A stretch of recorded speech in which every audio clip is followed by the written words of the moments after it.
Here we go.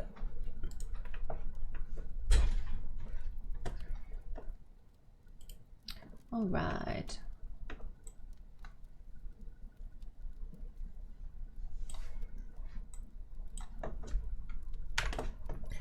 Checking levels, checking sound, checking. Hello! Are we playing adventure mode by any chance? We might be. We're about to decide. So you can help me make this choice if you want. How are you? How's your day going? Okay, so if you have been here before, you may know a little bit about what's going on, but for many people who end up joining the stream today, for anyone watching the VOD on YouTube, it's quite likely that you have no context to the story that is going on in our main timeline at the moment. So the world we are looking at here is the world of Romthadar. I've been playing, we've been streaming, experiencing, having, witnessing amazing events in this world for way before I took a break last year and then came back to Twitch. So I think we're up to over 18 months. It's getting on to 2 years in total playing in this world. I think if I remove the time that we had a break, it's like a year and a half basically that I've been spending time in this world, and a little bit less for streaming in this world. And all of the VODs from the very first Twitch stream that I did for this world are also up on my YouTube channel. Unfortunately, I didn't start streaming from the very beginning of the first 4 in this civ, but I am chronicling essentially all the things that have happened in this civ, because the story of this world in particular and this civ that we're playing today is the one that inspired me to start streaming Dwarf Fortress and just to start content creating around Dwarf Fortress, because it just completely captured me and I fell in love with it. So here we're looking at the center of the map, and this location down here, Praisetheaters, this was the only location left, or this and I think one other location was the only location left in the civ originally when we started playing as the Lanterns of Medicine, because it had been almost completely destroyed. As you can see, all of these dark pits all the way around this area was the reason for that, and the Lanterns of Medicine had just been almost completely wiped off the map. And so we settled our first fort in the civ, which was this one up here, called Ilon, and it was essentially like a last-ditch attempt to save the civ and to rebuild that civ, to just to try and spread again across the map. A lot of awesome things happened in this fort. As I say, there are hours and hours and hours of stream and VODs on my YouTube channel from this fort, and a lot of the events and the story that unfolded in this fort have really impacted the rest of the civ, and some of the main characters and events that happened. I will be doing like a catch-up lore video essentially over the next couple of weeks, which I'll put up on YouTube as well, so that I don't obviously have to go through the whole story every time I do a focused stream on this world, and anybody else can catch up on it and sort of know where we are up to now. But essentially, yeah, we've been trying to rebuild this civ. Ilon did very well.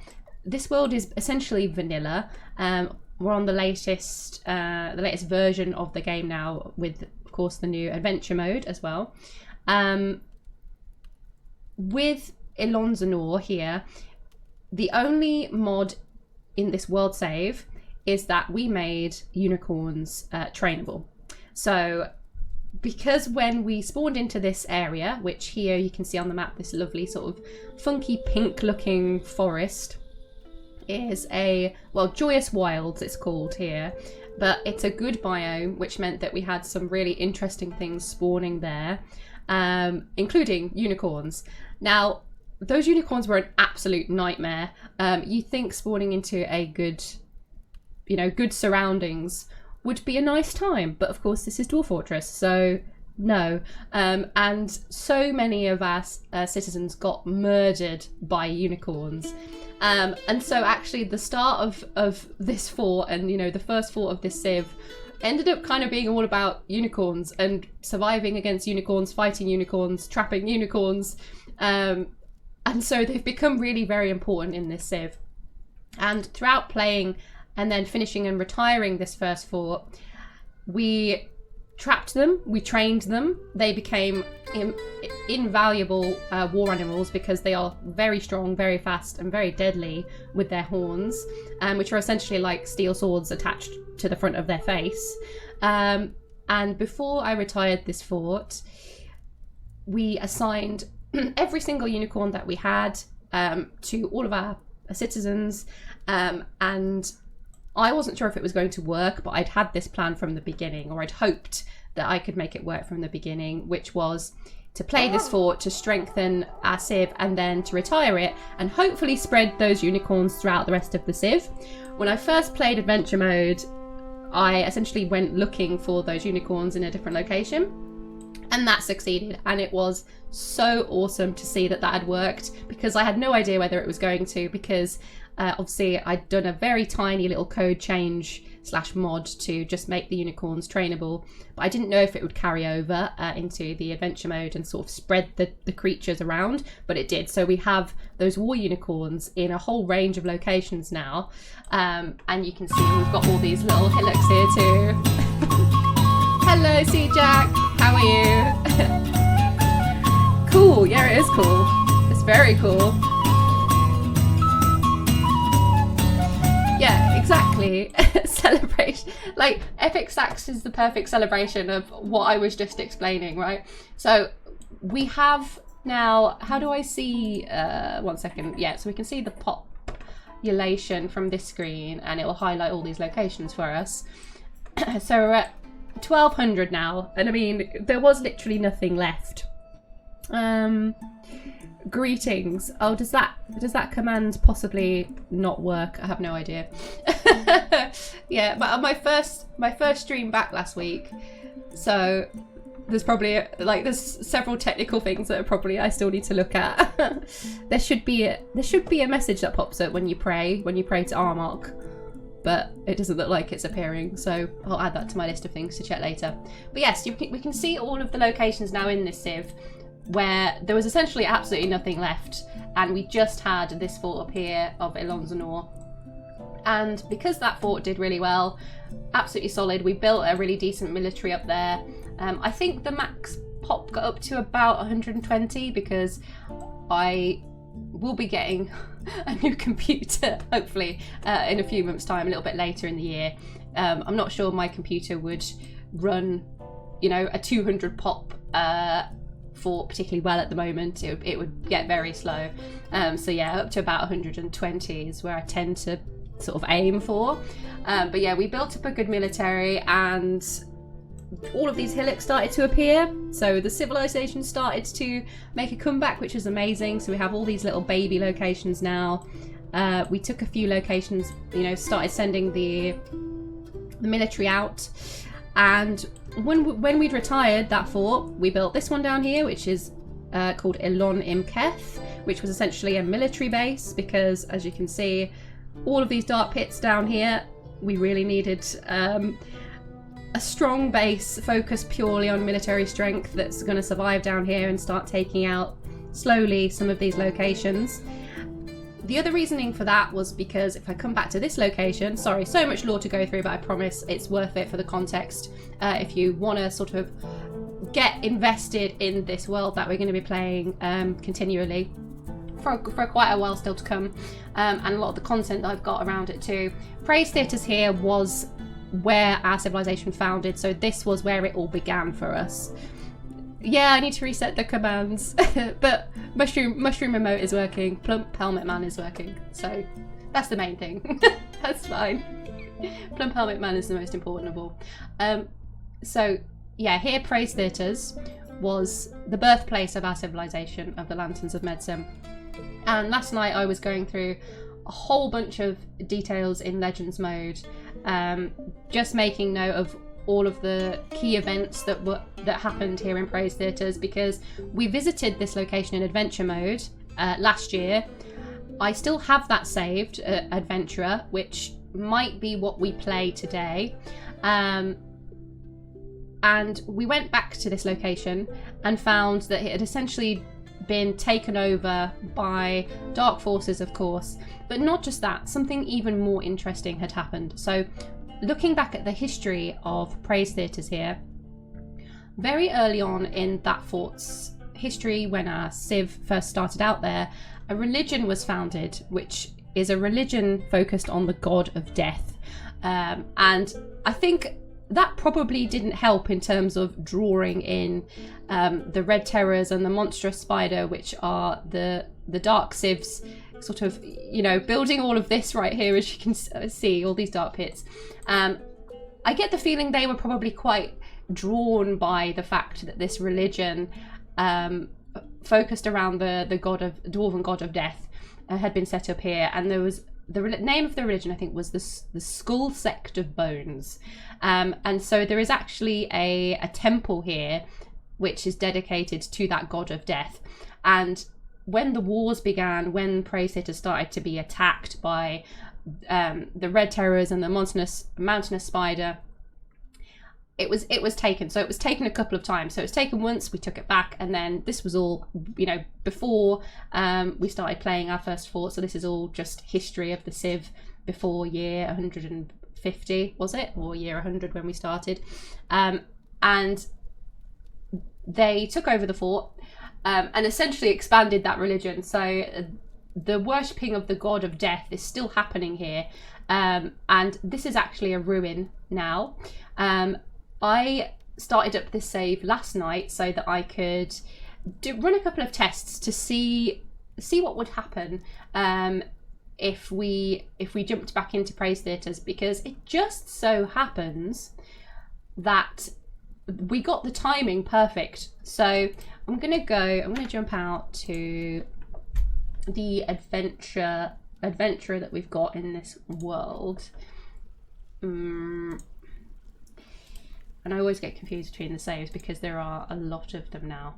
Right, here we go. So yeah, this is what I was doing last night. So here is the goblin adventurer that we started up in this world to start exploring all of the locations in adventure mode.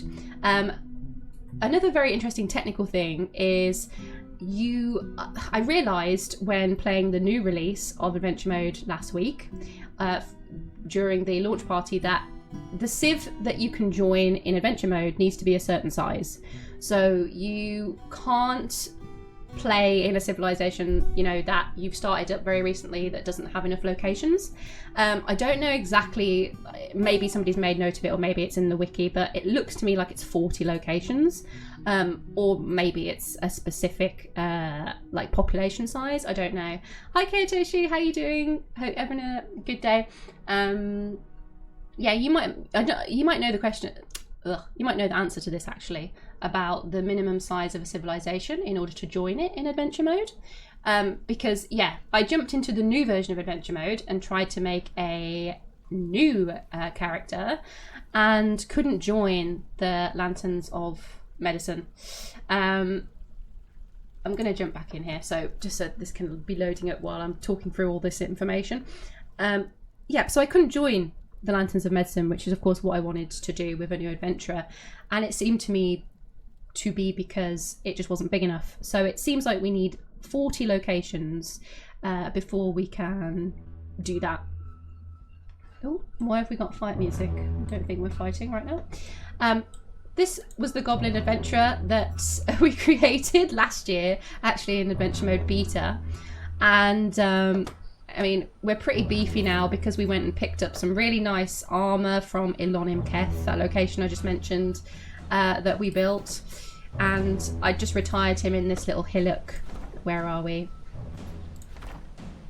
Yeah, so having just looked at the map in Fortress mode, you can see we're down here amongst all these other hillocks that had also established themselves.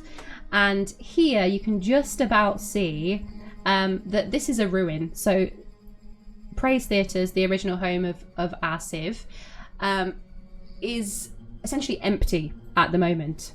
So if we retire this adventurer right now, we can reclaim the ancestral home of our civilization and rebuild it.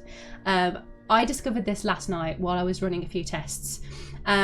So I'm not quite sure what to do today, and I'd like you guys to help me decide what we should do and which way we should take it, because we can continue playing as our adventurer here. Yeah, it is cool, Kayatoshi, because the timing is perfect, really. You know, we have a couple of options. So we can jump into Praisetheaters as a fort and reclaim our original mountain home, which, yeah, you're correct, it probably isn't empty and there'll probably be some nasties waiting for us there.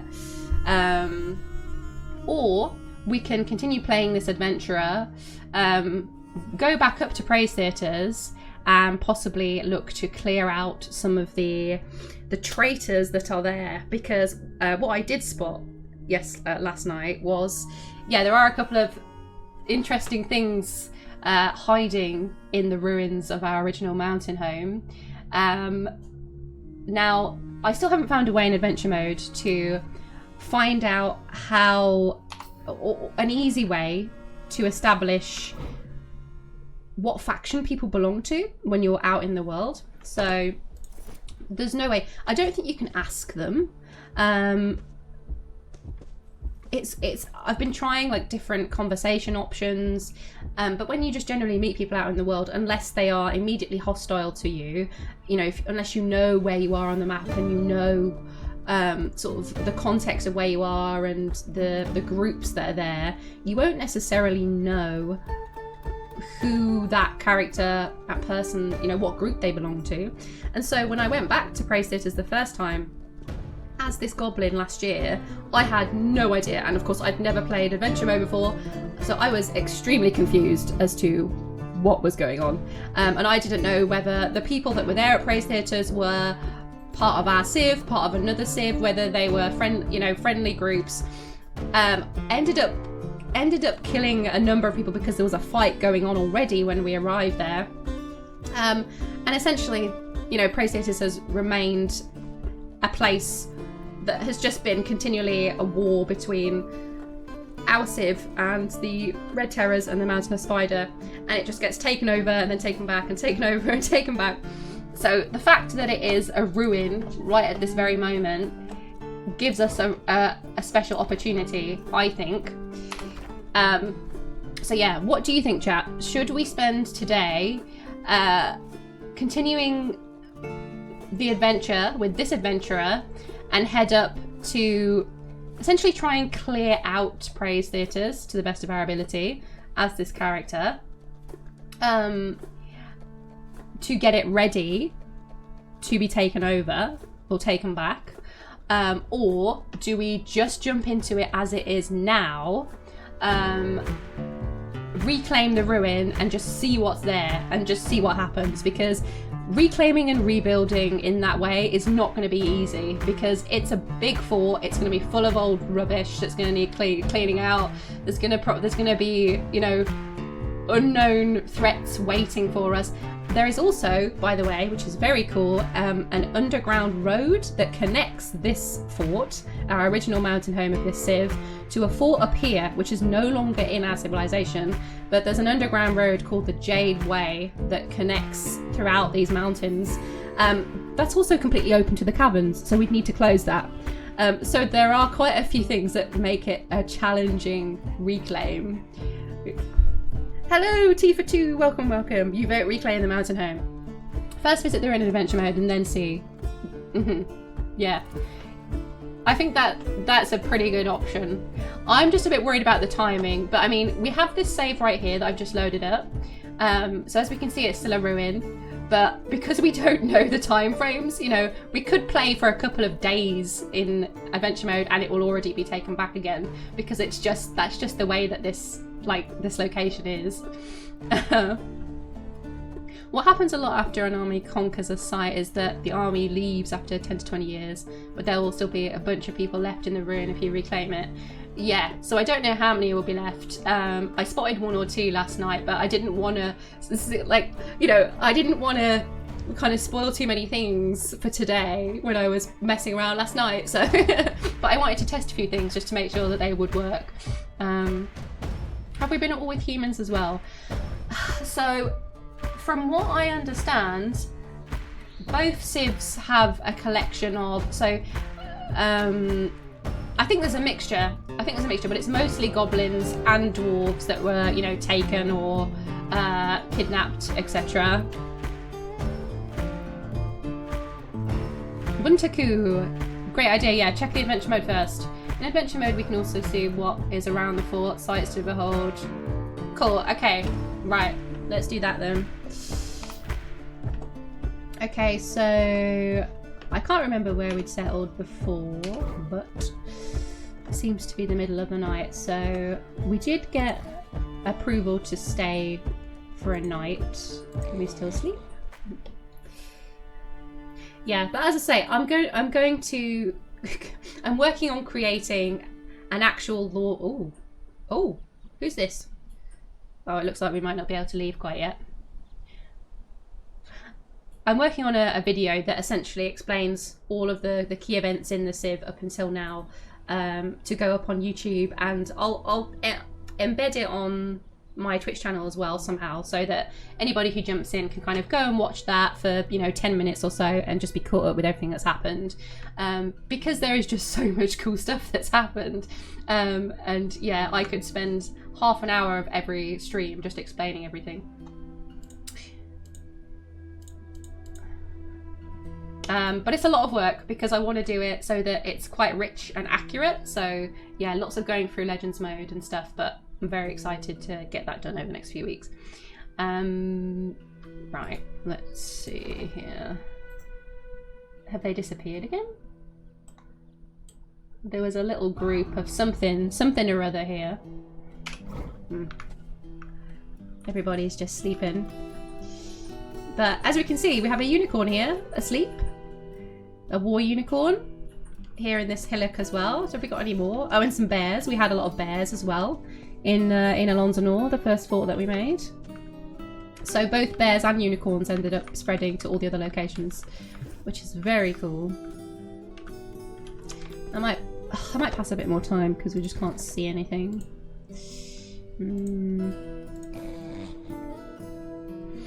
And the lovely thing about being a goblin, of course, is we don't have to worry about eating and drinking. If you're just joining, welcome. We're here in adventure mode, exploring our main storyline world, and we're going to go and check a ruin very shortly, a very special ruin. Alright. I just have to remember the short keys for the maps because I always get them wrong. Can we... yeah. So these are our hillocks in our Civ, but we want to go back up towards Praisetheaters. Oh no, I can see it. Oh, we can't just leave them. Does Togobble have a name? He does. He does indeed. Zattan. What's our whole name? We'll have a look when we're back here. Yeah, we can't just leave our brethren to, you know, on their own. This tiny little hillock. Let's see what's happening. We have our noble steeds, a horse and a unicorn, of course. So here is our adventurer. The swordsman, Zatthan Pickswicked. The light spark of mirroring. We have a name because we did kill a few things. Let's have a look. Can we actually see that now? Can we still not see our kills in adventure mode?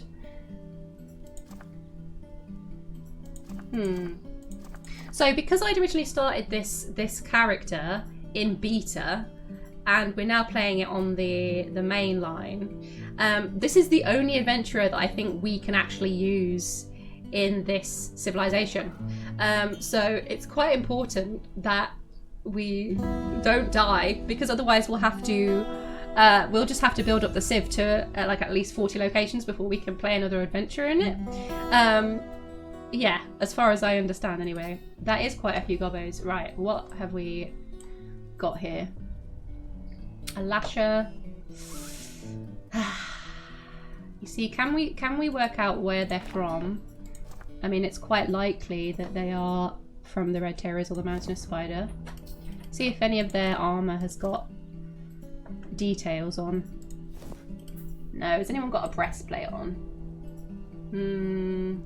Doesn't look like it. Sometimes the breastplates will have some engravings on them.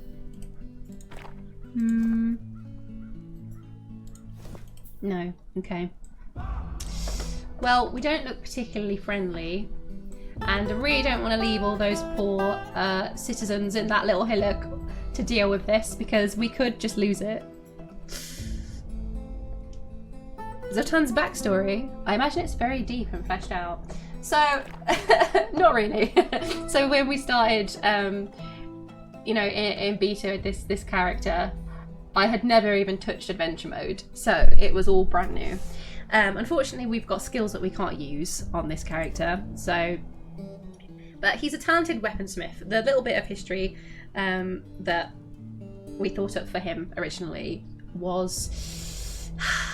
You know, goblins, as we know, they can be a little bit hard to trust, depending on culture, depending on what's happened. And in the Lanterns of Medicine, of course, absolutely destroyed by goblins from both of those groups, Red Terrors, Mountainous Spider. And so for a goblin to settle and to be trusted, it's a pretty big deal, right? And so that's probably very unlikely to happen unless they're a really valuable addition to a location. And so in my head I thought, well, you know, a weaponsmith. And so Zutthan is a talented weaponsmith who I imagined essentially was just trying to help the Lanterns of Medicine survive by providing them with high quality weapons, that kind of thing. Let's have a little look. So he is shameless, absolutely unfazed by the thought of others. He can get caught up in internal deliberations when action is necessary. He's very comfortable around others that are different from himself, but he is sometimes cruel. He dislikes helping others, so in that, yeah. But enjoys making weapons, that's the main thing. Prone to hatred and often develops negative feelings. He has an active sense of humour though. Likes to brawl, is quick to anger, occasionally overindulges, but he is quite ambitious. He doesn't mind wearing something special now and again, of course. He's particularly curious, isn't particularly curious about the world, but tends to share his own experiences and thoughts with others. He has a notable lack of perseverance. He prefers that everyone live as harmoniously as possible. So as usual with Dwarf Fortress, there's quite a lot of conflicts in there. But yeah, he likes to fight, right? He's a weaponsmith. He doesn't mind causing a bit of trouble. Liked using his skills to help provide some weapons where he could for the Lanterns of Medicine, and kind of, you know, wants some glory essentially. He's ambitious and wants to make a name for himself. Now, in this civilization, we also have an elvish queen, which is another really quite unusual thing, you know, quite awesome, epic thing to happen in a Civ. She is still the queen. And when we took back Praisetheaters, the original home of our Civ up here, which we'll head to once we've hopefully survived this battle,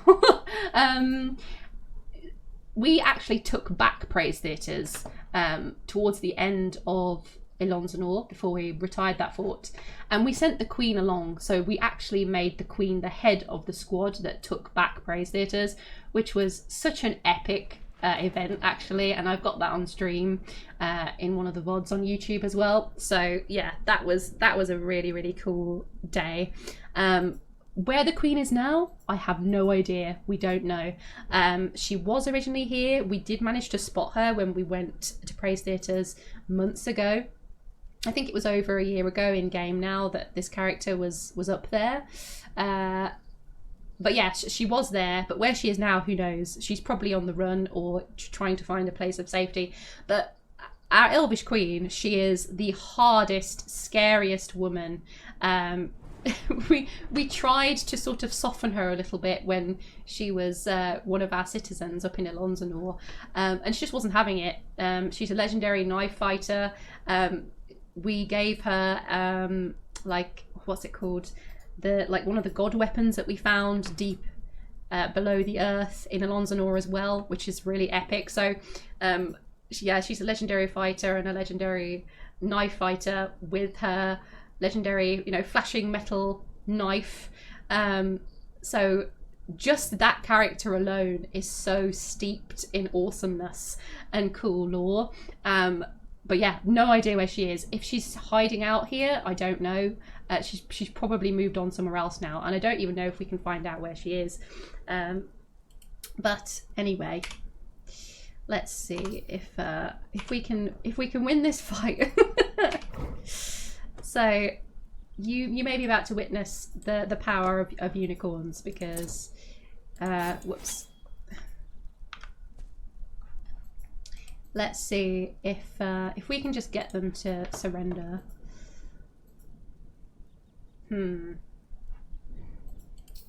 Nothing's starting up yet. Oh, there we go.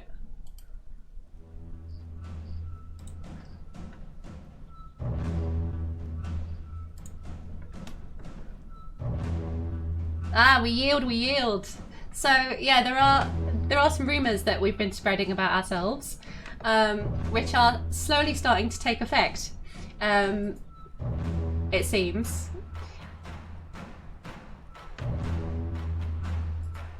Well, you can yield, but we're still going to give it a go. So they want to yield now that they've seen us. But of course, what were they up to? Coming to have a nice little cup of tea with our friends here in this hillock? I don't think so. I remember she was haggard because the clothes she made rotted. Yeah, our queen, she did not have a very easy life as queen, to be honest. But she had a lot of, let's call them emotional problems. Yeah. I spent a lot of time trying to make her happy, but she was very unhappy. And she's much happier now that she's bounding about the world, killing goblins. So I think we tried to, we gave her a very comfortable life as a royal, and she didn't like it at all. But she's having a good time now. Randolph Carter sounds like an honoured alumni. Yeah, you're right. Spineless. This is it, right? We wanna try and change that. See, unicorn's already getting into the action.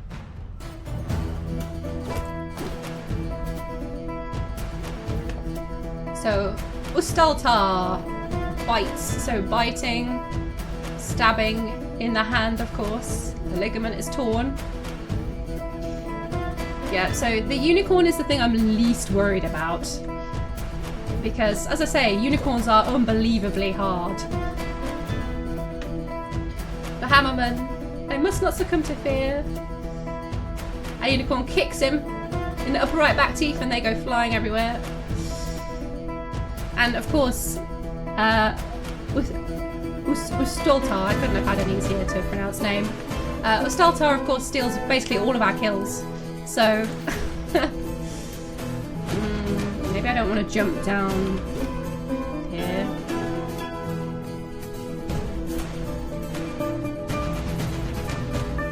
So kicking in the head, doing a nice job.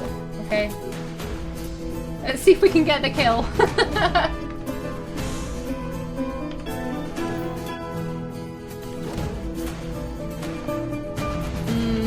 Bending the right knee.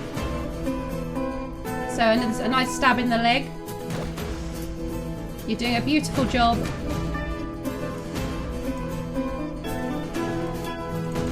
Let's get a hit in. Oh, what was that? That just flew off. Lovely. We stab the hammerman in the right foot from behind. And it sails off in an arc. Beautiful. Unicron attacks the muscular pikeman, but she scrambles away. So I'm pretty sure that it's the unicorn that these goblins were afraid of when they saw us. Not really us. Because this unicorn has way more kills than we do at this point. Yeah. So the unicorn is probably the one that's becoming feared across the land. I'm interested as to why Zutthan is jumping around the approach instead of walking or running. So I think that's just me. That's just me because I feel like jumping around for extra effect. Do we actually gain any skill from jumping? I don't think that is a skill. Dodger, so we need to do a bit more dodging. Other skills? I'm surprised it doesn't exist in Dwarf Fortress, to be honest, because everything else does, but apparently I don't think jumping does. Novice conversationalist. Not the best. But we're a dabbling comedian. That gets us, yeah, that's an important skill. Oh, yeah, okay. Giant undead narwhal. Yeah, sadly no giant unicorns in this game. Adds the intimidation, goblin hopping towards you aggressively. I'm imagining more lunging, really, you know. But yeah, remembering to change. Oh, we are sprinting actually, but it shouldn't really be constantly sprinting. Okay, doesn't look like he's doing too good. Let's try and get a nice final strike in. Have we got anything good? Normal strike, tricky strike. Getting a cutting off of the head is always nice. Right, we stabbed the hammerman in the left eye from behind with our iron short sword, and it's cloven asunder. Yep, that sounds pretty effective to me. Force pulls ahead, tearing apart the skin. Ugh. Ustoltar misses the maceman. Okay, they're both moving away, so that's okay.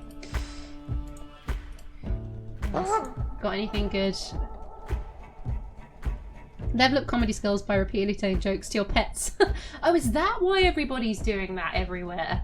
They're just practicing. That makes so much more sense. Easy strike, lower body. Nice. Let's go. Not for a punch. Wait, where is our... We have our sword equipped, don't we? Oh, I think we need to take it back. Yeah, so it was embedded. So our sword was still embedded in this goblin's face, but we've got it back now. Some more teeth flying off. I must withdraw. We strike the hammerman in the lower back teeth. Oh yeah, so unicorn's still going for some stabs, but they're jumping away.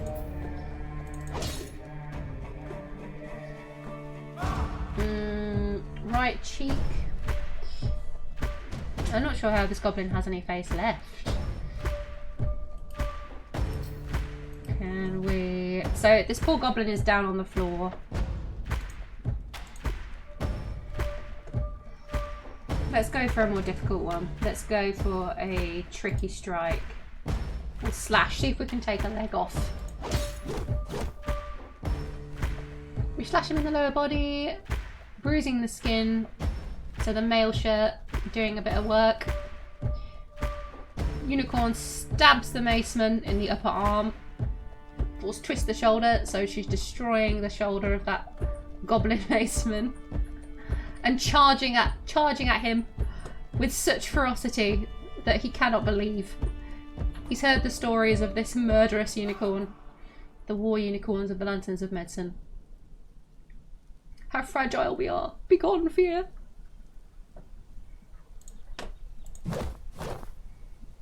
We latch on firmly. Oh wait, we're biting now. Okay, I don't really want to be biting. We've got weapons. Right, lower arm. Let's go for a slash. Oh, there we go. Was that an arm? We slash the hammerman in the right lower arm, and it sails off. Beautiful. Are you okay, Unicron? How are you doing? Absolutely brilliant. Not a scratch.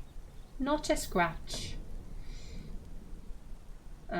Muscular pikeman. Yeah, okay. Let's just try. We shake the muscular hammerman around. Of course we do, by our teeth. Can we use Tricky Strike Square? Let's try it. If we go for a stab. Nice. We stab the hammerman in the head, and the severed part sails off in an arc. Muscular hand. Yeah, knocked unconscious. I would think so. And struck down. Ustoltar kicks the maceman in the hand. Just doing good work. Crawling away, it seems. Dropped his mace. And this one's running off as well. Did we have the head fly off there? Do I already have a head? I feel like we picked up a head quite a long time ago. Yeah, we have another goblin head here.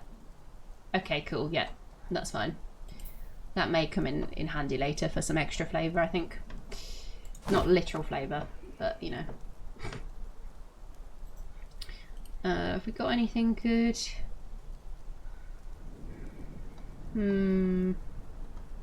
Nah. Yep. Let's lunge towards this guy.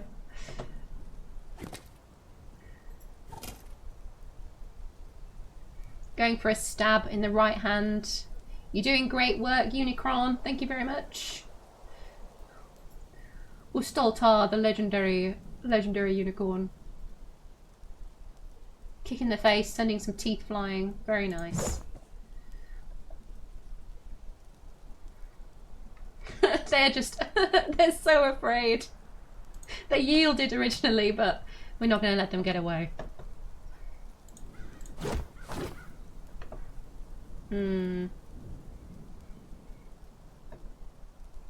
Yeah, so it looks like she's now biting his face off. Violent and brilliant. She's just absolutely clobbering him. Ugh, dodging away. Come on. If we can maybe jump. Or sprint. Let's get sprint. I'm still kind of getting used to movement, to be honest. Zattan is a savage. Just carrying around severed heads. Well, I mean, the intimidation tactics, you know, are important. Because the fact that this group of goblins were horrified when they saw us definitely worked in our advantage. If we have to here...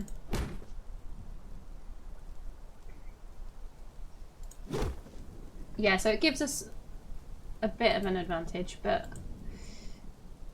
I do feel like the gap gets closed quicker by jumping. I honestly don't know.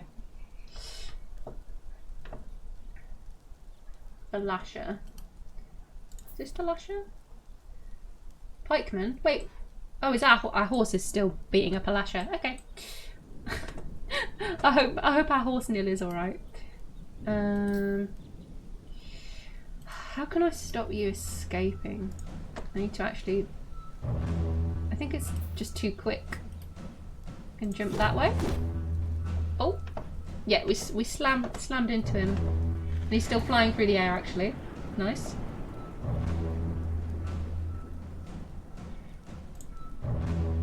Just trying to close the gap. I'm running away. Okay, let's let that continue and come over here and help out. Well, I'll say help out. She's done. Death is all around us. I'm so distressed about this. Well, don't come and attack our hillocks then, pal. She'll close the gap if she decides to go for it. It doesn't look like she is. But we should be sprinting. Damn it!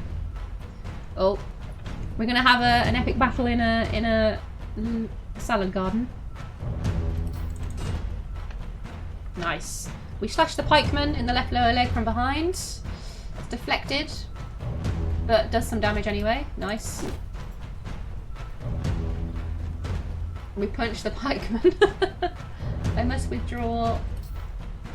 We go. I'm gonna try jumping again. Nice. Okay. we get a good strike in? Tricky strike.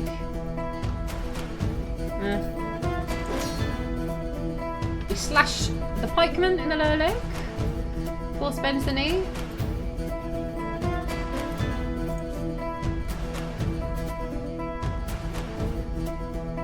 The pikeman scrambles out of our flight path.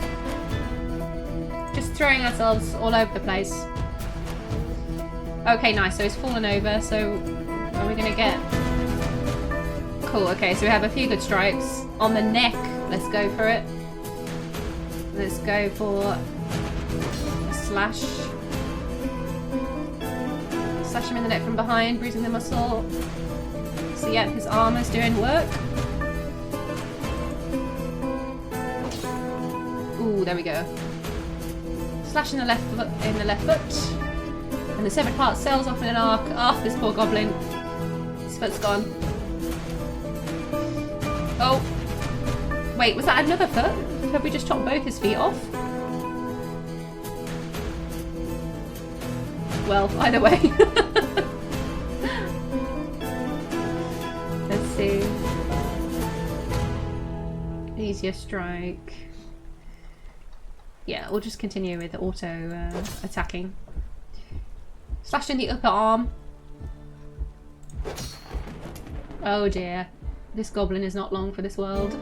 We stab the pikeman in the left hand and it sails off in a beautiful crimson arc. Can I, like, jump? It'd be cool if I could jump down and stab. That would be a nice combo.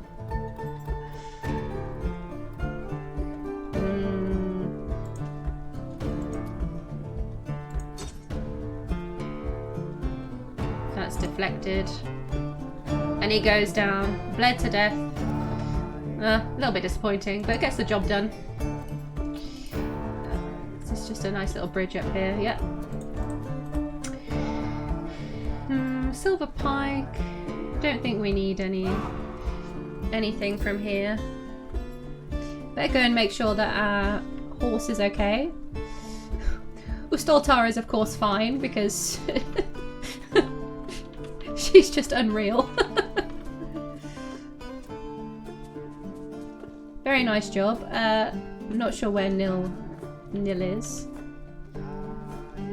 We're a bit tired now. Makes sense.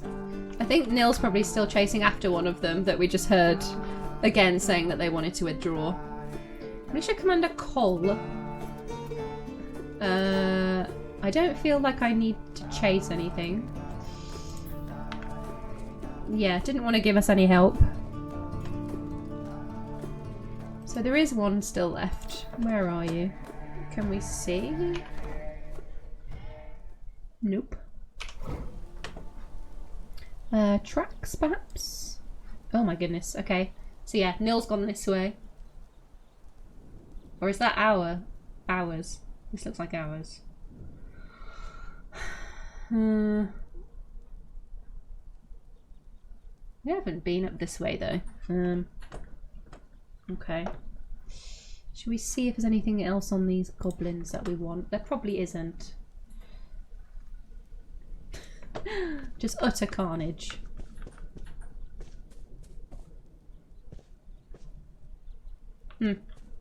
Well, we showed them.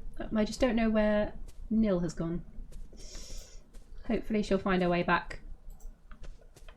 She's almost certainly just chasing after that goblin still. Oh, we have some blood. Aha! That helps. Oh! Yep. Oh no, where's Nil? Oh, there you are! Hello, Nil. Are you alright? Good job. Good job. What have I got stored?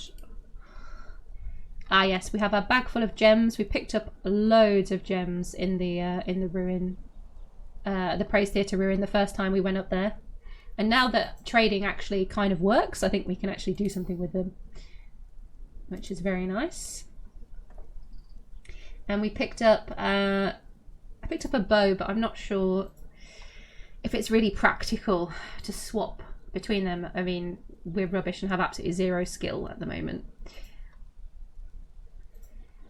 Just our white unicorn covered in goblin blood. That's such a cool image.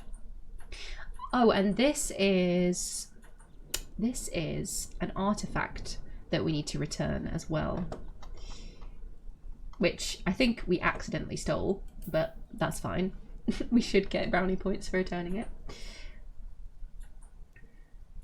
Let's have a little look at... Can I just look at this? No, I have to pick it up. Okay.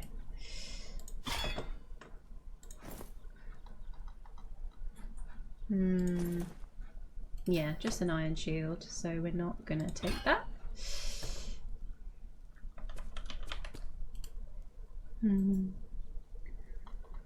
Anything interesting? No. Okay, cool. Right, well, we dealt with them, so we won't be leaving one of our little hillocks with that problem to deal with. Okay.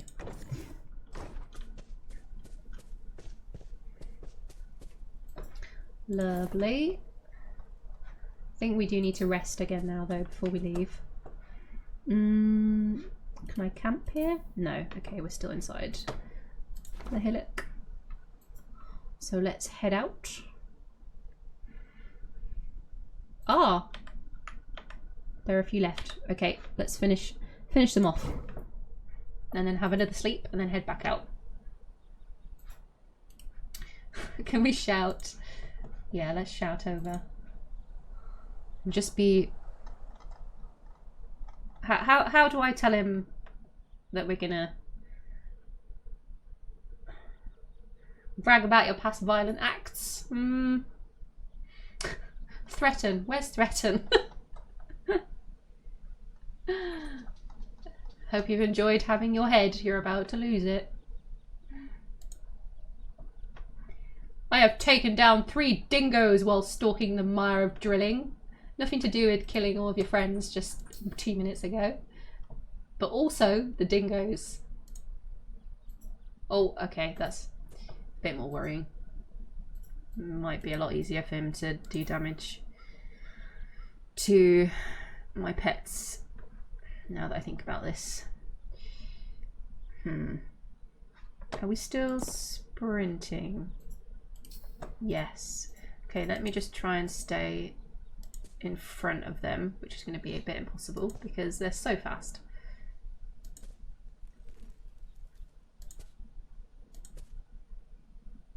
Guys, just be careful. Nil kicks the crossbowman in the head, doing a nice bit of damage. I don't think Unicorn's even got in on the action yet.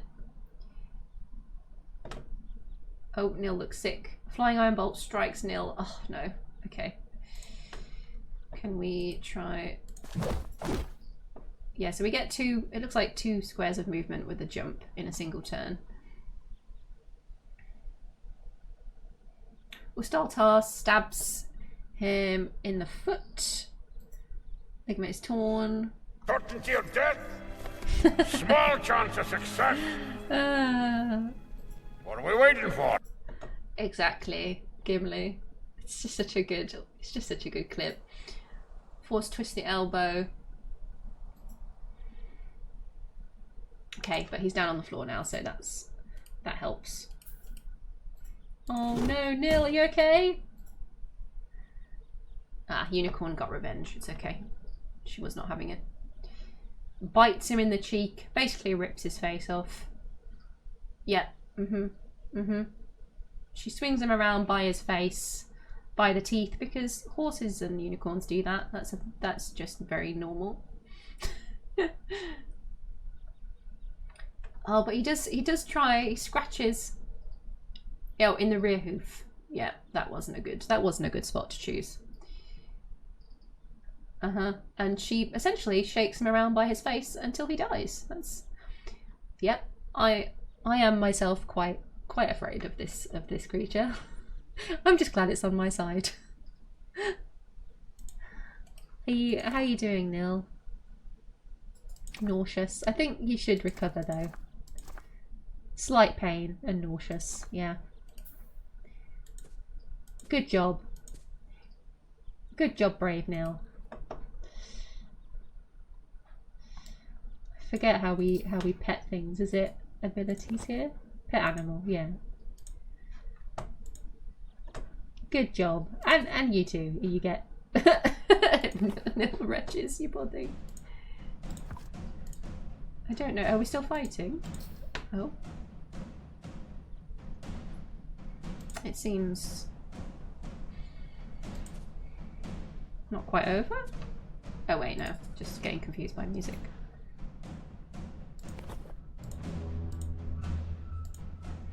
Good job for basically killing all of those goblins.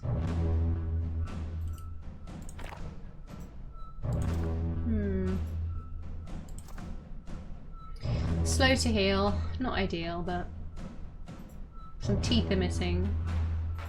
His guts is broken. Oh no.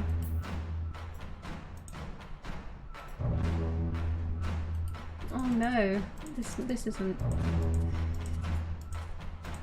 I don't know if Nil's gonna recover. It sounds quite nasty.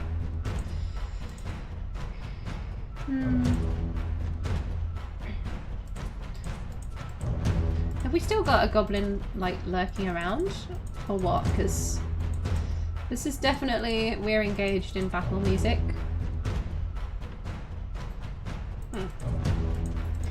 Just circling around Nil. Or a crossbow. Might be a good swap actually for the longbow. Oh, it's the cat. I hope it's not the cat.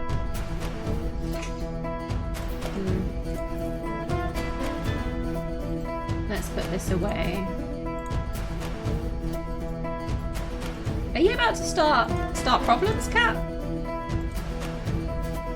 Please don't attack my horse. Oh, good.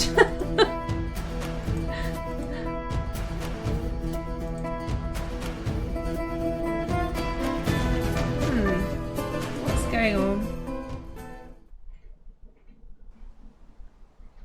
If I move just one space. No.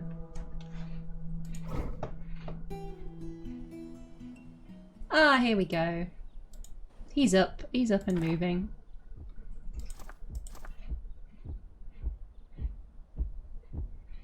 Yeah, so that could have taken a while. What are you scared of? You're still a bit nauseous though, okay.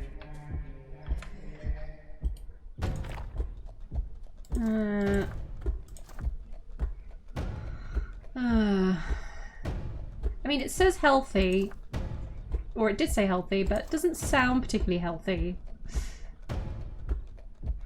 Oh dear.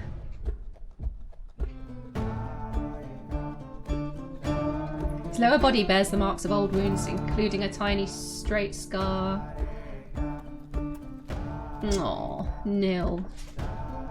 Our noble steed. The cat head bumped us, yeah. Head bumps are cute. Where's my cat? Where's Tansy? I think she was here.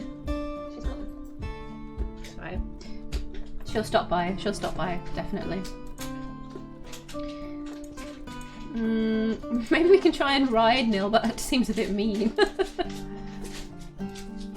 Oh no. Have we just got a sick horse now?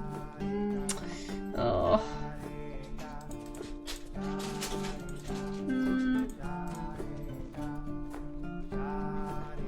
Well, we need to have a rest anyway before we head up towards Praisetheaters. So... But we need to get out of the town in order to camp. Or the hillock even.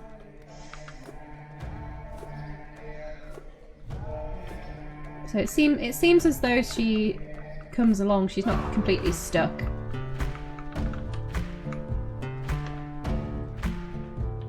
Let's just stay on the edge maybe of this forest here. Hope there's nothing mean in there.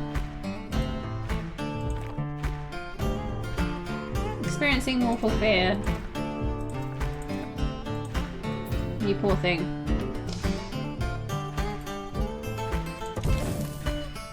Well, have a rest. Have a rest, Nil. Maybe you'll feel a bit better.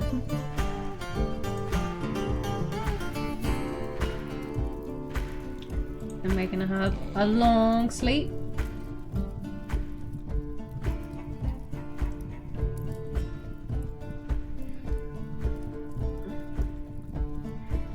Oh, there's more goblins back again. Damn it. Yeah, I think we may just have a sick horse. It's not great. Nausea. Did say his guts were a bit, yeah, and slow to heal. So, oh dear. And there are no forms of like animal healing or anything. I know those used to exist in Fortress mode, but they're still not in the Steam version in Fortress mode, I don't think, unless that's changed in sort of the past few months and I've missed it. No magical ooze to heal him. So I haven't found anything magical yet. So, yeah, I know that there are certain magical potions that we can find, and potentially magical weapons as well. Okay, what we might have to do is gift Nil to somebody in the Hillock, and leave him behind, which is a bit sad. But it looks like we're not done. All right. A couple of them did get away. They haven't learnt their lesson yet. Yeah, is that? Oh, there's. Oh, okay, okay.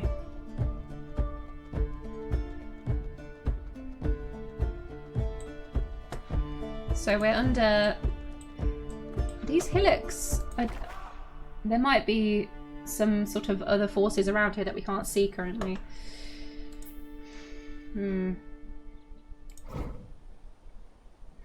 Right, well, Nil, we haven't started anything yet. So maybe... Oh, no, but she's going to go rushing in, isn't she? So I think we're going to have to try and disengage this way. Because Nil will probably die, I think, if we get involved in that.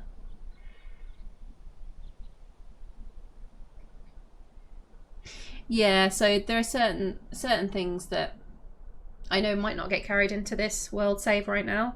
But with that said, I'm never 100% sure. Who knows? We'll find out. But I'm fine because we've got so much history in this world. You know, if it takes a bit longer for it to catch up here, yeah, that's okay.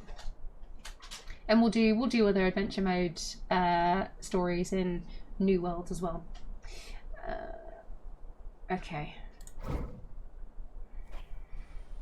Nil, you poor thing. Let's get you sorted out. I think luckily horses and unicorns have what it seems to be an almost unlimited amount of weight to carry. And enter. Follower Fisher, thank you very much for the follow. Welcome, welcome. Welcome to the madness. So we need to get this bag off you. Oh, Nil. Oh dear.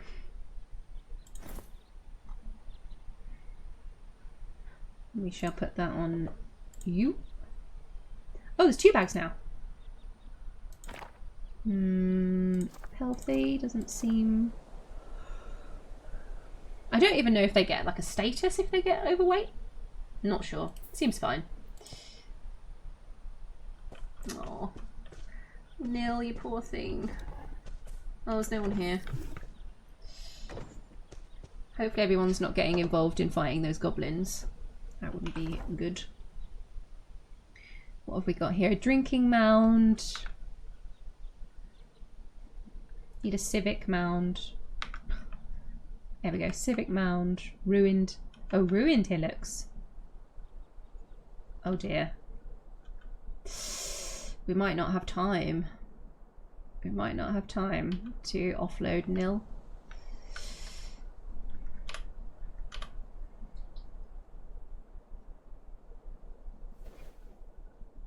Does this show on the map as ruined already? No. Okay. So we are just here while this band of goblins tries to destroy one of our new hillocks. Oh, come here. There we go. Oh dear. So nil. Oh right, yeah, right up close.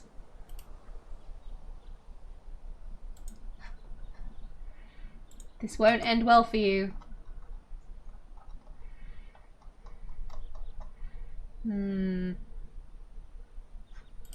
Again, let's try and have a quick look. Is there anyone with a plate? A plate on?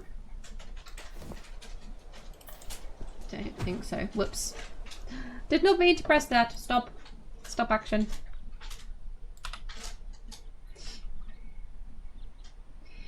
Yep, Unicorn's already in on the action. She's fast.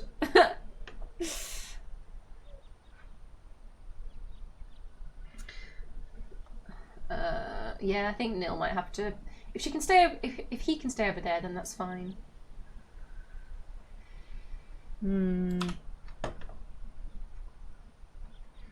But I think I should try and take out the crossbowman first.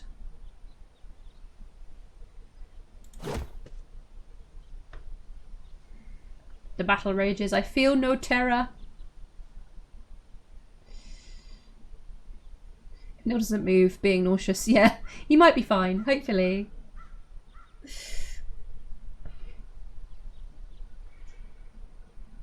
Malik and TV, welcome. Yeah, hopefully. She gets a nice stab in. Lovely. Should we just try and jump on him?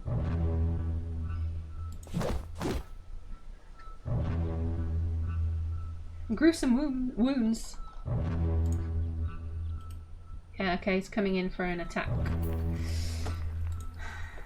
Moving east. We can dodge. We haven't. We need to increase or improve our dodging skills. How do I do that again? So in the combat.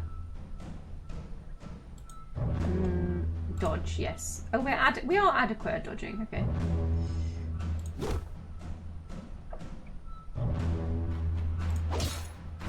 Nice, we get a good strike in. We slash the crossbowman in the right lower arm, which sails off in an arc. Beautiful, that should stop you firing anything, maybe?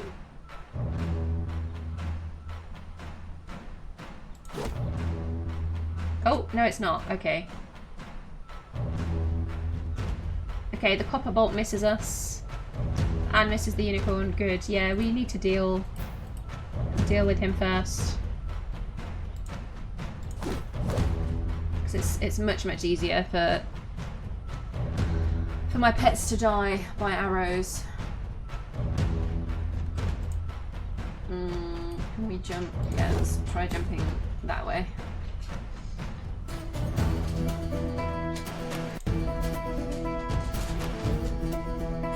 We're still running. We're still sprinting, so we can't really move much faster.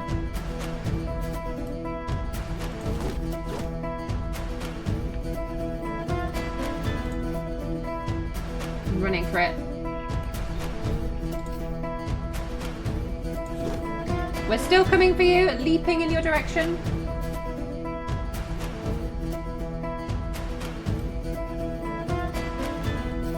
Yeah, movement's still a little bit confusing to me, to be honest. Ooh, fires at us, but we block it with the steel shield. Nice. Bit of style there. I don't really want the unicorn completely out of sight though. So he is bleeding quite profusely.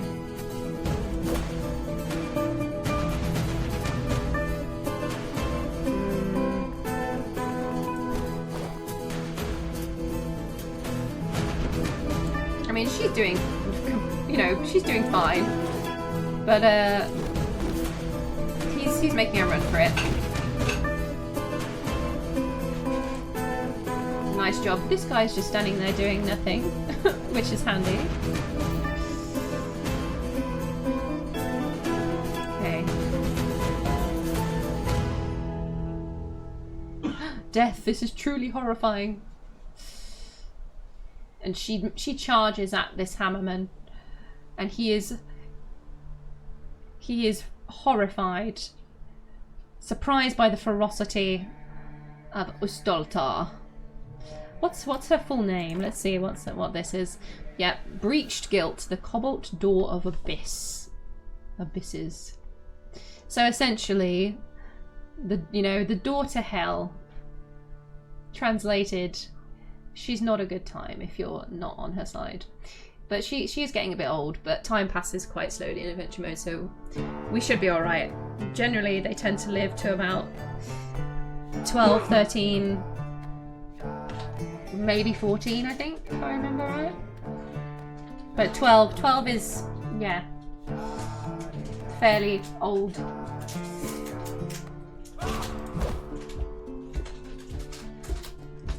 Stabs him in the lower arm. Nice. Get a good hit in. We stab him in the lower leg. Okay, let's leap over here. Can we get a better strike in?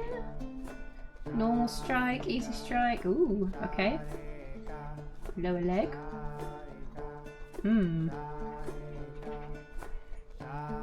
Let's go... Yeah, let's go lower body. And a stab. We stab the hammerman in the lower body from the side with our iron short sword, bruising the skin through the iron mail shirt. And Ustoltar goes for a stab in the lower body, directly in the kidney. No. Nice.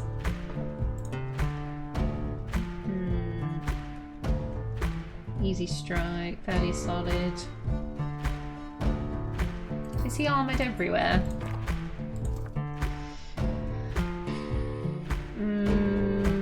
Yes. Oh no, no greaves.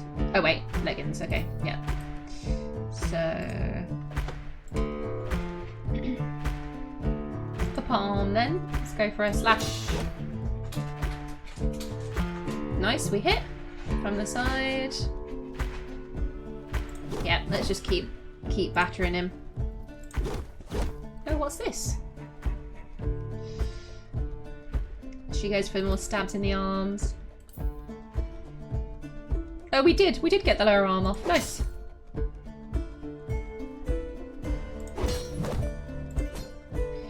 And the others have run off again.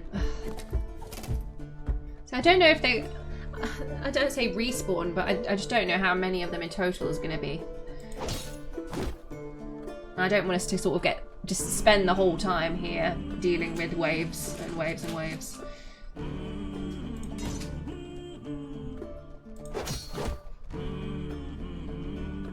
Stab in the foot, which sails off in an arc. Another stab in the leg. We're nearly there. Oh. We stab the hammerman in the tongue. And it gets lodged. So our sword is just lodged in his face. Which, of course, bends the head. Ustoltar goes in for a bite on his right eyelid. And latches on firmly. I think this might be over for this goblin. Yeah, I'm not surprised that he misses us. He's got a sword in his face. A sword and a unicorn attached to his face. Let's, well, we have to get our sword back. So we pull our sword out of his mouth as Ustoltar shakes his face off. This is how it's going to end for this poor goblin, is having his head ripped off by our unicorn. Oh, he gets a bite in though before he goes down. Okay. Let's see if we can finish it. Yeah, simple direct hit. Because he is down on the floor. Missing feet. Missing part of an arm, I think, now. So I think we should just go and finish. Let's just try and finish it off here. In the head. No. Oh, it deflects. Okay. Are you doing alright? Slight pain. Tough but slow to heal. That's alright. We can finish this off. Wait, is she done? Oh, she's afraid. Okay. Was it the biting? She doesn't like being bitten, apparently. She doesn't mind, you know, she doesn't mind biting the face off of other creatures, but she does not like being bitten. She has decided. Meowvelous, hello, hello, hello. Thank you very much for dropping by, and it's lovely to see so many new faces and names here in chat today. This is my first daytime stream as part of my new schedule. So yeah, wasn't quite sure what to expect, as I know a lot of viewers are normally based in the US, but obviously we have a wonderful European and elsewhere audience, DF fans everywhere. Slight pain. Goblin causing indigestion. Yeah, she's digested quite a lot of goblin faces at this point in time. Combat, strike. Yeah, this poor goblin. Like, I want to just finish him off, you know? We could try and end his suffering, but it's not that simple, I'm afraid. It's not quite that easy. If we go for a slash on the neck, will that maybe decapitate successfully? Nope. It's a bit late to withdraw, my friend. Yeah, so we slash him in the neck, fracturing the upper spine. Oh, wasn't even a clean hit. I'm trying here, mate. I really am.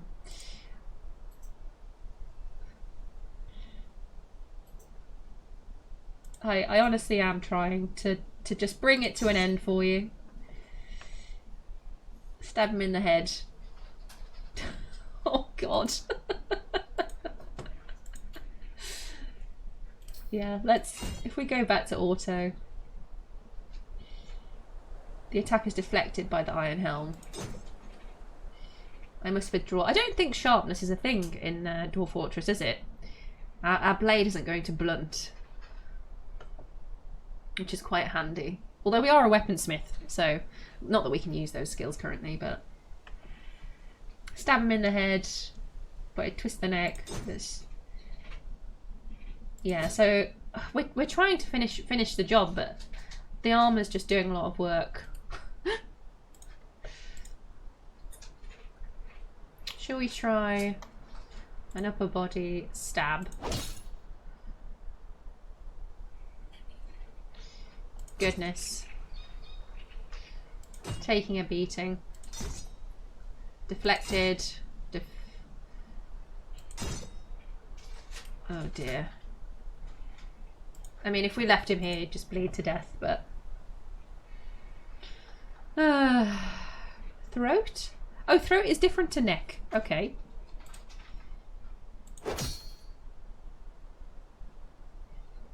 We slash him in the throat.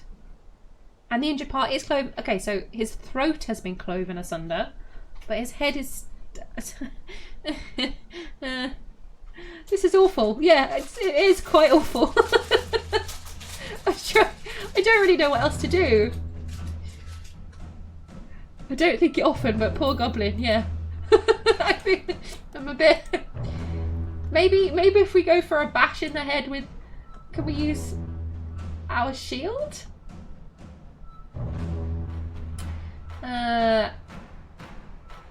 Scratch, bite? No. Oh, finally.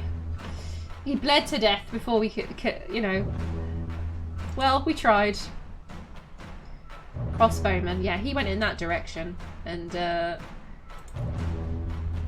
Nil's over here somewhere, and so is Ustoltar. Oops. Why am I lying on the ground? What? Why am I not moving? Am I stuck on something? Weird. Okay.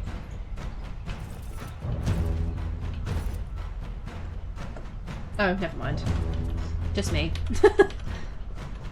Okay, Nil has disappeared.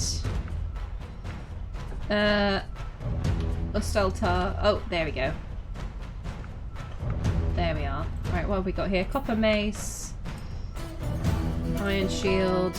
Anything interesting? Aome. That's not a goblin name, is it? Seems like an elvish name. That's interesting. Won't ever know now.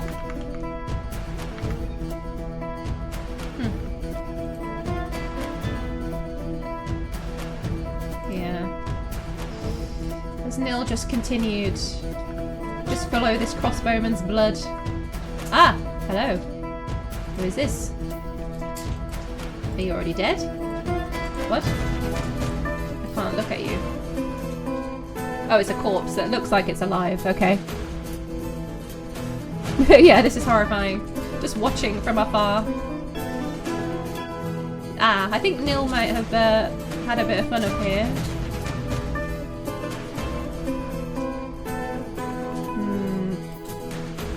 Just teeth all over the place. And a whip. Let's have a look at tracks. Can we see anything? Oh, no, oh, there you are, Nil.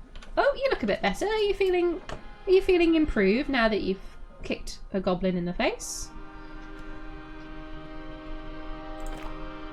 Healthy, okay. Not feeling sick. Nice. Who knew? Just needed to engage in a bit more violence to feel better. Yep. Right, do we think we can camp now? Like, some definitely escaped. We didn't kill all of them again. Yeah, I think we need to just try and finish them off, otherwise they might just keep showing up.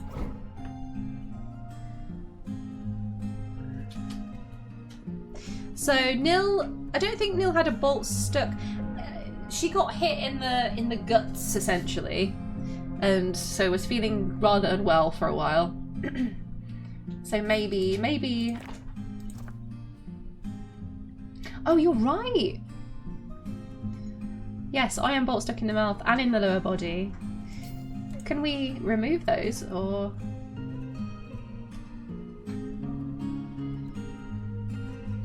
Oh, she's off already. Right.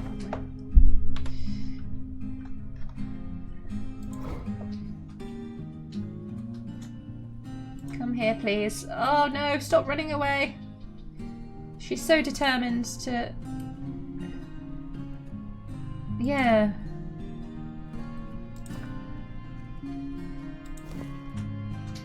Huh. We should be able to pull them out. Do you know how we pull them out, Kurtoshi? If I put my weapons away for a second...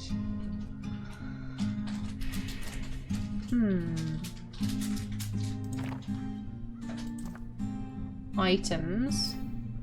Ooh.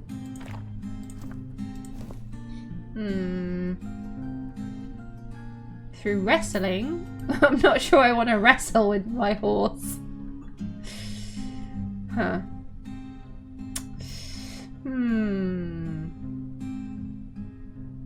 Yeah, I mean, it's to a fortress. What do we expect? Just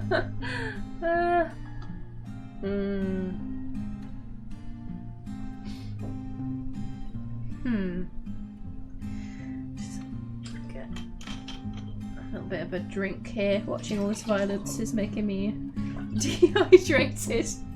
I've been watching a lot of blood loss.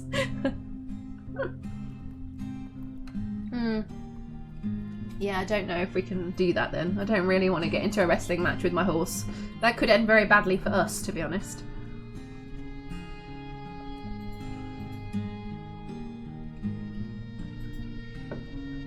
So, yeah. But she seems to be feeling improved, so that's the main thing. Nothing wrong with a few battle scars, you know.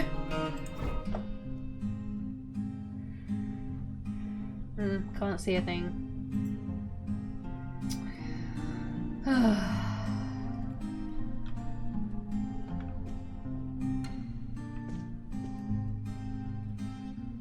What time of day is it?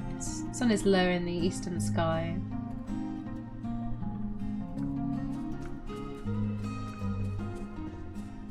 Ugh, I don't really like running around in the dark, not being able to see where these gobbos are.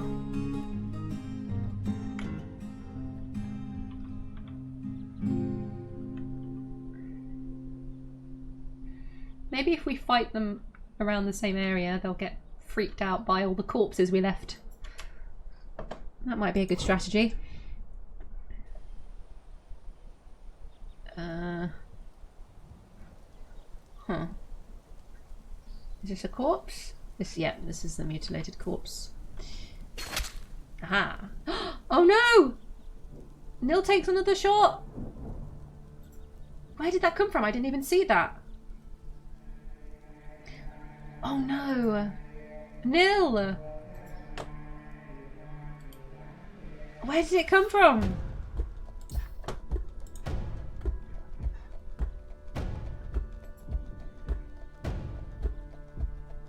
Oh crap!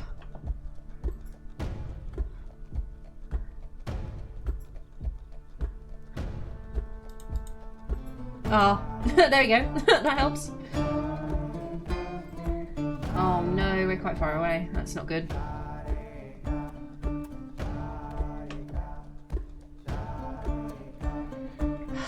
Damn it.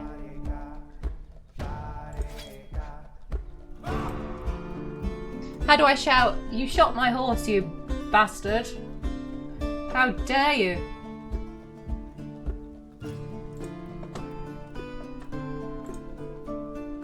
Yeah, it is I that felled Togum Waxmetal the Goblin, and you're next. How do we change the volume at which we're speaking? Because I know we can do that somewhere.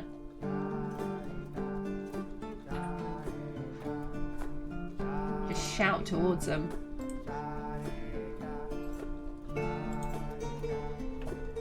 I yield, I yield! Yeah, you better yield. Oh no, Nil! Oh no, another one! This guy's much better with the crossbow than the last one. Oh no. All I can do is stand in front of you.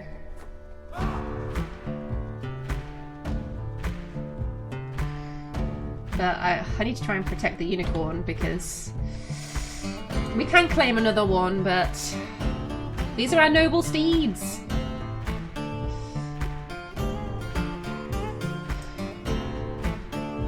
Oh no. Nil might not make it out of this one. Wow.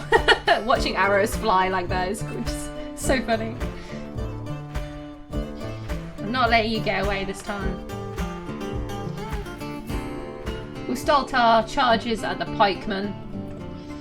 So she'll take care of him, but I really need to try and close the gap. I wish we could move faster, but I just don't. Honestly, just jumping seems to be quicker.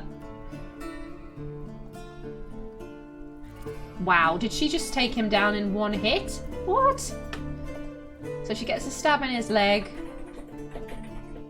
And then stabs him in the head. Yeah. See, this is why unicorns are so dangerous and why I had such big problems with them in the first fort for this civ, Ilon, when they just kept coming in waves, because especially with dwarves, you know, if you think about the height of a dwarf compared to a unicorn, it was just kind of a one-hit kill scenario a lot of the time with unarmored dwarves.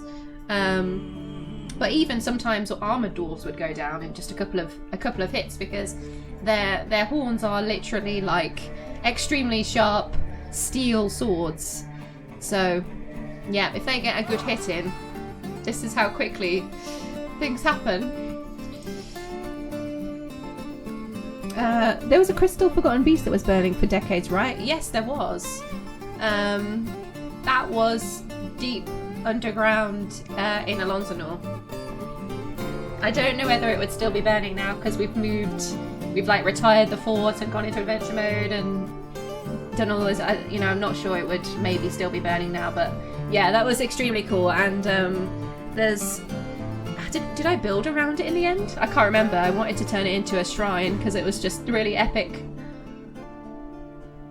We could go and try and have a look, but I think going to Ilon in adventure mode is quite slow because there are so many NPCs there. So we can do it. It just means moving around rather slowly. Crossbowman, we're coming for you. And so is my unicorn, because she's immensely fast and you have no chance. Stab in the upper body. Oh, right in the liver. Liver shot. Oof. She charges at him. She's so fast. How many? I don't even know. They're strong and fast. Stab in the upper body. Yeah, we're not even going to get there in time. Haha! You missed, you suck. Stabbed in the foot. Stabbed in the arm. Can just imagine all the the dried blood of 1,000 goblins on this unicorn's head.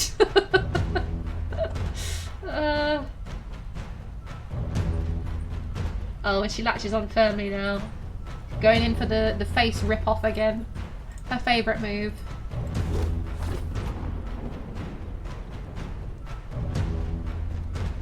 He goes in for an attack, but she jumps away. He does manage to kick her in the neck, though. Leaving her with a nice bruise. Right, can we get a nice strike in now? No, we can't, even though he's down on the floor. We stab the crossbowman in the upper arm. Open an artery. It's lodged in the wound.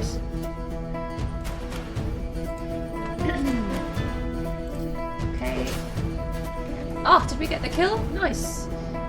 Oh, we slap him.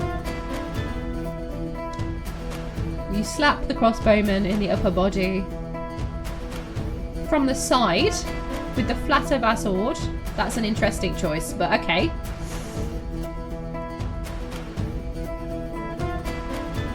I'm so confused by this. What? Why? What?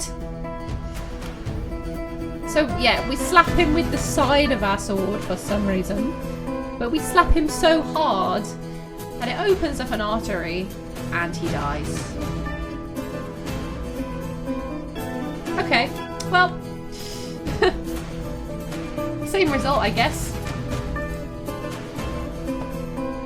Right, there's still a lasher around. There's too many traps everywhere, so there's just no way. And chasing these guys around is just a bit of a nightmare. How are you doing?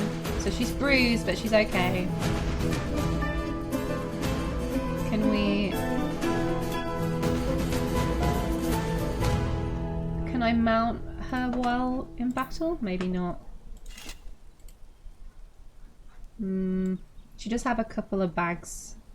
Oh, I can. Cool. So we should move faster now.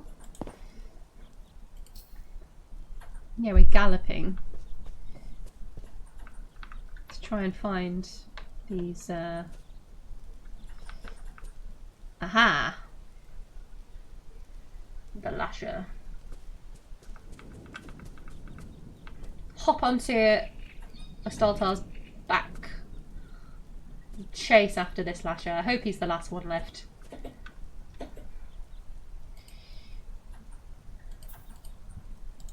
Jump off, of course.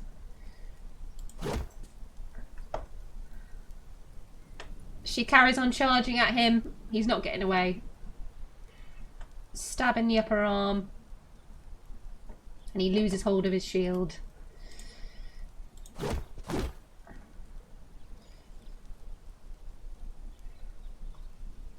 Another stab in the arm. Nice. Let's jump in there, close the gap. Stabbing in the hand and in the wrist. Oops. That would be handy if I had my sword out. Yeah, that was deflected. Never mind. Go for a stab in the upper body, but it's deflected. Kick in the eyelid. Slash him in the cheek. And it is cloven asunder. Force pulls the head.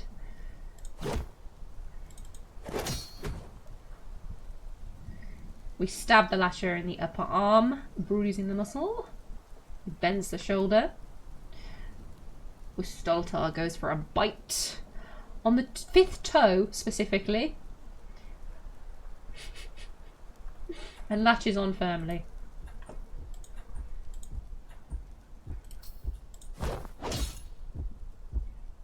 We go for a stab in the leg, hitting, nice.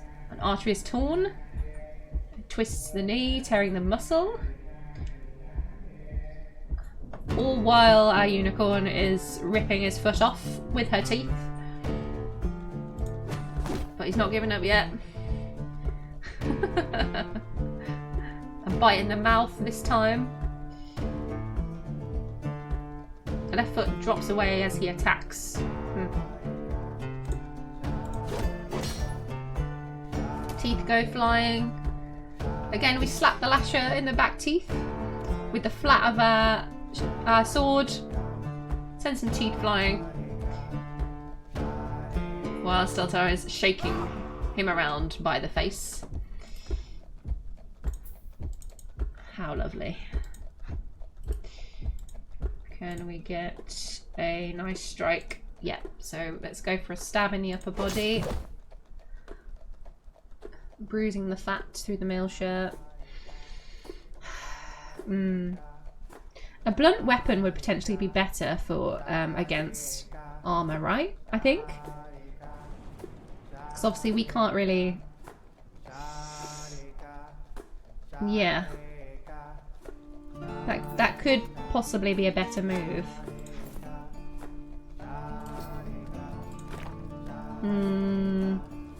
We're competent now, so that's pretty good. Platinum Warhammer is the best for armor, yeah. Not sure we... Well, yeah, I don't know where we pick one up. But there was a Warhammer one of these goblins dropped earlier. I think it may have been iron actually, so maybe we can pick that up. Competent fighter, competent swordsman. We will have very little skill with it though, so... Right. Let's try and get this finished off.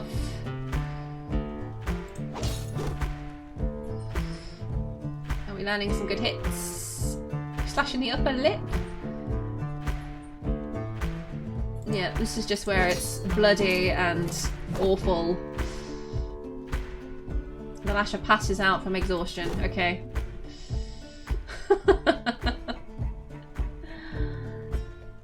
Ustoltar goes for a stab in the head, tearing the muscle, and chipping the skull through the iron helm, which is now broken. Should be very nearly over.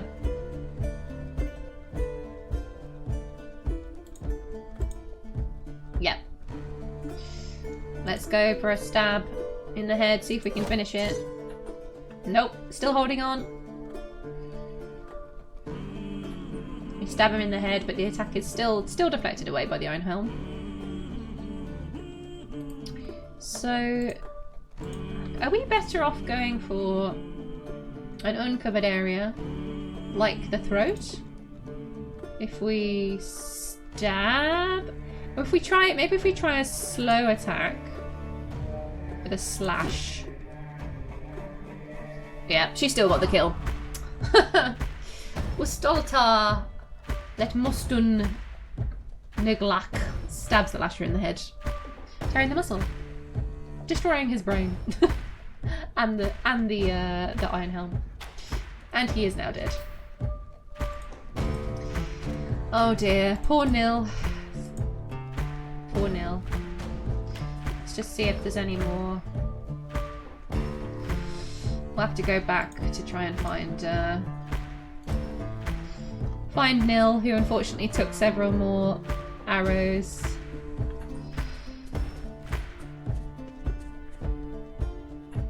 Tracks this way, but some of those are some of our old tracks. Oop.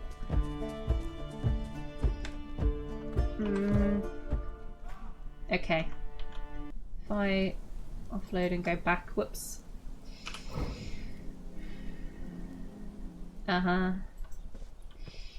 She's still alive. The iron bolts lodged in her. Poor thing. She's having trouble breathing now. Okay. Well, if we go back to our original plan of leaving Nil here. If there's anyone here, anyway, I mean, this place has been attacked. So maybe we might need to look in one of the other hillocks. There might be more people remaining. Civic mound, ruined hillocks. Looks like we got them all though. Nice. Nice job, team. So it's ruined, but there were people here. Let's have a little look, see if anyone is still around. Oh god, get rid of that. I mean, if they were smart, they probably made a run for it. But, oh, bit of an awkward place to have a tree. Or to build, I should say. Right in front of a tree. Yeah, it doesn't seem there's anyone here now. Because when we woke up in... Where were we? I think we were in one of these structures down here. But it looks like those goblins were running around causing damage.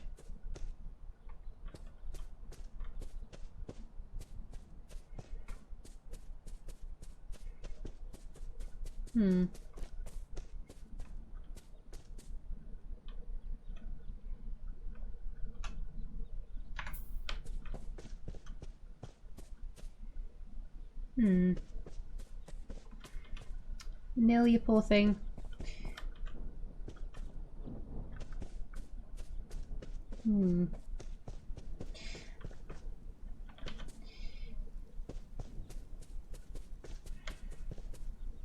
Maybe nobody is left.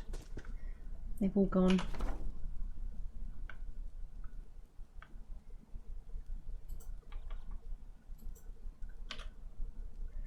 Civic mound.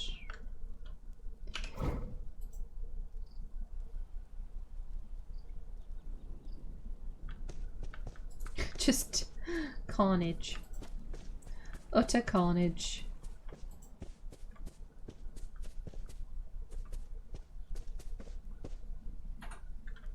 Is there a door on this side? No. Doesn't look like anyone's still here. They all made a run for it, which was probably sensible. Okay. Okay, well, we'll try one of these neighbouring hillocks and...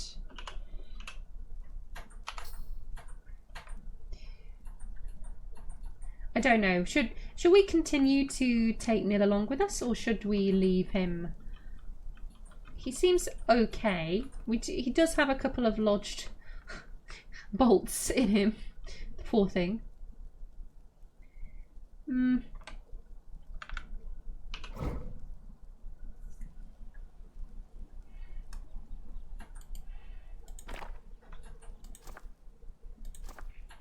And has trouble breathing, the poor thing. I mean, he's almost certainly going to die, isn't he? If we don't leave him behind.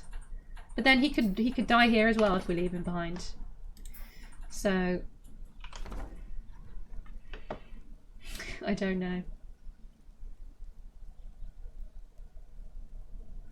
Yeah, let's press on. Who knows? Maybe he'll feel better after a nice nice trot across where are we here? This freshwater swamp. Okay, not likely. A brook named the Skewer of Vomit. That sounds delightful, doesn't it? Oh, but the river's called Cuddle Dwained, so yep. How lovely. Yep, more coming this way. Well, do we want to deal with that? I mean, they're just going to keep coming, really, aren't they? Okay, let's give it a quick save. I don't remember what I named the last save. Thanks very much for stopping by to hang out with me today while we continue this adventure mode story. We're heading up towards Praisetheaters at the moment, which, for those who don't know the bits of history about this world that we're in, was the original mountain home of our civ that we have fought to take back from the dark forces that took over it.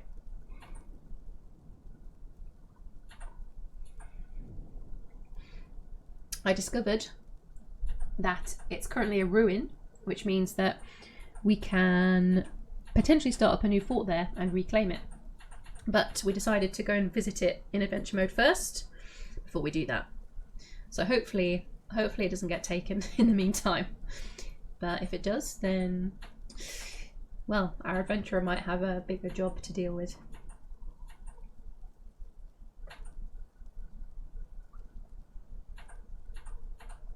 But I know some of you have things going on in DF at the moment. But I always like hearing about things. So let me know if you're doing anything cool. Working on something epic. Keatoshi is always sharing very cool things in our Discord.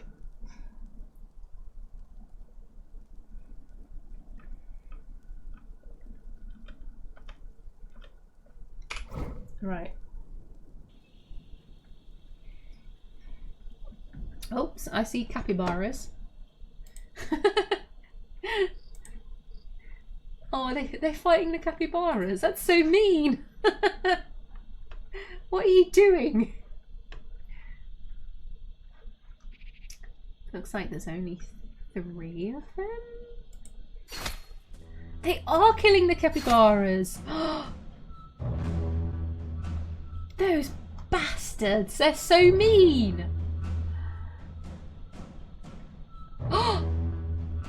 Oh no, that was a good shot. Oh no. Oh god damn it, okay. A hit right in the leg. Greetings, they're greeting the capybara.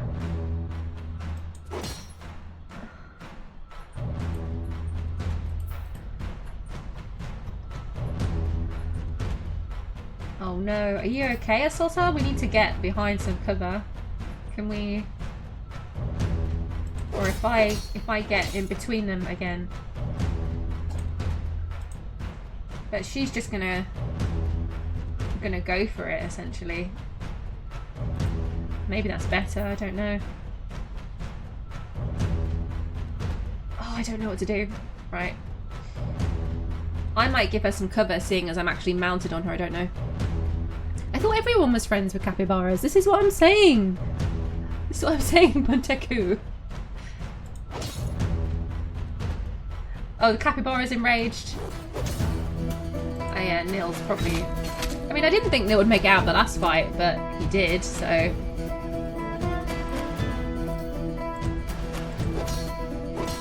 Oh no. Well, they're distracted by the capybaras.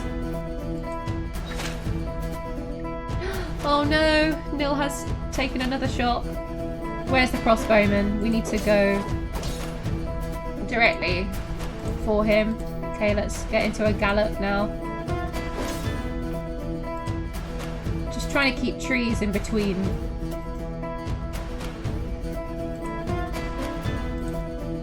Oh dear. Okay, I'm gonna jump off now. And go for the crossbowman. Oh, there's two of them, so it looks like there's a crossbowman and a bowman, potentially.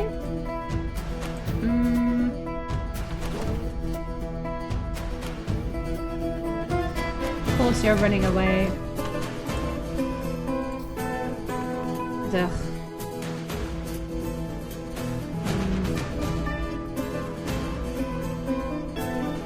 I'm not going to close this gap.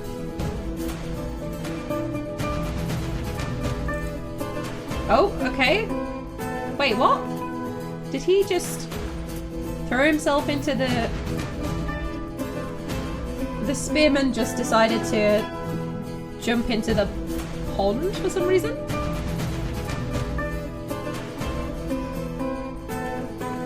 Is she doing alright? She's got something lodged.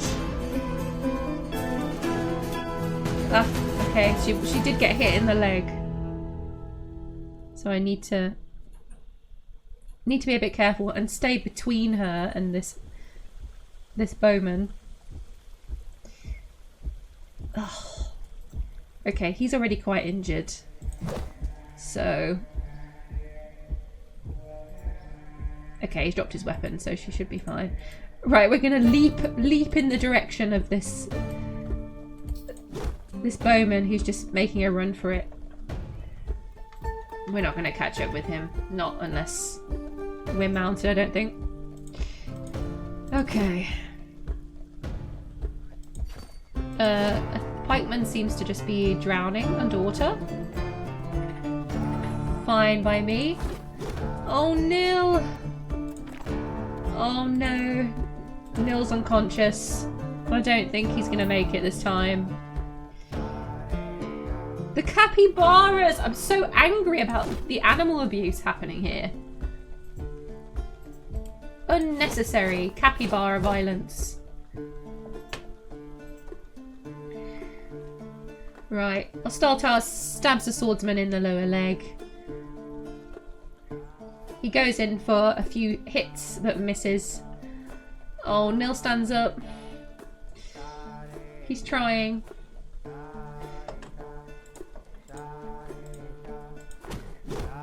Oh, he's trying so hard. The swordsman scratches Ustoltar in the left hoof, but it glances away. She kicks him in the back teeth. Nice. Oh, okay. He goes for a swing on us, but misses. She stabs him in the upper body from behind, bruising the muscle, puncturing his lung. Or bruising the lung through his armour. He's having trouble breathing. Wait, is she on top of him or jumping or something right now? What's going on? She stabs him in the upper body. Wrestling of some kind. I don't really want to hit her by accident. She's biting. Bites his left lower arm, and she latches on firmly. He is unable to break away. He loses hold of his gauntlets. She shakes him around by his lower left arm and just rips it off. She just rips his arm off.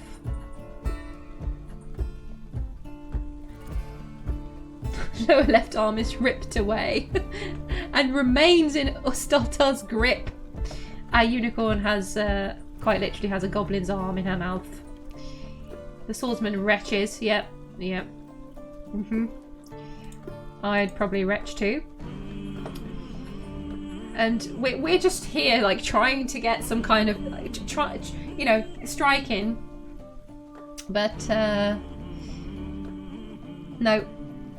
She stabs him in the head and finishes it after tearing his arm off and strikes him down. The bowman, I must withdraw.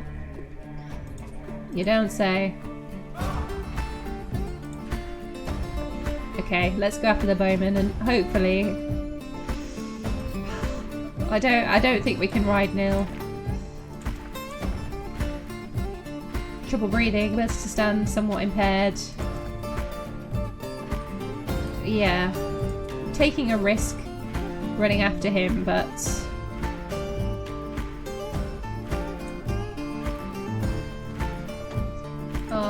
we're galloping? Okay, so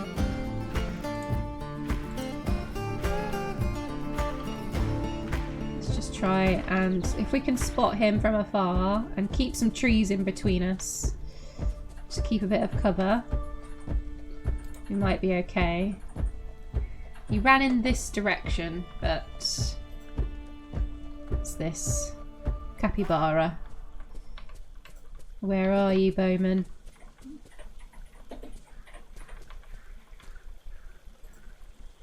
Coming for you, wherever you are.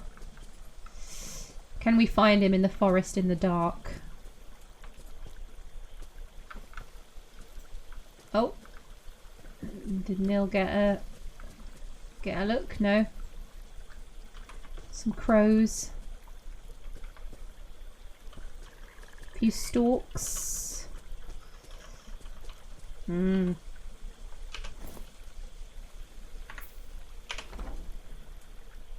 Made a run for it this way.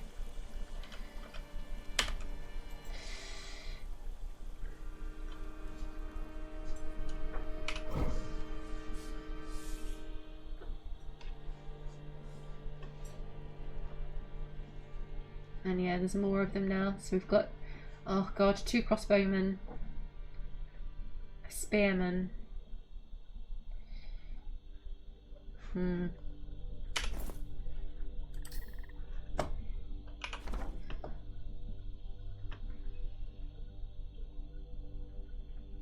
Just trying to think if there's a better way for us to deal with this.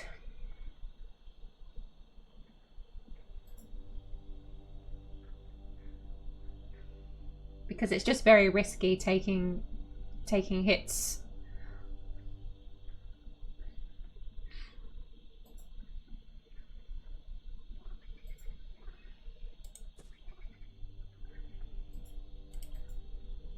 It was you, wasn't it? It was this one.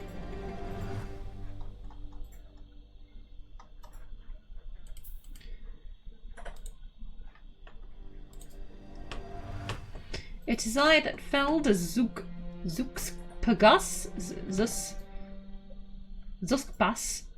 mountainous crowds, the dwarf. It was somebody that we killed in Praisetheaters.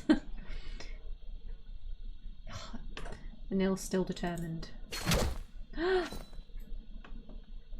Oh no! This could be his way out. The flying copper arrow strikes Nil in the throat, tearing the skin. Nil kicks the crossbowman in the right hand, his hoof, and the injured part explodes. Wow. Nil charges at the crossbowman from behind, and he tumbles backwards. I can't stand by. I'll have my revenge. Not if Nil gets you first, pal. Right, we are galloping, so maybe if we try and close the gap and then take a jump like this. There we go. No? Wait. Okay, I didn't mean to jump. Did the unicorn jump? I'm a bit confused there. She'll make short work of him now that we're closer up.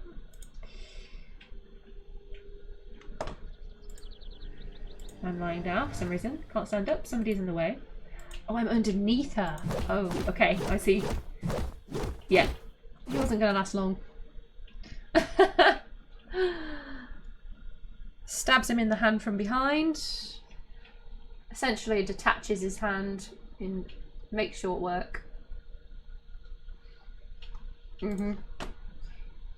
Okay, let's take care of... Oh, okay. Stabbing the bowman. Tries to get a shot in on us, but we block it with our steel shield. Nice. And he's dropped his bow now, so we don't need to worry too much about him. Let's stand up. Oh, has Nil... Where is Nil? Let's make our way towards this bowman. Nice. Okay, we slashed the sunken-eyed crossbowman in the right foot. The severed part sails off in an arc. Sans foot. And another one. Oh, there it is. Then we stab him in the lower body from behind as he tries to escape. Tearing the muscle. An artery has been opened. Ustoltar bites the spearman in the face as he also tries to escape. Oh, okay, he does try to get a shot off on us though, which we then block with our steel shield. Or is that... It's not him. Is it him who's actually shooting at us from behind? I don't think he has a... No, he doesn't have a weapon, so it can't be... Oh, her. Can't be her. Yeah, because this is her copper bow.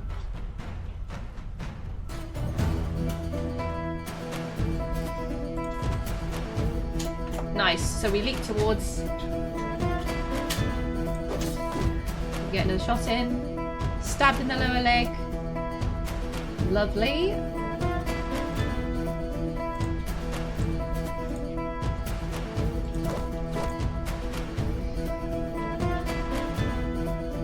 Okay, Ustoltar's doing a great job over there. Don't need to worry about her. We kick the crossbow in the upper body.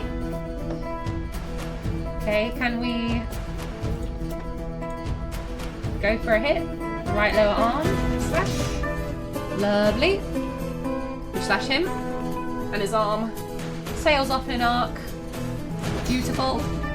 Nice. We actually get the kill that time. Beautiful. He loses hold of the copper cap.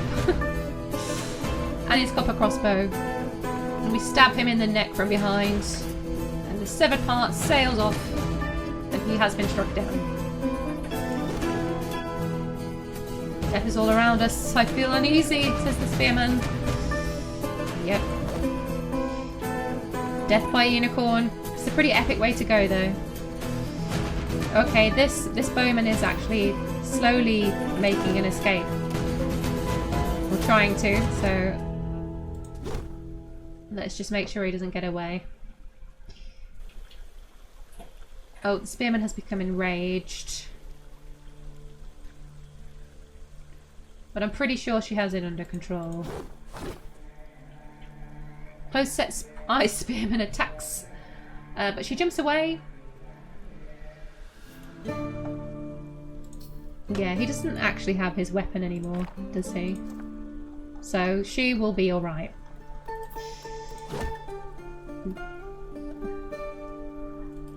What a violent stream today.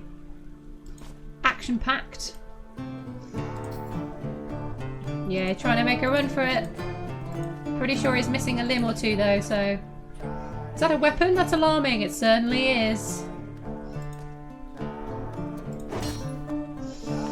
We slash the bowman in the upper body from behind. Tearing apart the liver. Oh dear. Oh, it's lodged. He's trying to run away. Stab him in the right foot. Sails off in an arc. I think that may be it for his running away. Slash him in the lip, and it is cloven asunder. it gets embedded in his face. Maybe one more strike. Lovely. We stab him in the head from behind and finish it. Sails up in an arc. He was not going to get away that time. Let's see if there was anything interesting on him. Don't think so. Yep, chopped off his foot, chopped off his head. Nice work. Now, where is Nil? Has Nil fallen somewhere or run off? Ustoltar is still beating the crap out of this spearman. There we go. So the final blow, she kicks him in the head, bruising the skin through the iron helm. Force bends the neck, tearing apart the upper spine's nervous tissue. Lovely. Artery is opened. And he bled to death. Once again, very good job. Very good job. Okay, let's see how you're doing. Healthy. Nice. Wounds. Oh dear. So, some cuts. I mean, yeah, she's pretty war-torn at this point. We've been in a lot of scrapes. But she's doing okay. She must have some gnarly scars by now. Her lower body bears the marks of old wounds, including a tiny curving scar. Her head bears a curving scar. Her eyes are gold. All unicorns have gold eyes, fun fact. Yep, she's doing alright. She's hard as nails. As are all of her unicorn brethren. Anything interesting here? Doesn't really look like it. His name is Sad. Sad Suksut. Suksutoztag. Well, okay. Hopefully, whoops. Hopefully we can have a bit of a rest before we continue. I feel like we've been fighting for the past 2 days in game.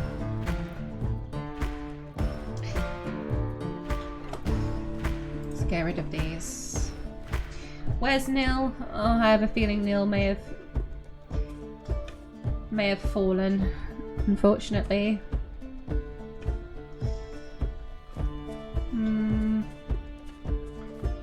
Let's see if there's any of them still showing on the map.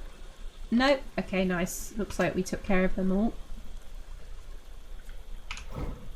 But where is Nil? Oh dear. Yeah, so Nil didn't make it, it seems. Oh no, where is he? Oh no, am I just going to lose him now? Okay, there's a crossbow here. Oh, the blood's disappeared immediately. Okay, that was a bit confusing. Speak, friend. Bone Dolphin! And enter. Welcome, thank you for the follow. And shout out to everybody new here in chat today. Thank you very much. If you're enjoying. Wait, what? Oh, no. Oh, I got excited then. I thought he was alive. Nil did indeed fall, unfortunately.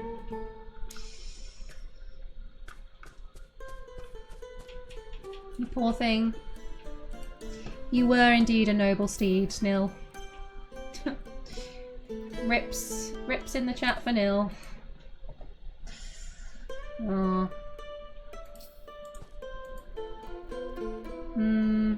Yeah, just some iron bolts and nothing else.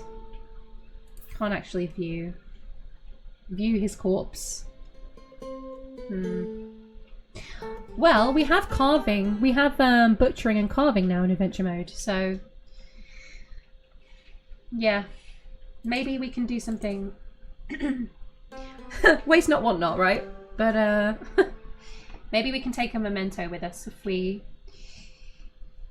I mean, Ustoltar, you might not want to look at this. You might want to look away. This is going to be a little bit upsetting, I think. Are you going to eat Nil? No, no, we're not going to eat him. But if we butcher him and take a couple of bones, then we can make maybe a necklace or something. You know, sort of keep him with us for the remainder of the adventure. Have a memento, so to speak. Now, if I remember, we have to have the right things in our hands, don't we? Or we have to have empty hands. Or something in order for this to work. So, we'll have stuff equipped. Ustoltar, close your eyes. Aw, poor Nil. We can butcher with an iron bolt. That's not a good idea. That's no. That's not a good idea. Yeah, I'm never sure how to equip these. If I remove the item and then equip it again, perhaps? Yeah, see, that's so weird. So, oh, right. So when I remove the boning knife, I remove it from my armor where it's attached and then equip it. Huh. Okay. Interesting.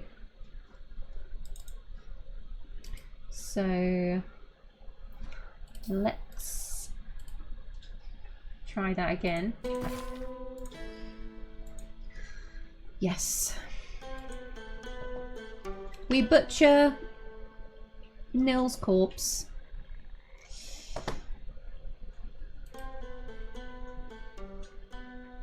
And we shall take, yeah. Take a bone or two. Don't think we really need anything else. Don't really need his brain, poor thing. And we can't do anything with his skin, because I don't think that exists yet in adventure mode. Would have been kind of cool. Could have made a cape from, you know. But no. Are you feeling okay, Ustoltar? That must have been a bit upsetting. Okay, those bones weigh a ton. And we basically can't move now because we're carrying an entire horse skeleton. Okay, so we've got the boning knife in one hand and the bones in the left hand, which means that should be fine if we try and carve with them. Okay, so... Oh, let's make a figurine. We can make a bone figurine of him and then a couple of accessories. Okay, Nil. Okay, I need to type this in chat to remind myself, so... Nil... Otsus. Takud. Tarmid. Okay. We've still got fight music, so 1 second, I'm just gonna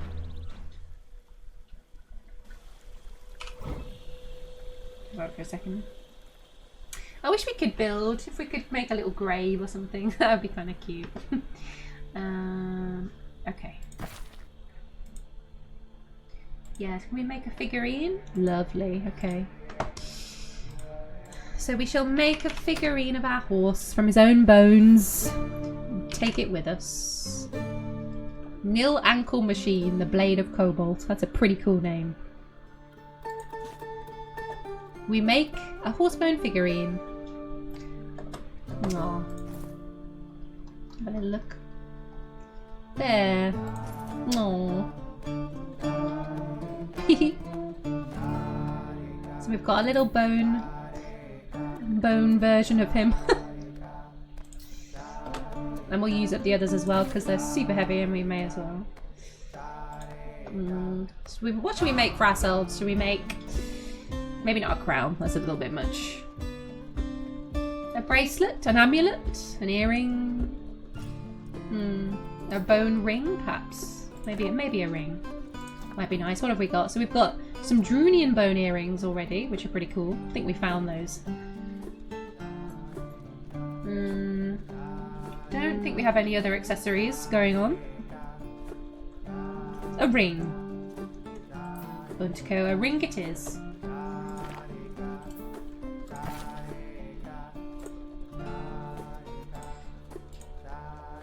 She'll make a ring and keep him with us. Doesn't have his details on it anymore, but that's okay. Can make a few more. Maybe I just do figurines for the rest of them, and we can give them out. Keep his memory alive. Did we save that image actually? Yeah, so we'll save it so that we can come back to it in the future if we want to. So, nil otsus. Wait. Historical figure. That's what we want. Nil. Let me know how the sound is as well today, guys. Hopefully all the levels are good. Sound is always the hardest thing when it comes to streaming. Yeah, so if we save this. Ooh, high quality one. Very nice. Very nice indeed. Oh wait, what's this? This artwork relates to a horse bone. Oh, they're the same. Okay. Horse figurine. The garish sun. What's the difference? Artwork relates. Appears on a horsebone figurine. Is an image of Nil in horsebone. Oh, it's superiorly designed. Oh, okay, so we can choose the difference between the first kind of rubbish version that we made and the slightly better one. There we go. Huh. That's kind of cool. Wait, does that mean we get a new one every time? That's a bit... Whoops. No, okay. I've not used this system like this before, so... I'm learning things.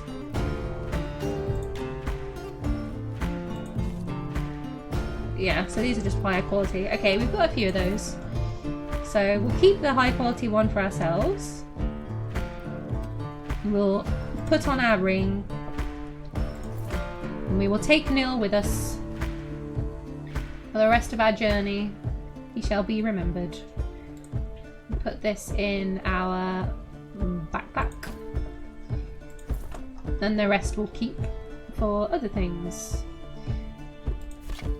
And we can leave his bones here.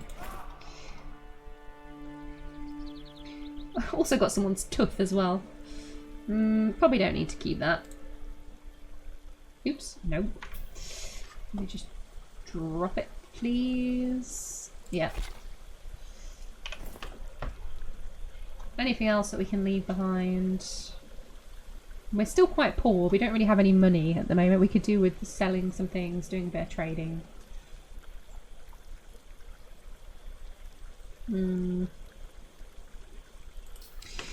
Alright then.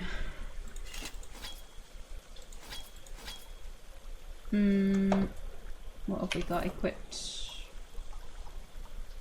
Just so I don't end up going into battle with the boning knife by accident. Still got something in my hand. Right hand. Strapped it to the body. Oh, okay, we're holding all of these, that's why. Put those away. I do wish there was a quicker way to do this. In fact, is it R? Ah, yeah, okay. So...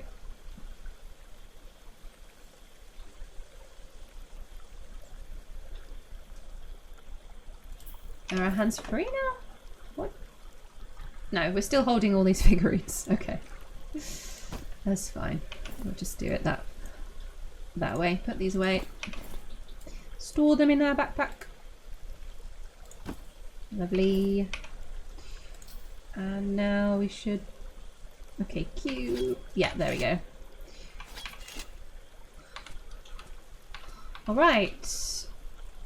Let's just check that there's no one else nearby who's going to jump us in the night and have a rest before we move on.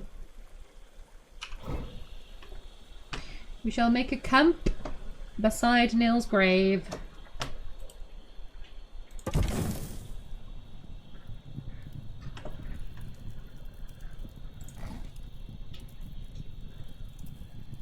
In fact, we don't actually really need to sleep, do we? Let's not waste time.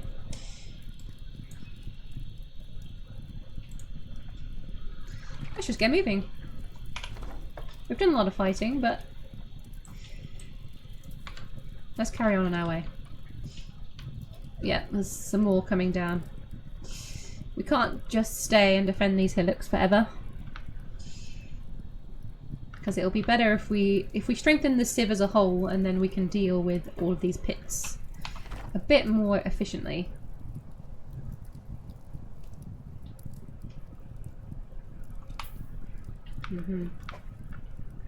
Can't really... don't want to take care of all of these little groups single-handedly.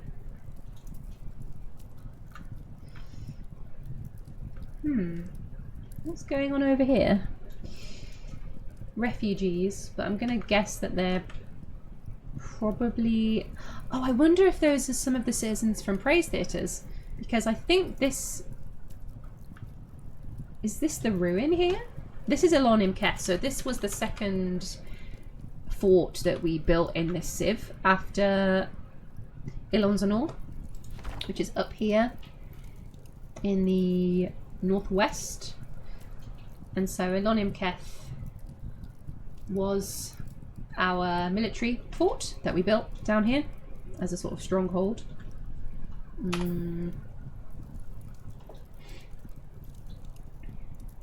So we could go in there and give that a visit again, but we've already been there. We picked up some new armour over there.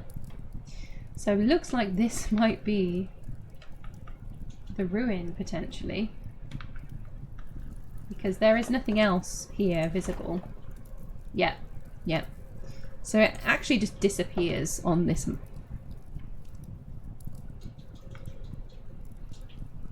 Ah, right, yes. So this is the remains of Praisetheaters, of our original mountain home, of where our civ began.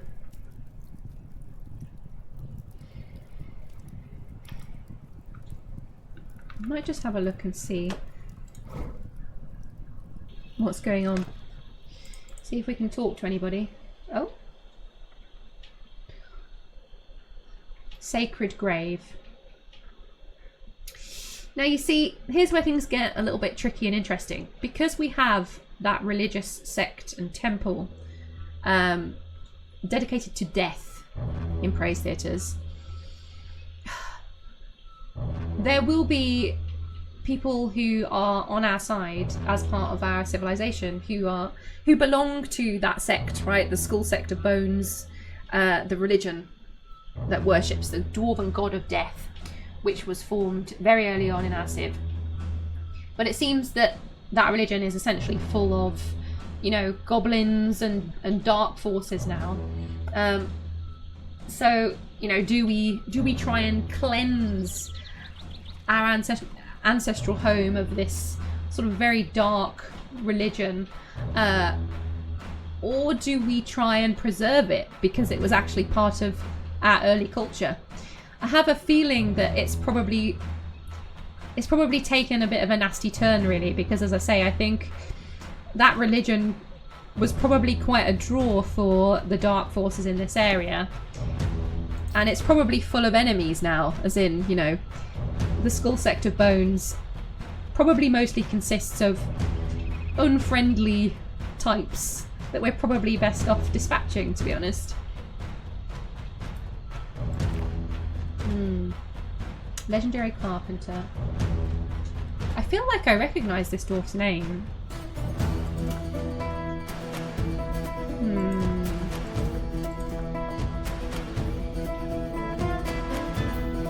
We're fighting again.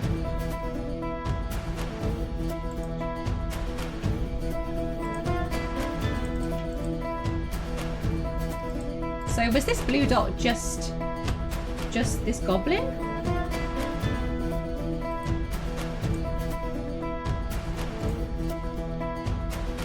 It's good to see you.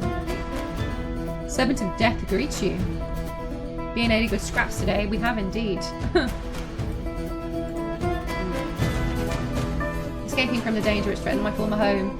Yeah, you see, it gets really difficult to know who's on our side and who isn't. So we could quite easily end up killing people that don't really deserve it.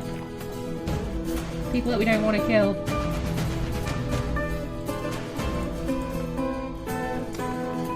Okay, so we're going to have to try and glean some information.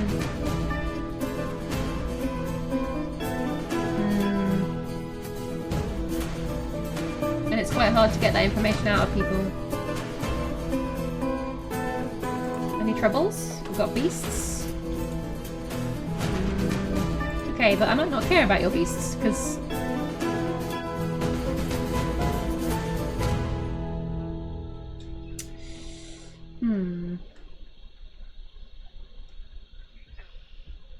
Impatient. Want a joke?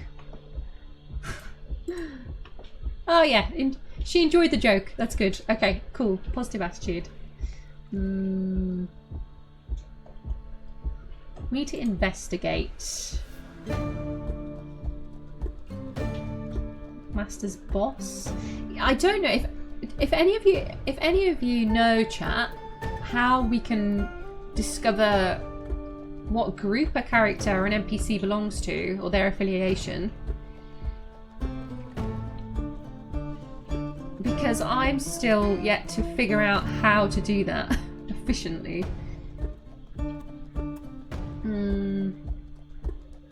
Ask about their master or boss, schemes or plots. No, it's not really the same thing.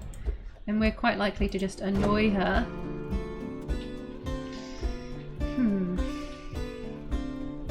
If we ask about the surrounding area, maybe?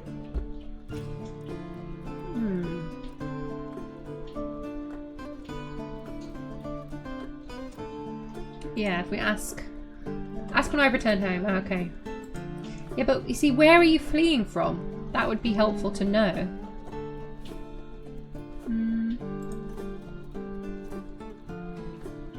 My husband is named Wickedshot. Okay. But where are you from? Whose side are you on? Probably not our side, to be honest. Because, of course, things get a little bit difficult when we just start deciding to kill all the goblins. Can we use the F-hack as a last-ditch way? We probably can. I would have to check how to do it.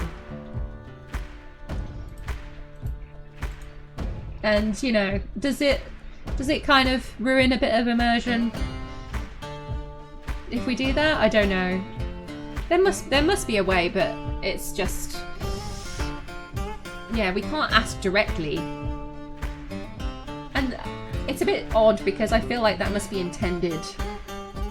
It seems like quite a basic question to ask when you meet somebody. Where do you hail from, you know? Would be one of the first things. Profession? Sacred grave, of course. Yeah. So you see, I know that she belongs to that religion because it's just the most likely thing.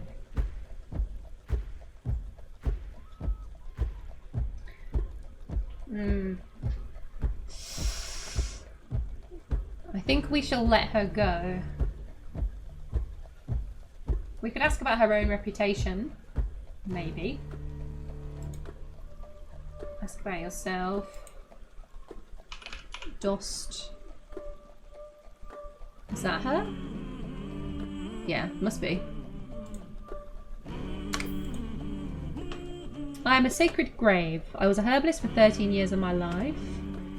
Okay, so maybe this is a better way of doing it. She's getting impatient though now. Ask for directions.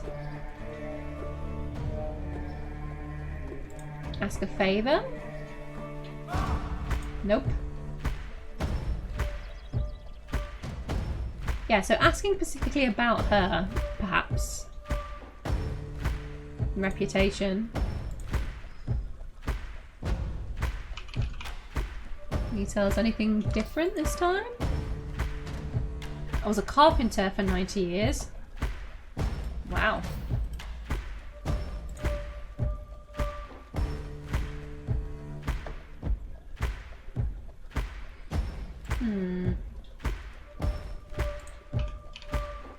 Oh, let's ask her about our queen. So if we ask her about the queen of our civilization, maybe that'll give us a bit more info. So this is the elvish queen of our civilization. Mai Lakes Bodice. The morose rock of flashing.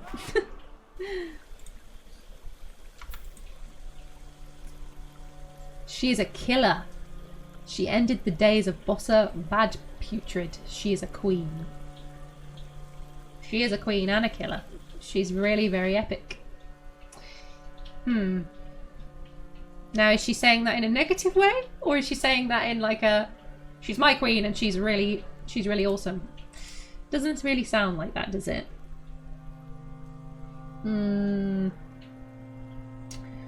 Okay. I think we have to let her go. A killer queen. Heck yeah, we have a killer queen. And wait till we... Hopefully if she's still alive and she's, you know, out there fighting somewhere, when we find her again, her armor, if she's still wearing it, is so cool looking in adventure mode. Because, you know, we got her all decked out in the highest quality stuff when we were playing Ilon before we sent her with the squad to try and take back Praisetheaters. So yeah, she looks super cool. Oh, they've all moved now. Okay, interesting. This is quite intriguing, so I might continue. Let's see if we can find out anything else. Ah. Oh, it's Lawbert. You see, I recognise a couple of, like, some of these dwarves because they're dwarves that we've had in other forts. Baron Consort of Field Boat. But again, it's hard to know. Even just because somebody's a baron of one of our past locations, it doesn't necessarily mean that they're part of our civ, because if those locations have been taken over, then I don't know, it becomes a little bit grey. It's a bit difficult to know. Yeah, so this is some of the awesome looking, like, high quality gear. It's partly how I can tell. It's good to see you. Hello, Lorbam. I don't remember where you came from, but I think... I wonder whether he was... Wait, she. I think it's a she? Yes. I think, if I remember, that Lorbam may have been part of the squad that we sent, actually, with the Queen. Which would make sense because these refugees will have come from the ruin, right? So she will have been here and now they've, you know, run off, whatever, or they're not actively here in this location because it's now a ruin and it's been destroyed essentially. So I'm pretty sure she may have been part of the Queen's squad when we sent them to retake it. Yeah, so we're not going to learn anything new by asking why they're travelling because they're obviously just... They've come from Praisetheaters, essentially. Can we ask about Praisetheaters? Is there an event where it was raised, perhaps?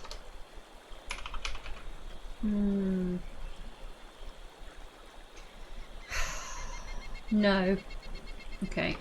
So we can't ask about that specifically.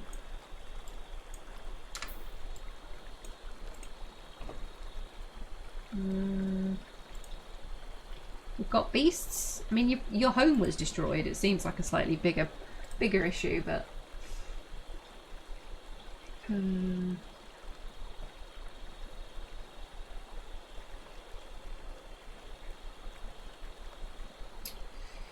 okay.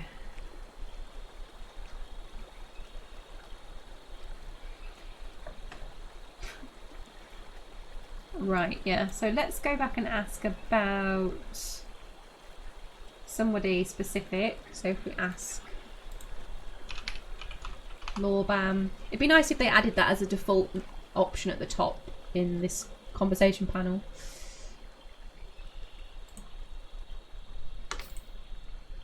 I am administrator. Okay. If I have a look at your... Ah, yes, look. So these were the silver amulets that we made. So the name of the government in Ilon, which is the first fort that we built, which is now the capital of our civ. We made all the citizens silver amulets because the government was called they're called the Silvery Lanterns. The first group of dwarves that we played with were the Silvery Lanterns, which is pretty damn cool. She's got a named spear and shield. Wow, okay, she's wearing 2 mail shirts because she's just that epic and strong, apparently. A unicorn tooth ring, see? Yep. But whether she still belongs to, you know, yeah, if Praisetheaters was taken over by one of those dark forces, like, we don't necessarily know, you know, who became part of that new group, I think. Unicorn hoof bracelet. I'm still learning sort of how all of these intricacies of the sort of politics of it work, I suppose, because, yeah, if a location is then under new governship, essentially, the characters there, they might join or they might leave, or, you know, I don't really know exactly how it works at the moment. So we're going to have to just discover and do our best. And where I don't recognise the actual dwarves, I'm just not going to know for sure.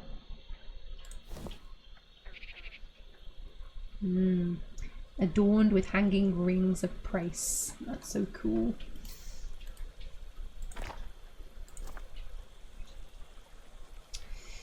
Let's have a look at this masterful shield.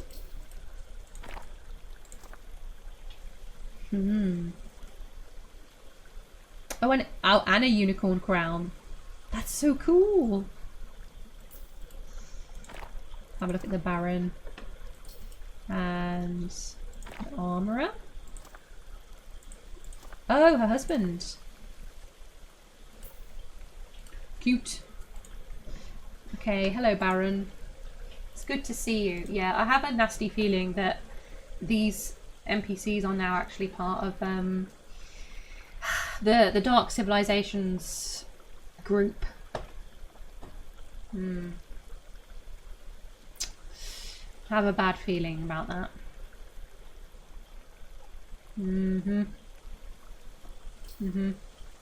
Okay, well, there's not much we can do for them anyway. We just need to investigate Praisetheaters and see what's going on, and then we can potentially reclaim it and take back the mountain home, take back the ancestral home of our civilization. And rebuilding it is not going to be an easy task. It's going to be quite a complicated job. So, yeah. And it would be cool to try and find the Queen as well before we jump out of adventure mode, but she could be anywhere. So, actually, that would have been a good thing to ask. See if they can tell us where the Queen is. Hello again. Do you know where the Queen is? Directions. Can we ask where she is? Yeah. Ask for the whereabouts of the Queen.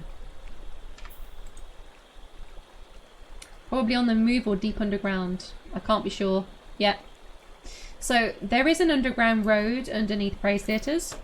So yeah, who knows? Okay.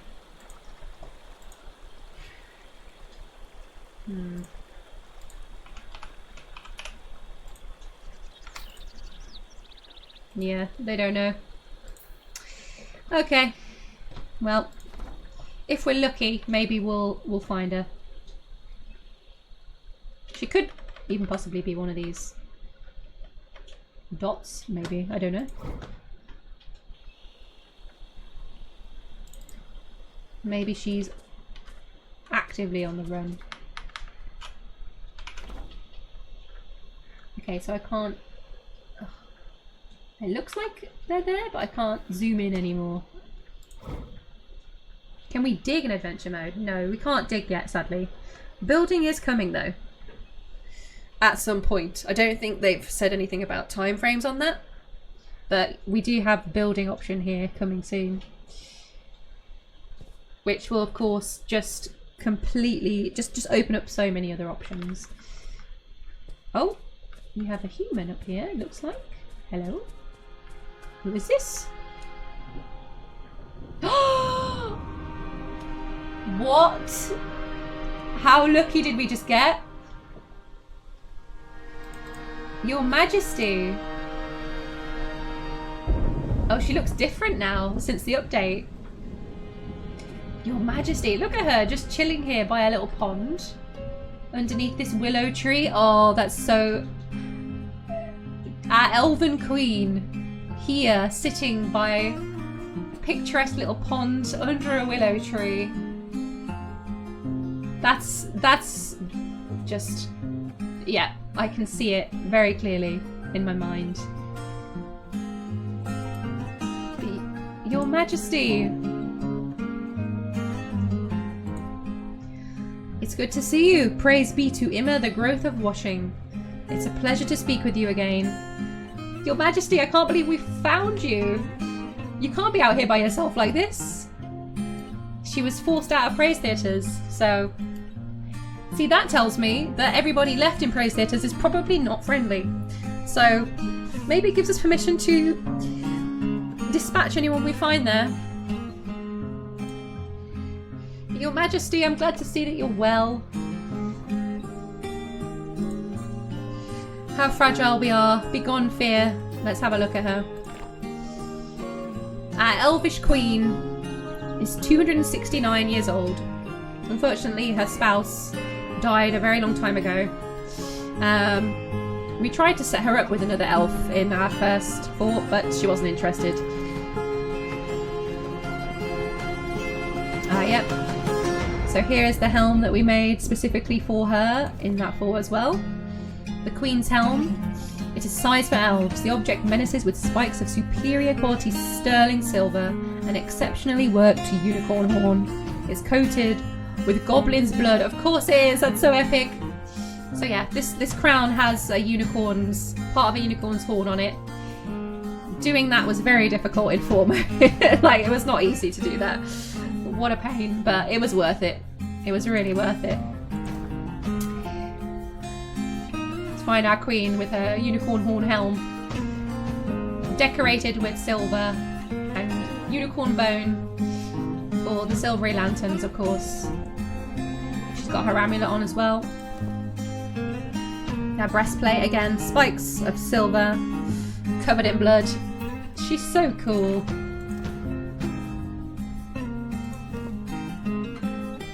Panda tooth, that's new.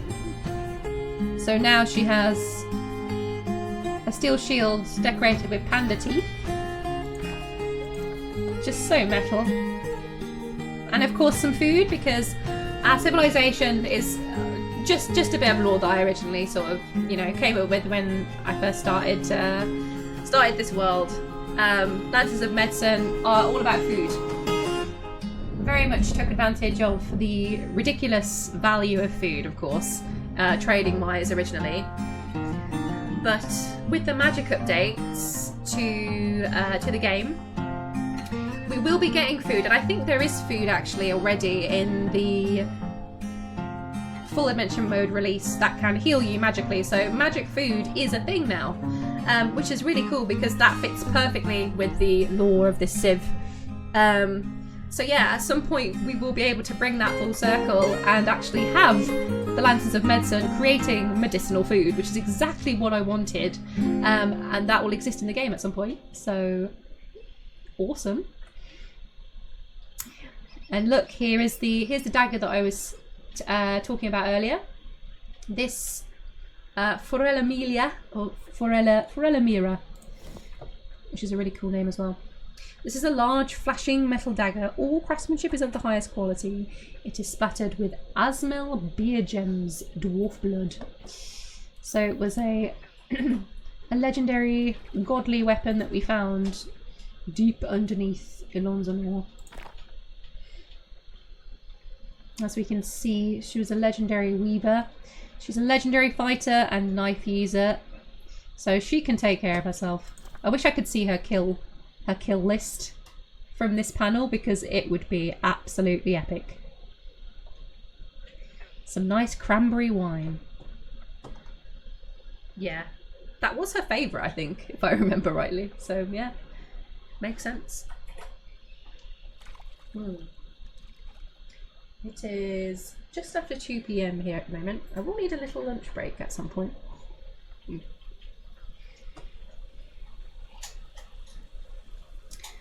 can't believe we found the Queen. That's so cool.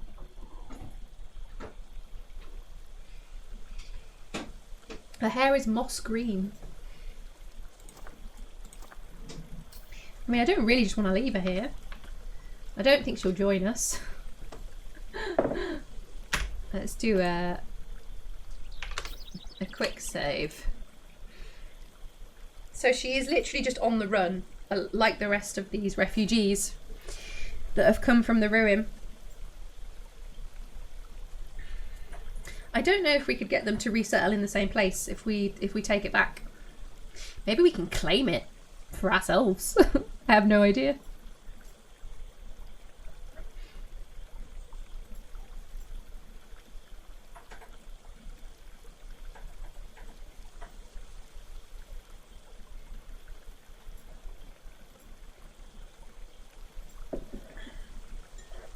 I'd love to know where you're all watching from as well today.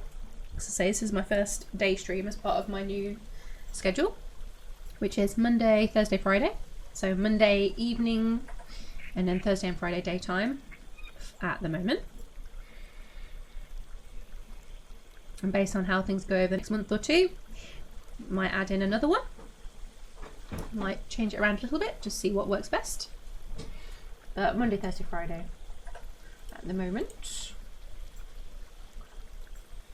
Oh, the Yellow Sparks. So the Yellow Sparks was the entertainment troupe that she was originally a part of when she actually arrived at our first fort, before she became queen.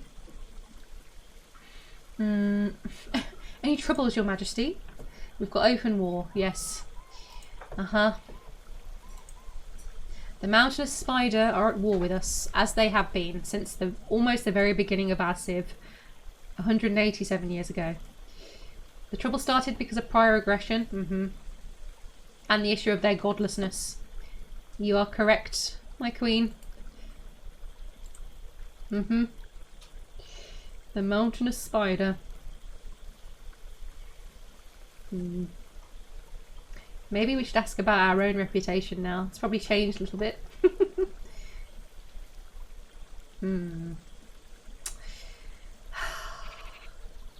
Ask her to join us. Imagine if the Queen became part of our party. Oh, that'd be so cool.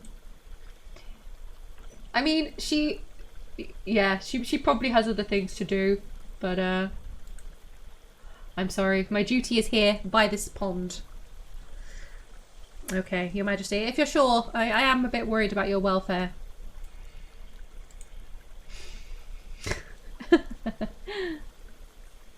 Inquire about... no. Directions? No, we know where we're going. Ask about somebody. Have you heard any tales about me, Your Majesty? Am I proving myself to be a worthy subject? You're a pleasure to speak with. Thank you.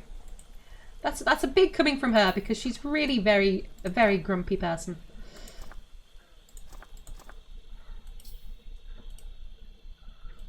It's a shame we can't actually see her full personality in adventure mode, because it's really funny. She's the least queenly person that you've ever heard of. Basically just full of rage all the time. Very violent, unsociable.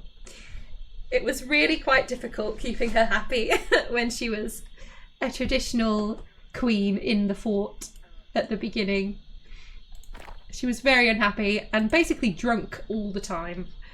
And we would just find her lying in the corridors, you know, completely blackout drunk. And you can see this because almost all of the VODs for that fort are up on my YouTube channel. I started streaming, I think it was I don't know how many years into the fort I started streaming. Unfortunately, it wasn't from the very beginning, but there's still tons of stuff there. I think there's over 10 VODs, 10 streams on that playlist. They're all in a playlist under Ilon, the Fort of Moonheart. So yeah, you can see that in those VODs. So a lot of the stuff that I'm talking about right now.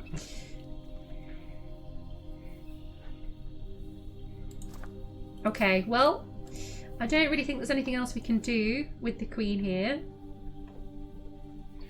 seeing as she doesn't want to come with us.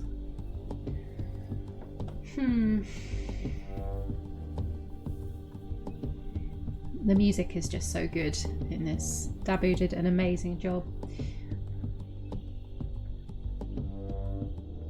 Ask a favour.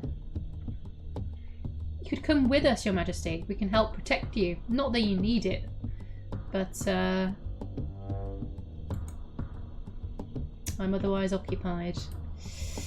Okay, well, Your Majesty, we will continue onwards. We're going to take back the mountain home for you. We're going to make a name for ourselves. Zatthan Pickswicked, the light spark of mirroring, will be known in the Lanterns of Medicine for generations to come. Right. Let's get a move on.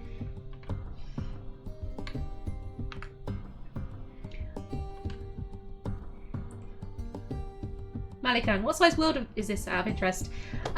When I originally generated it, I think it was standard, but it might have been large, possibly. It's pretty big. This is the central landmass that we're on right now. So there's another landmass to the north and also one to the east, which they're both detached. You know, they've both got ocean in between them, but it's pretty big. So yeah, there's a lot going on.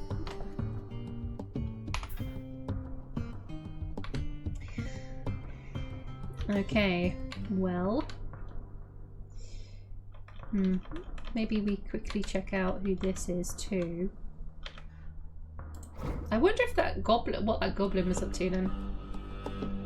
That we found. Oh, that's her. Okay, never mind. We've already spoken to you. Okay, let's move into Praisetheaters. The ruin.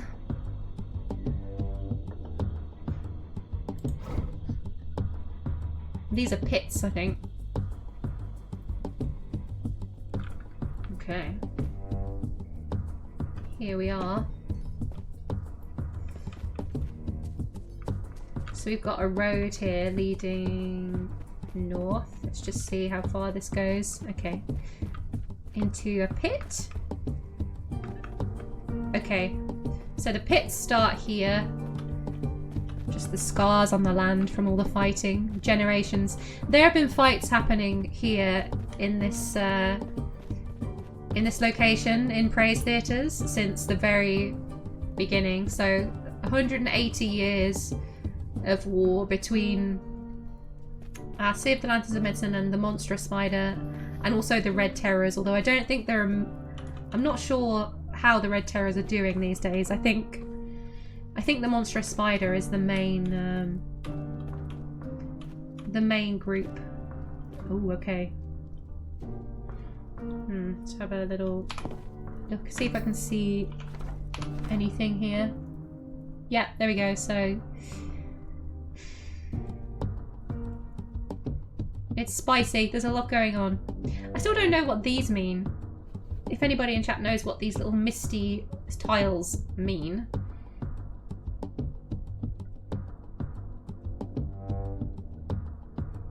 Not quite sure.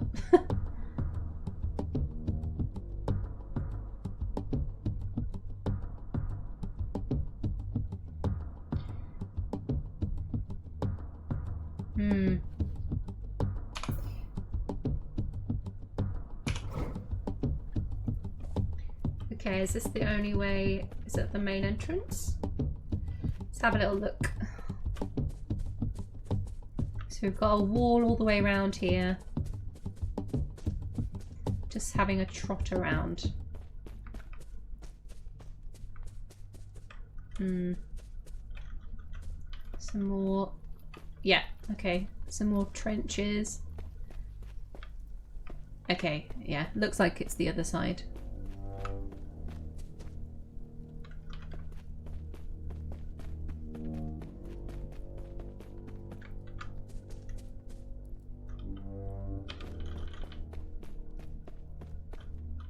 Okay, so technically this is a ruin now. So it's not occupied. But let's see what's here.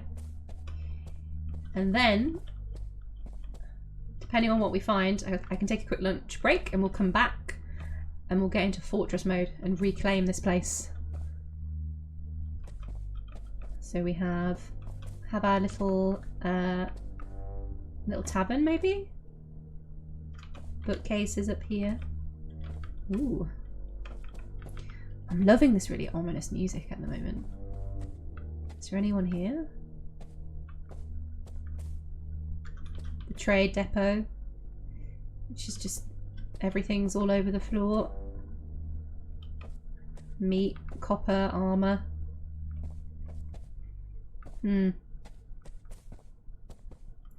Now, I think this is part of the temple. So there's a temple here to that religion that I mentioned, the school sect of bones.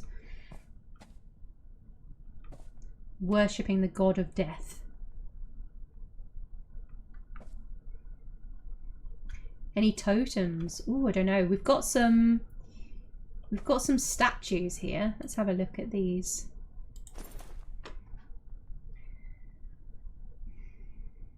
So Kubuk copper blushes. Oh yeah, so this relates to that person becoming the first bone of the skull sect of bones in 78. So who's this? Sacred grave. So yeah, just people becoming important figures within the religion. Totems are usually on pedestals at the lowest level. Ooh.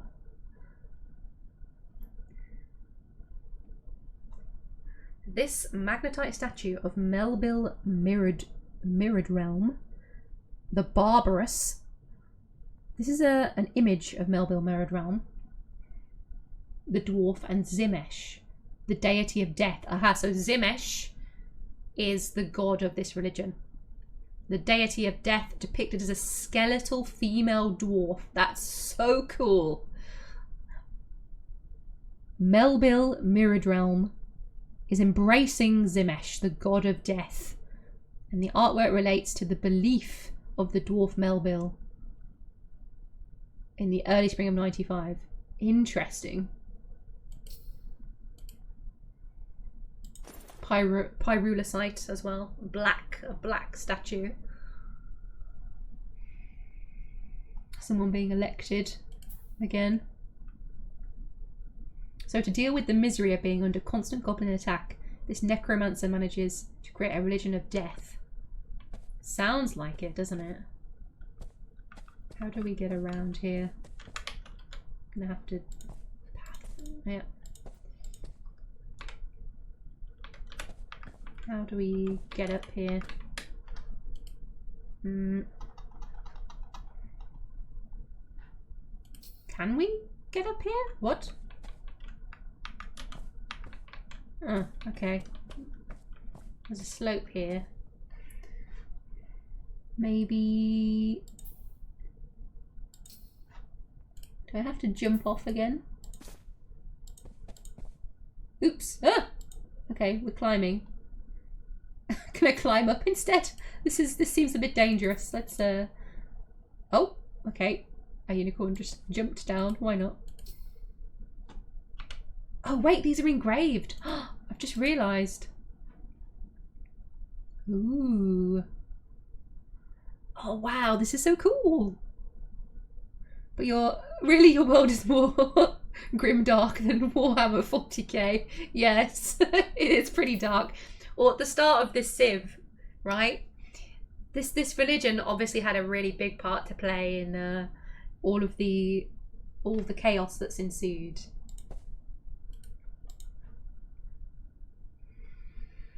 Bemor War Calls.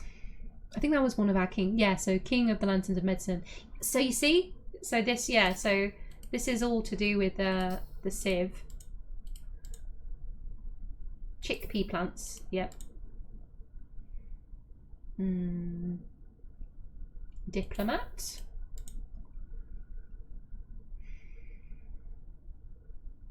The end of the membership of the Lanterns of Medicine.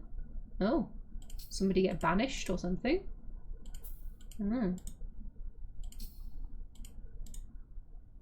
Position of another diplomat. Image of a dwarf. Some waves. Very pretty. The thing is, you never know what you're going to learn from an engraving. The sick tick of chambers. The sick tick of chambers. Bemor being king again. Ooh. Oh, it's the Queen. Picture of the Queen. Surrounded by the dwarves, it relates to her ascension to become Queen of the Lanterns of Medicine in 160. We're now in 187. So she is the longest serving monarch in this civ. From the very beginning, by the way. By far, 27 years. Because she's hard as nails and basically immortal because she's an elf. So as long as she remains a legendary fighter and doesn't get into any scraps that are too big, she should be okay. And this is another thing that just makes this civ and the story going on in this world so cool, is because we potentially have an immortal monarch at the moment.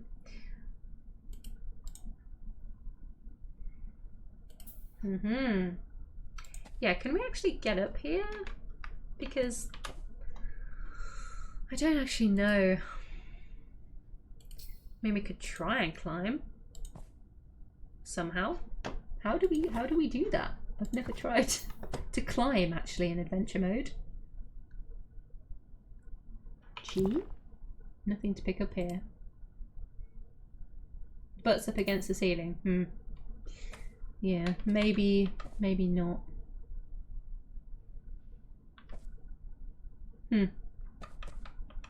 Well, this is a one-way temple, I think. But I'm really glad I noticed those engravings there. An image of some gloves.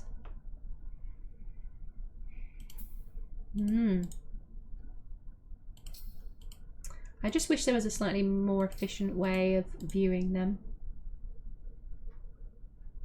Oh, the adamantine leggings that we made in Ilon's and all. Very cool. A skunk. Image of the Smile of Dreams. The pigtail cap, that was another artifact. Our people love that thing for some reason. They absolutely love this hat that we made.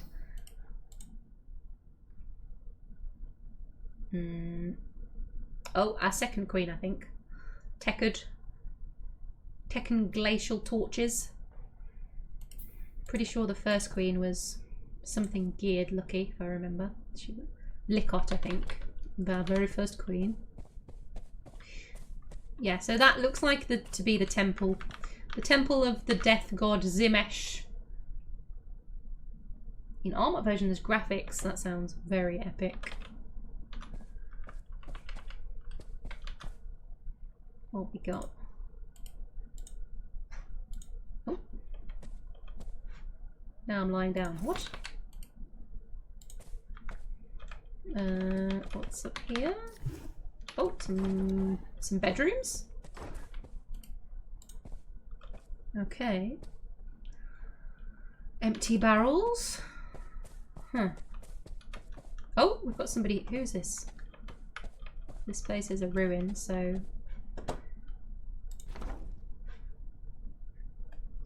just worried it's going to suddenly get like claimed or something. So I don't think it should, because time passes so much slower in adventure mode. Baron of Glaze Posts. Now, are you a goodie or a baddie, sir? This is the question. Good to see you. And how do we find out? If we ask about this location.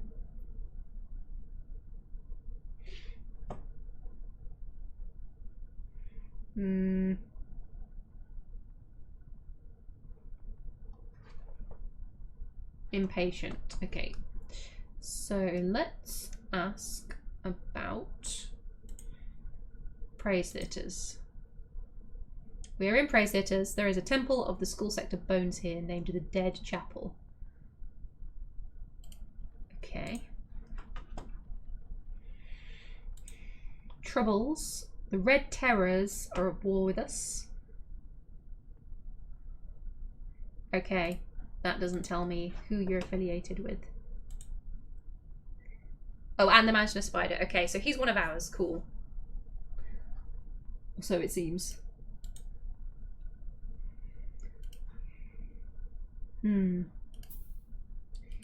Because I don't want to just kill everybody that we come across in this place.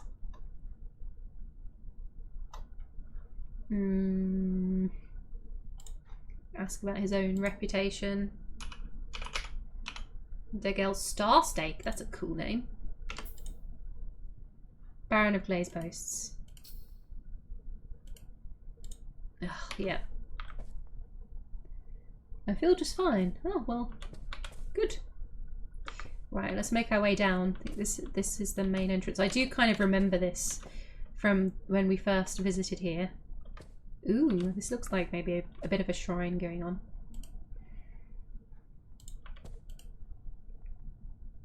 Tin display case, so it's not, it's kind of been knocked over, I think. What's this? Some dice? Some talc dice.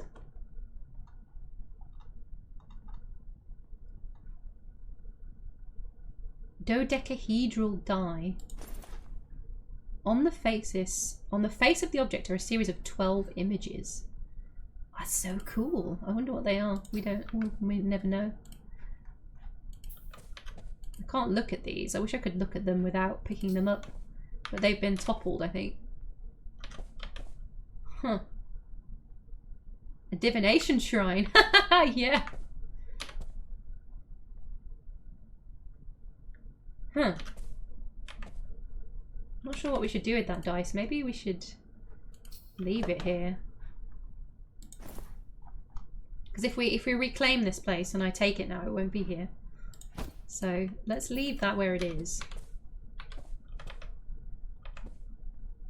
You'll probably be turned into a giant gnat or something. Oh wow.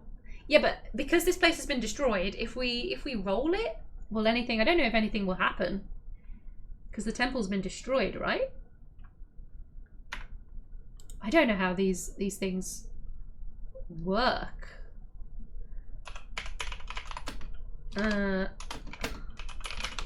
Maybe nothing will happen because it's been dismantled. Or maybe it'll only be bad things because it's been dismantled. That'd be a great way for this adventurer to find his end, right? Get turned into a bug of some kind.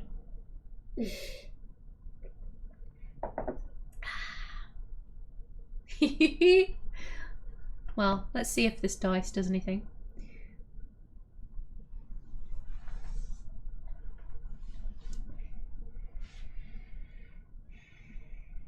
I've read little bits about this stuff in, you know, on like the forum and on Reddit and things like that, but I've never interacted with any of this stuff, so I have no idea what to expect.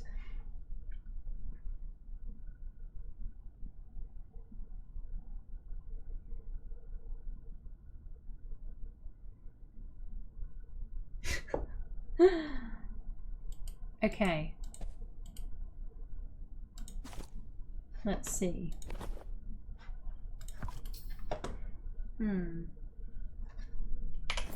Looks like adventure mode saves are just as massive as fortress mode.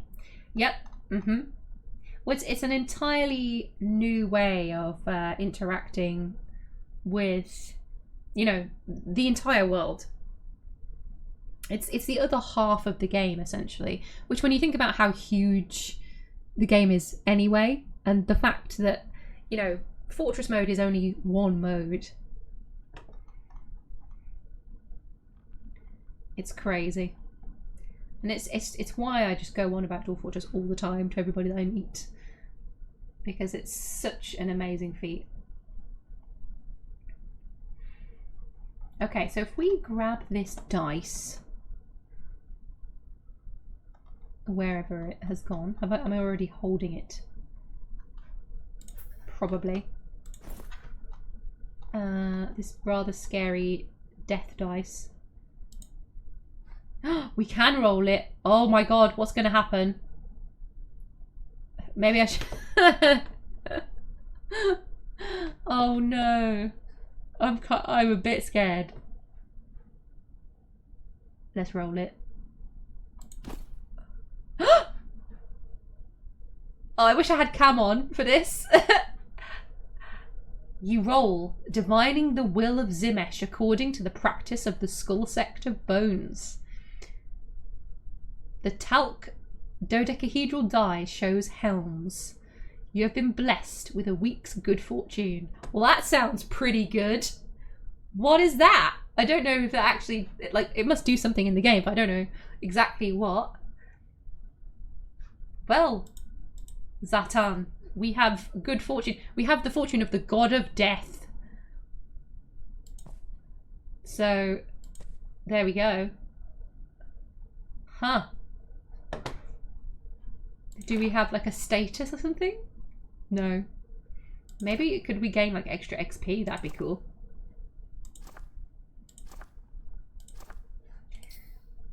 Ooh. You know your deity can even block arrows for you. Well, I don't think... What is our religion? Do I even remember how to know this? Do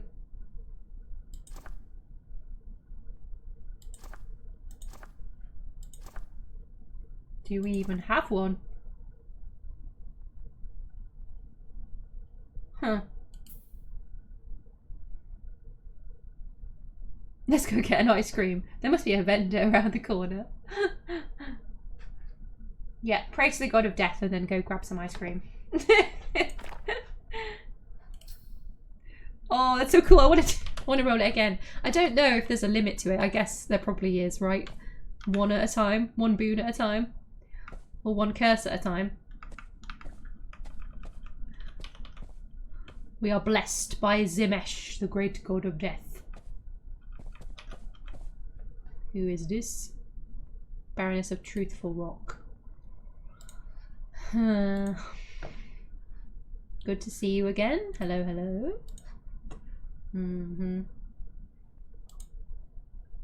We're at open war. Yep. The Red Terrors.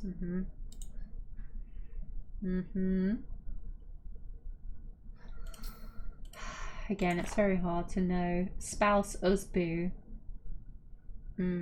That's a goblin name. Goblin amulet. No, it's going to be very difficult for me to know who's on what side.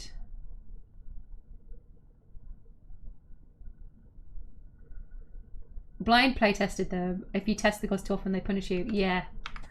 I know there's some pretty mad things that can happen when you mess around with the shrines, but the fact that we have one here in our own, so this ruin, this fort that we're in right now, is where our civilization began.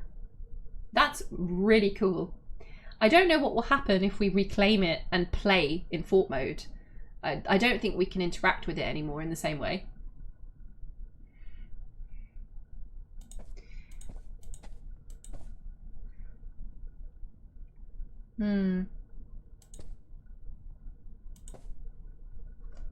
Yeah, I don't know if the shrine still keeps its shrininess if we reclaim. Okay. Oh, was that somebody's corpse? Yep.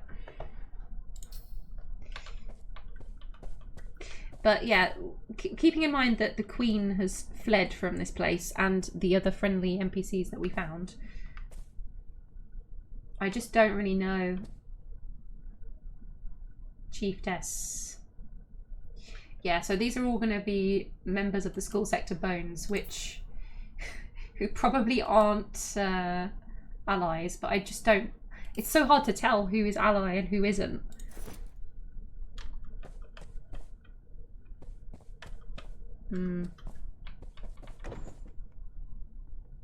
The Duke of Cruel Order. Okay. Now I do know Cruel Order. So are we about to start some drama?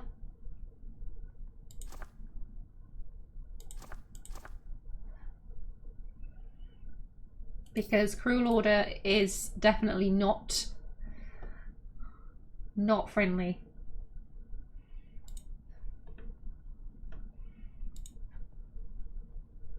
Mountainous Spider is at war with us. I don't know. I don't know what's going on, mate. Can you help? Can you help me? Understand?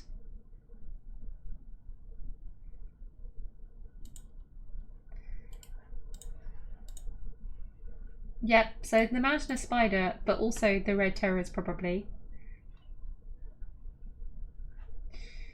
I don't know. Cruel Order. Cruel Order. I mean, we could open up Legends mode and have a look.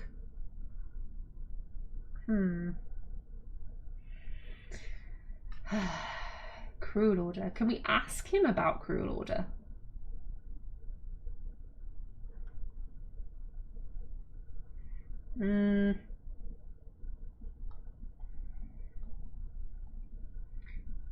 Shall we just try and claim the site?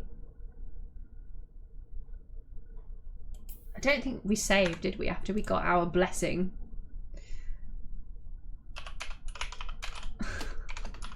Blessed. Nice. Our good fortune from Zimesh. I feel a bit conflicted now. I wasn't quite sure whether, you know, we were coming here to essentially wipe out the Skull Sector Bones, but...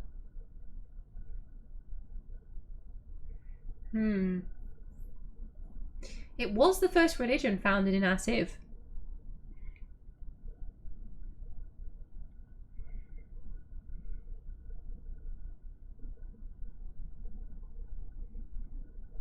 Probably not the best cultural thing to do, to just completely wipe it out and destroy everything related to it. When there's literally a shrine here in the mountainhome. Random goblin inside the wall. Yeah, I don't think they're supposed to be there. It might be a corpse. Maybe it's a corpse somehow on the wall. I can see this little object, yeah, inside the wall.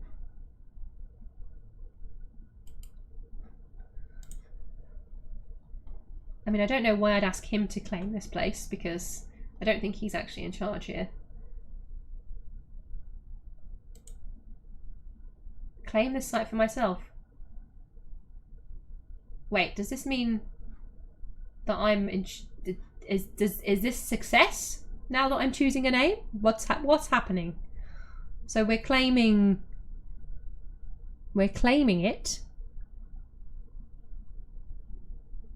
Wait. I have never done this before.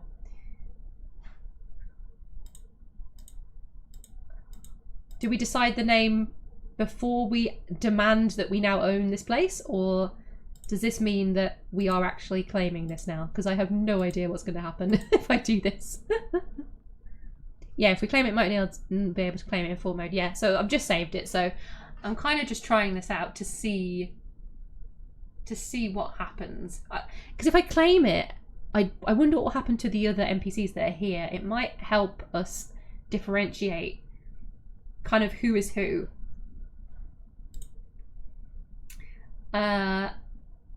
We should be called the Blessed something because we just literally got blessed by the god of death. Ooh, okay. Can we be blessed? Blessed? No. Oh, what a shame. Fortune? Fortuitous? Something of fortune, yeah.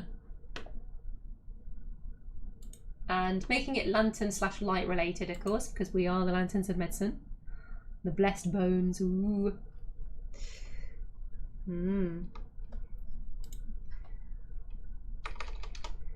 The lanterns of fortune, we've already got enough lanterns. Because originally our first was the silvery lanterns. And then I think Ilon Imketh, which was our military base, were something to do with justice for taking back the lands. The light of fortune is a little bit, I don't know. Beacon, what else have we got? Torch.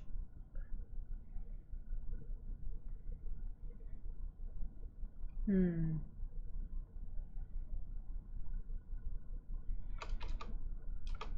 think torches. Oh, we kind of, yeah, nice, okay. Or the torch of fortune. Litast. Oh, litast means torch. I made a very cool gang with my bald dwarven veteran Deduk. They're called the Boyish Band. They've taken over an abandoned hamlet. Nice. Torches of fortune. Okay, let's try it. I'm in charge of Praisetheaters now.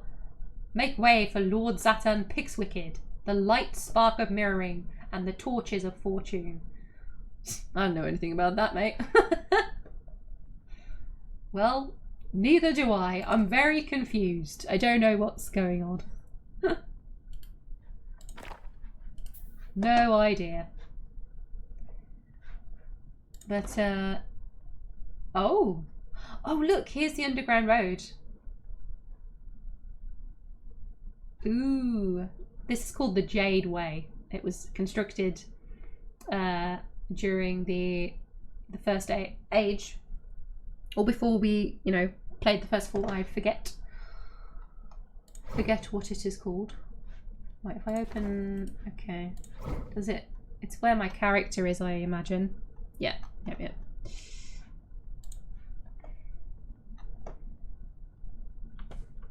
Ah, so they'll take control of the taverns, but the main castle will still be in control of the main government. I see. Hello. It won't turn out well. Baron of Crest Knives. Yeah, because again, this dwarf here could be a good baron who's on our side, or a bad baron who's already with the Mountainous Spider or the Cruel Order, because I'm pretty sure that was the government that had taken over. The government that our queen was part of when we sent her to take Praisetheaters back was called something else. So I'm pretty sure everybody who's here, unfortunately, is essentially an enemy of our civ at the moment. I always wanted to make an underground road, so once there is digging adventure mode, I can actually do it. Yes. But you could also do it, so you could do it in fortress mode, but I think underground roads are, they're constructed when the world's generated, or as part of the civ, I suppose, as like a structure. All barons are on the bad side. Power to the people! Yeah, just kill all the barons.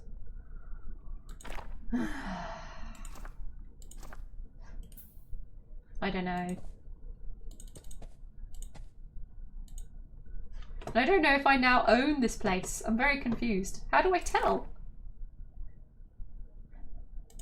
Groups. Site government. Lord. I've just announced that I'm a lord, but it might mean... it probably means absolutely nothing.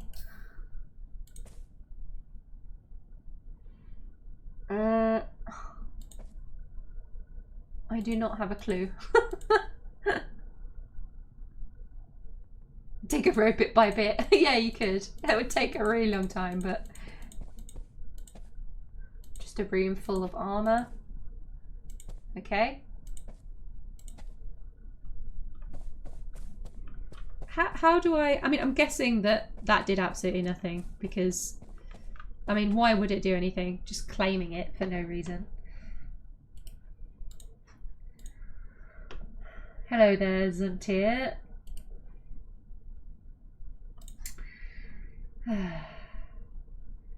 So, maybe if I ask about my own reputation. Invite listener to become a half person. Right, so yeah, I don't think I actually own this location. I'm just claiming to be a lord.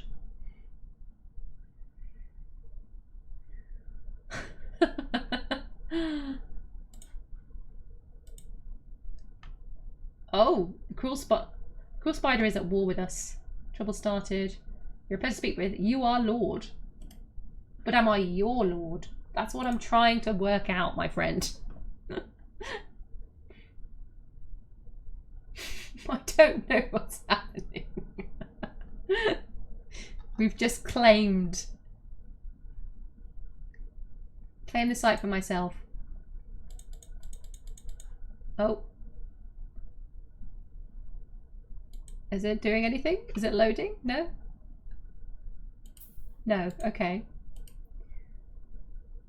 So I'd have to find out who's in charge, maybe?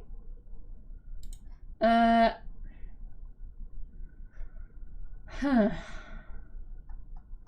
Tricky.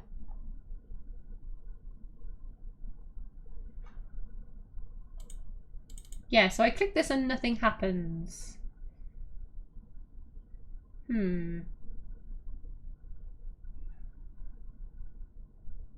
I could ask who... Can I even ask who's in charge? If I ask about here again... Sometimes we get little random pieces of information, see? So, in the midwinter, Attis Ringlashes settled in Praisetheaters. Okay. In 1, the Vault of Nighting, the Lanterns of Medicine founded Praisetheaters. Yes. These are nice random facts, Zatthan, but not helping me really.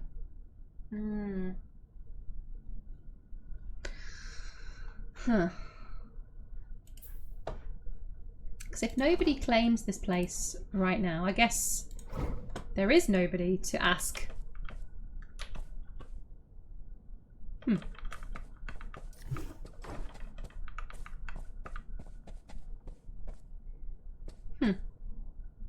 Okay, let's go a little bit further down and see. Oh, here's the goblin in the wall. It's a corpse. I don't know why it's in the wall, but it's in the wall. Is it hanging on the wall? Weird. Okay. Quite weird. Just, yeah. Oh, is there another shrine here? Ooh. Another dice. Haha. Well, well. Well, well, well.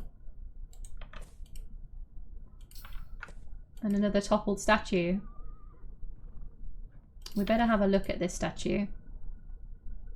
Lurist Crest Irons? I didn't hear about another temple here.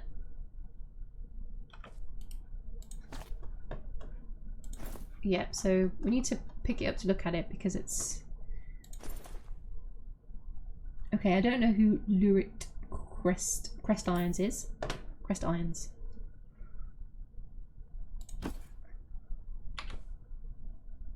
Ooh. Do we roll this dice as well, chat? Do we take a risk? Ooh, I don't know. We've got a blessing. And I don't even know who this shrine belongs to. Ooh. I don't know. We might have to go back anyway because, yeah, if we can't claim this site now, who knows? Oh, the servant of Lyric Crestines who greets you. The Baroness of Field Boat. Oh, okay. Yeah, yeah. I wouldn't roll if I had blessed already. It does seem a little bit risky.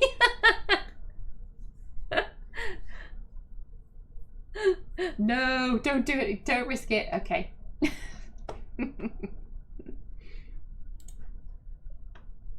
Family is the true bond that keeps society thriving. See, we got blessed by the god of death. You know, who knows what this god is all about. We could ask her because she's a servant of this different god. Family is the bond that keeps us striving. I mean, yeah, sure.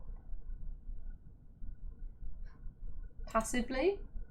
I sense your wavering. Family is the true bond that keeps society thriving. Well, that's quite cute. But, yes. Truly. Uh-huh. Okay. Now, can we ask about your god? I think we can only ask about historic figures.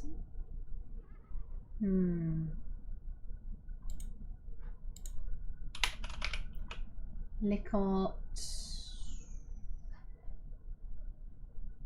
No, that wasn't it. Okay. And forgetting every time what the short key is. For M, change the subject. Ozob, Strifeful Meadow is a dangerous animal. Oh, okay. Good to know.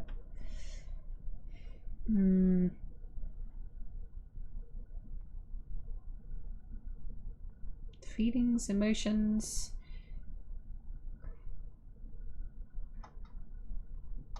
I'm really not sure how to learn much of use.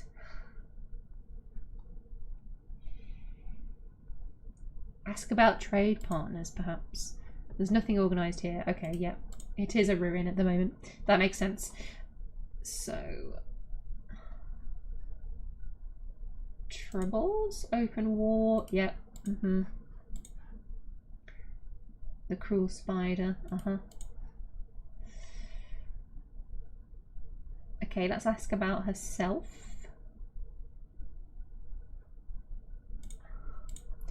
Miss Nil Urge.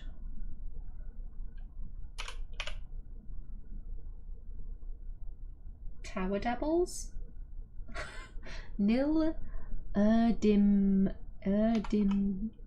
Oh, it doesn't even do it for us. But this one, right? It's here in green. I see. Baroness of Field Boat. So we've got all these barons and baronesses here. But what are they doing here?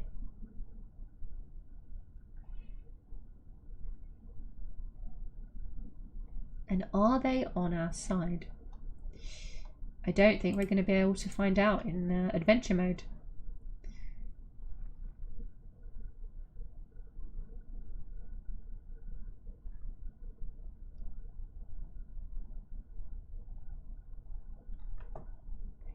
We could ask her to join us.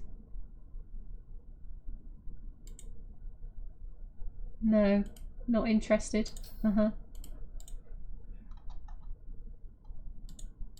Can't claim the site for ourselves.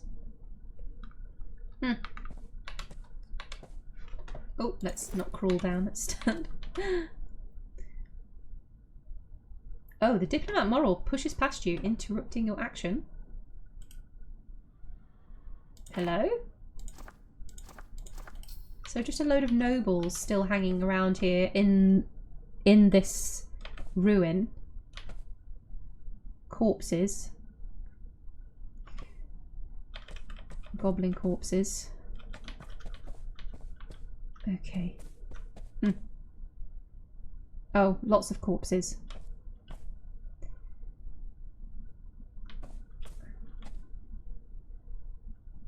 Huh.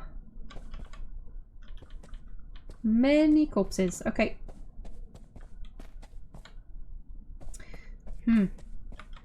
And body parts.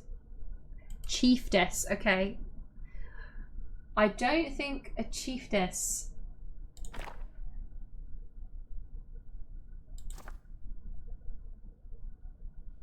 You look very suspicious, Miss Chiefess. And I remember we met before. Praise death.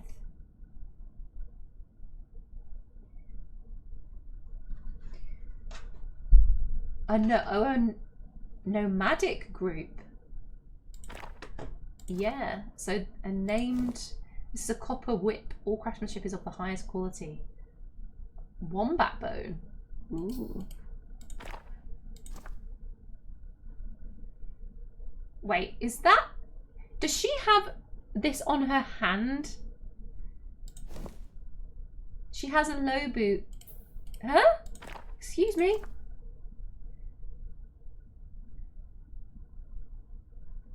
Is she carrying it? Or wearing it on her hand?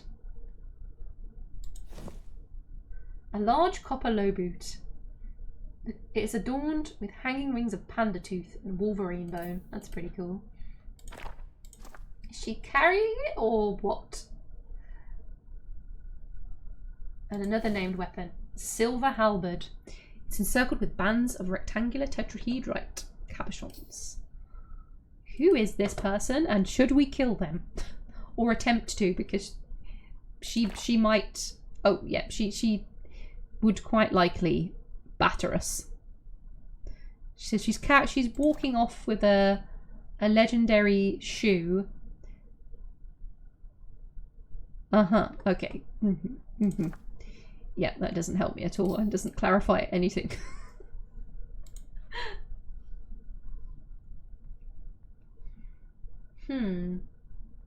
So she's chiefess, but chiefess of what? I wonder.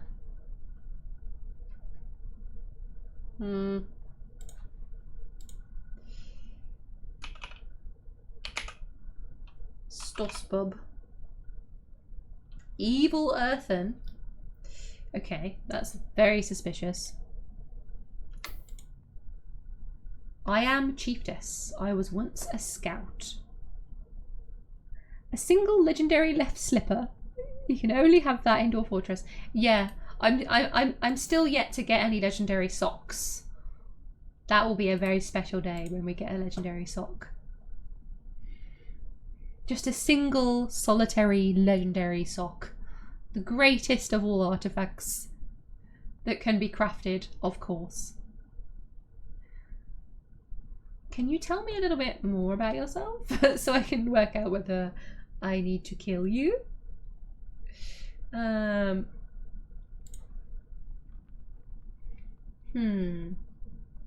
again, we can ask her about our queen and see how she feels, perhaps.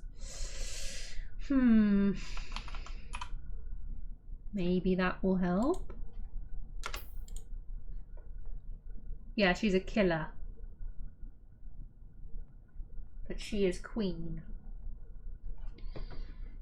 It's just not clear enough. I have a legendary tango in my fortress. That's so cool.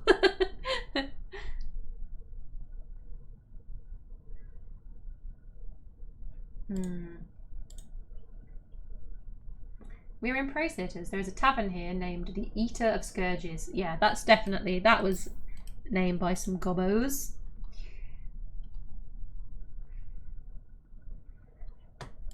Can't claim the site.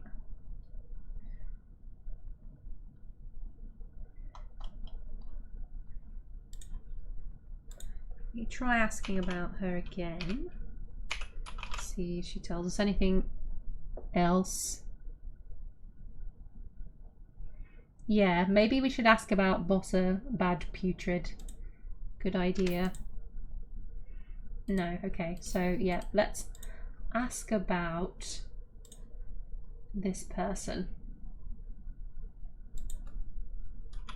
So yeah, how do you feel about Bossa getting murdered by the Queen?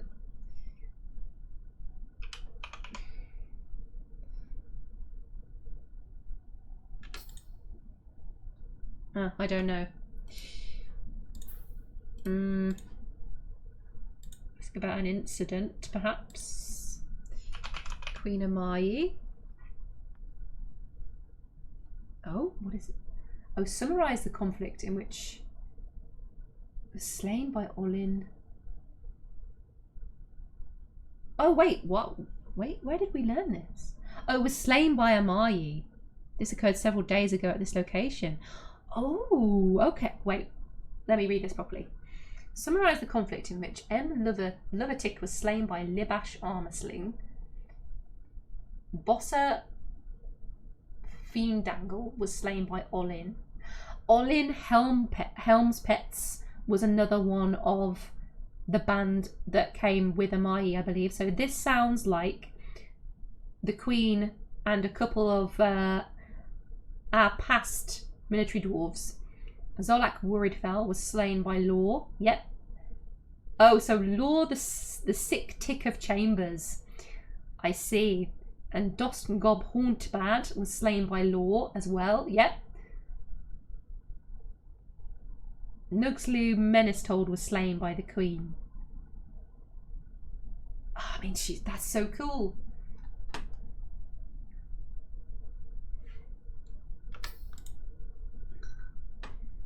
It was inevitable. Just absolutely no useful information at all. We could ask. I mean, we found the Queen, so we know where she is. I mean, she was just hanging out by some willow trees, being all aesthetic and elven, you know, just hanging by a little pond. Yeah.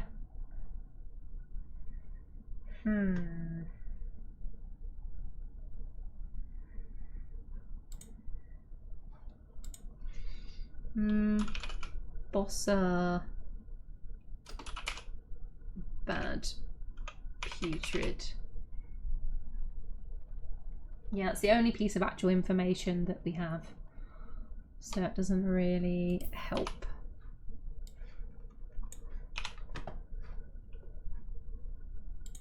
Investigate. We can ask who she works for, I suppose. I have nothing to say to you. Huh, okay. Well.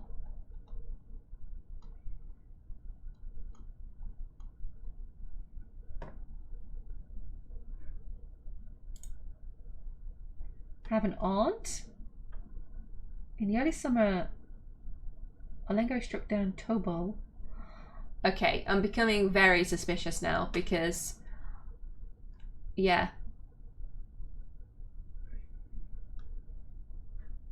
And if we engage with her and other people here become aggressive, then that might also... are these corpses just hanging on the walls?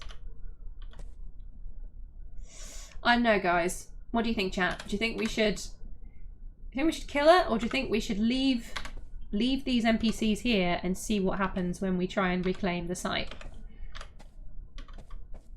Because we can try and clear the place. Oh, looks like she's running for it now. Are you running away? She is. She's running.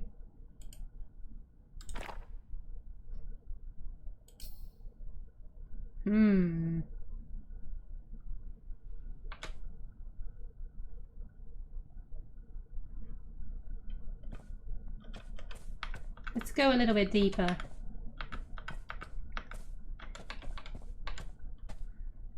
Okay. Oh, we have to jump into this shrine here. There's an altar and another statue of Zalis. Sounds like another god. Let's have a look.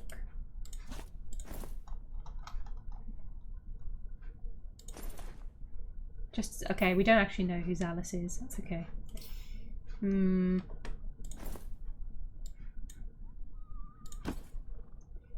engravings in here.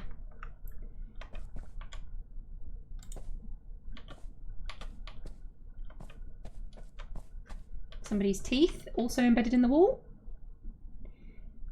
If I were a dwarf, I would not allow anyone with a legendary item to get away. It's an affront to all of dwarfdom.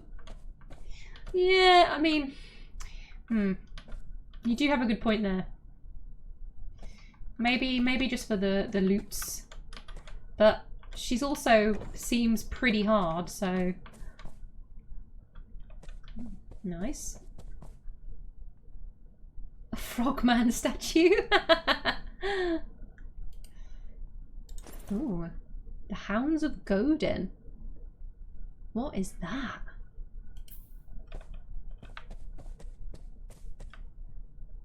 A sparrow, very cute. Ah.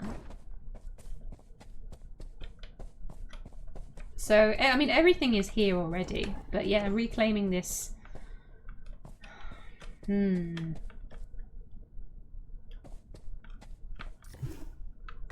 Ooh. Lava.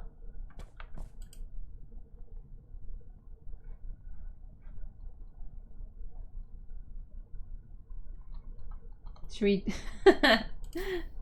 pick up a... Has anyone got a bucket? Just a nice bucket of lava. Goblins. Roaches. Try not to fall in the lava.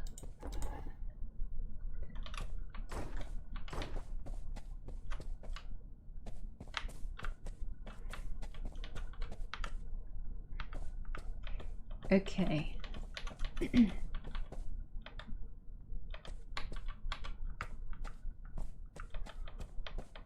Wait, have we already passed where she was? Was she in here, I think? Crawling again. Yeah, she was running around in here.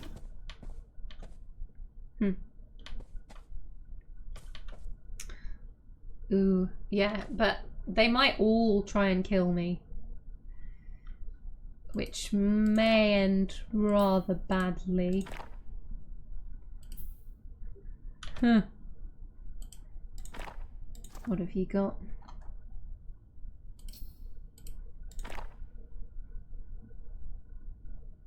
But because it's a ruin, they shouldn't really be in a group, I don't think.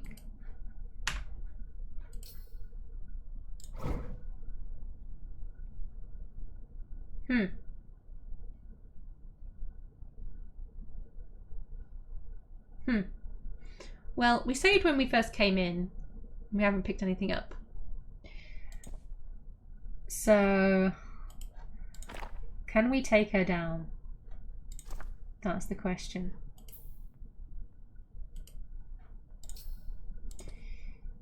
Chieftain, I'm highly suspicious of you. And I kind of want your legendary items.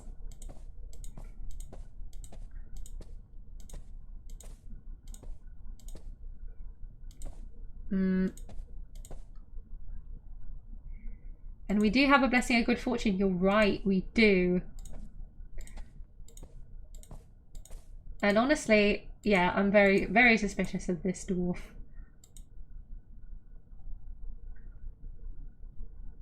Who's now just like running away from us. Oh. Wait, what? Where have you gone? Did she just do a runner? A general. The Duke of Cruel Order.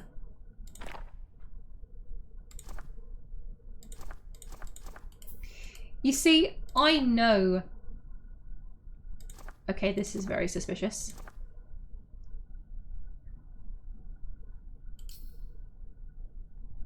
Cruel Order is definitely an enemy. Clearly the god intended you to confront the thief. I mean, she's just run off. I'm pretty confident that we should take out the Duke of Cruel Order. But I'm also... I'm worried that maybe it's a location that the Civ has taken, but it still has a goblin name. I just don't know. I don't know. I don't want to kill the wrong people. But then they're saying they're at war, so...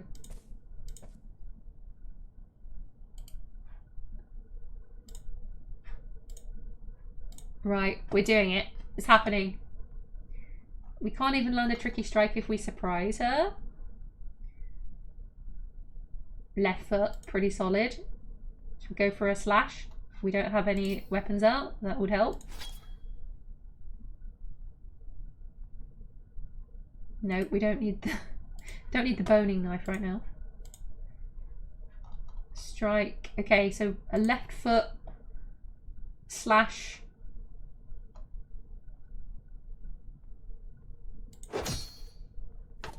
Oh. We slash the chiefess in her foot and chop her foot off. Madam. Am I going to regret this? Am I going to feel really bad about this? I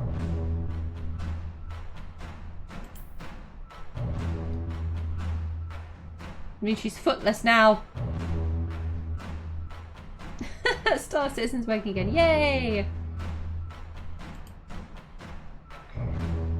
We see if no one comes to defend her. That tells me a few things. Or maybe that they're just terrified of us, but either way.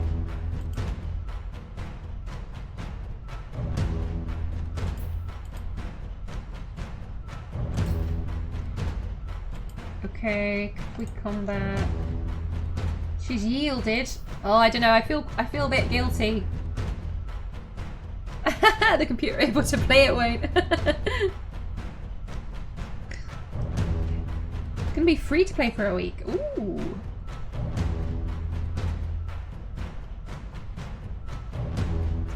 She's yielded. I feel quite bad about murdering someone that's yielded when we've attacked them just out of the blue.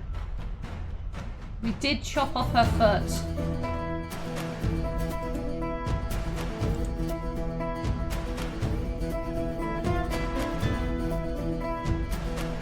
Let's demand an item.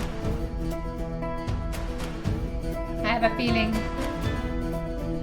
that you've stolen something. Probably. I have no evidence for this whatsoever. But you're a very suspicious character.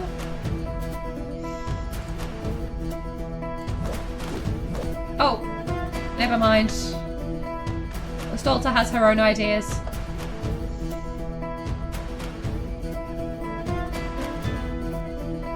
Oh dear, and she stabs her in the arm.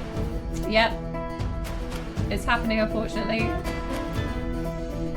She's running away. Oh no. Oh dear. Yep.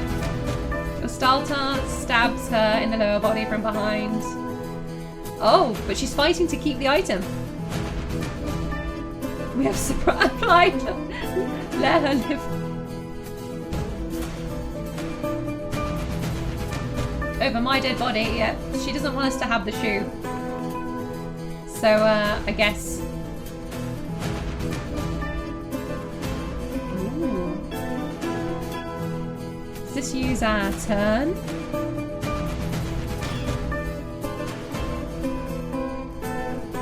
No, okay, so we can pick these items up that she's just dropped.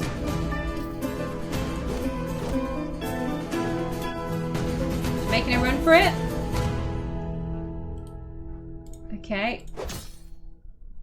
We slash her in the lower body.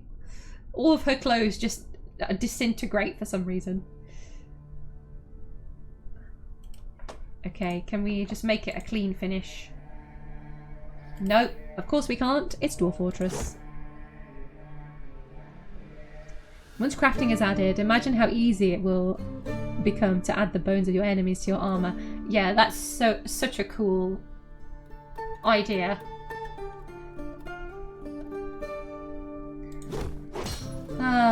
well, yes. This person here is just watching on. All of these people are just watching on, watching me murder this chieftain, so...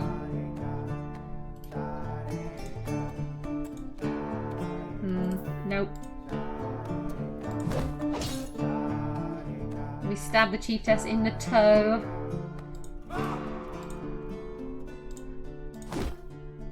And it's done. Of course, our unicorn gets the kill again. And stabs her in the head. The dwarf hunter, there we go. So she was a dwarf hunter. Stosub Usbusluk has been struck down. Her real identity. There we are.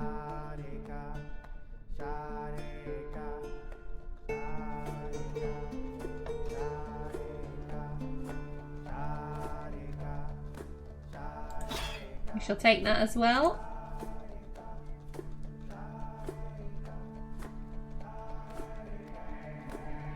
Oh yes, resurrection with necromancer powers. That's going to be a bit crazy. Having necromancer powers in the future in adventure mode. It's going to be super OP though, surely. Don't know. I imagine that they'd want to put some limits on it probably.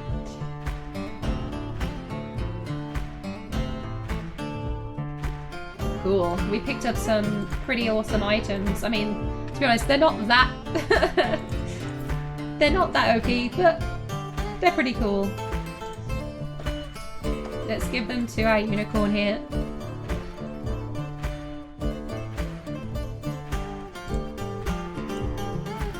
Nice. Yeah, she just watched on and wasn't bothered at all, so... Okay, these are just old shoes. Nothing else we can learn after that, unfortunately. Yep, are you bothered by what just happened at all? No. Nope.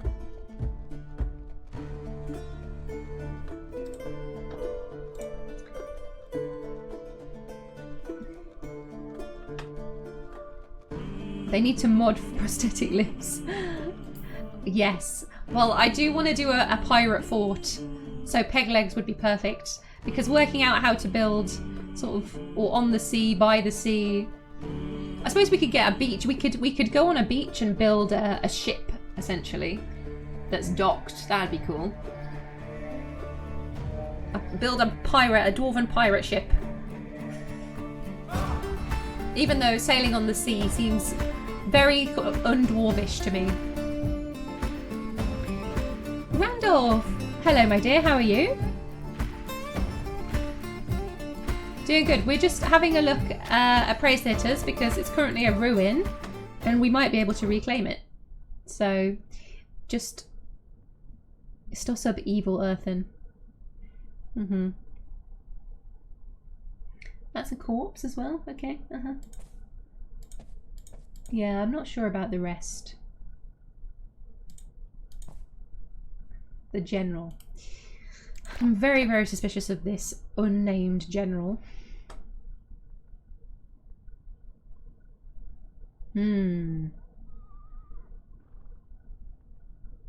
Actual moving boats and ships are planned by Tarn as well. Yeah, so I watched, I can't remember, I think it was a discussion on Blind's channel about that. Yes. Sounds very complicated. Probably take a few different tests. Yeah, so we can't use ships. Floating doesn't exist. So the mechanics for floating objects, I believe, don't really exist because the way water moves in the game at the moment is... Yeah, when Tarn explained it, it was about how a single tile... If you imagine the object being in the water and then all the individual sort of tiles of water having to move around it and react to it, yeah, there's an awful lot of maths there. So I think they have to sort of work out how to make it feasible. A fort on the back of a giant sea turtle. Yeah, that sounds pretty epic to me. So somebody with the name General who's also General. I don't actually think his real name is General, guys.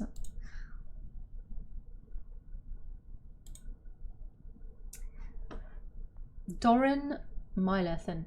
Let's not hurt anybody. Oh, okay. Well, it's a bit late for that. Bad news.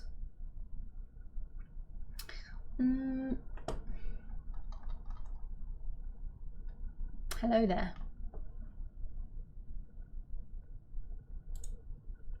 My wife is named Olon Woman Crystals. That's such a cute name.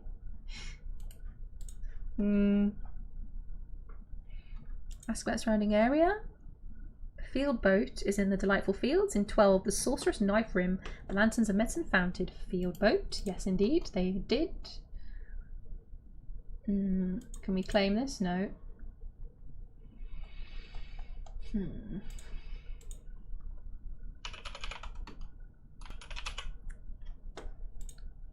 Tell me more about you, Doran. I am General. Okay. Yep. Nomadic gameplay in general would be cool. It really would.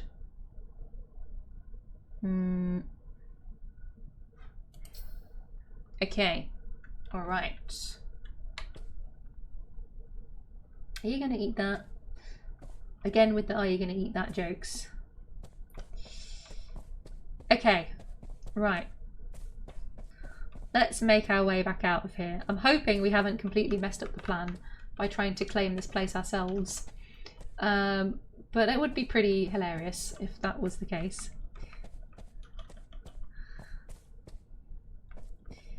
And we are blessed. I think it said for 1 week. And I don't actually even know if we can track time particularly accurately. Oh, and if we retire this character, we'll probably lose the blessing as well, which is a shame.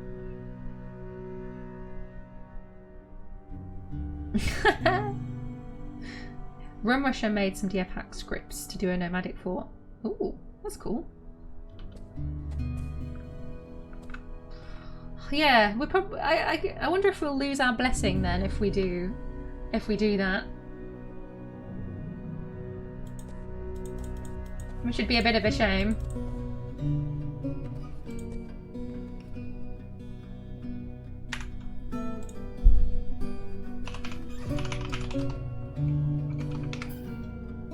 But let's have a look. Let's just double check that if we do this, it will work.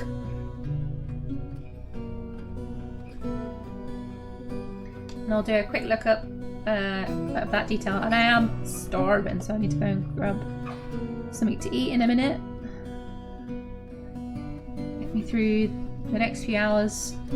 Bring us to the end of the stream around dinner time.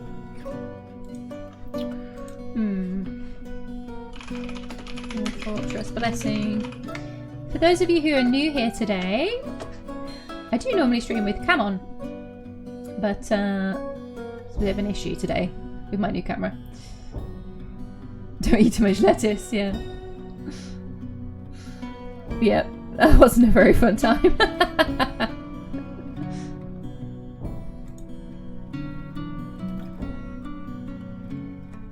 If you're having fun hanging out with us and you feel like dropping me a follow, I very much appreciate it.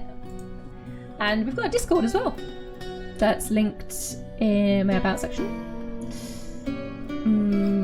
Okay. Blessing dice. Okay, I'm just having a little look at this here. Oh wait, we can't retire because we have to be in a friendly area, I believe. And although I have claimed I am the lord of this location, I don't think that's really done the trick. So we may have to make our way to somewhere friendly. But if we retire in Ilon Imketh, then this character will remain there, I believe. And we could potentially pick up that fort in the future with this character there.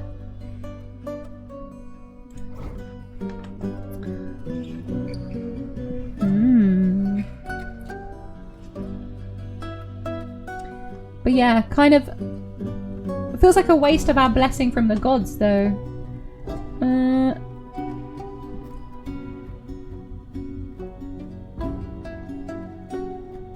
Medium blessings, minor curses. Let me have a look.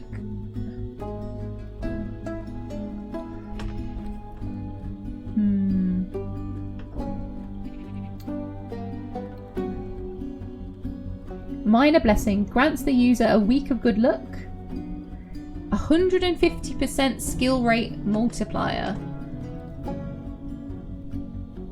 So does that mean we get extra XP or we're just extra powerful?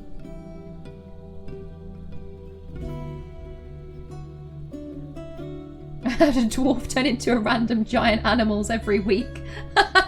That's amazing. That's so good.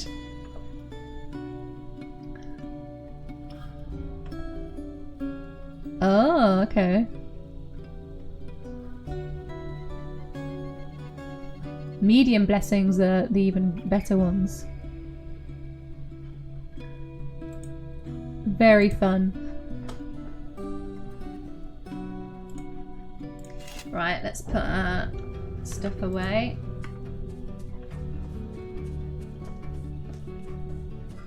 Have a little look. Oh, hello people. Tossage, a chubby broker. Got our bears here. Just hanging out outside, I hope. Not.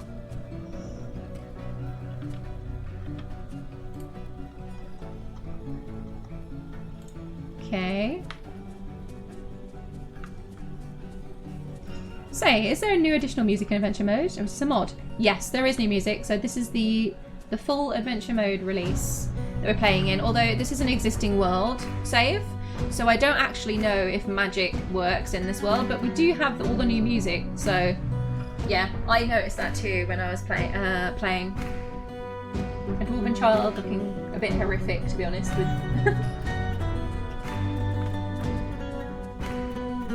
Just stuff all over. Wait, what's this? Smoke? What? Smoke moving in a direction? Excuse me?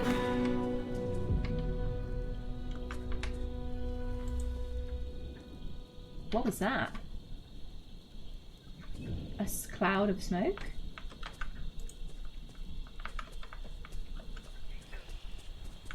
What?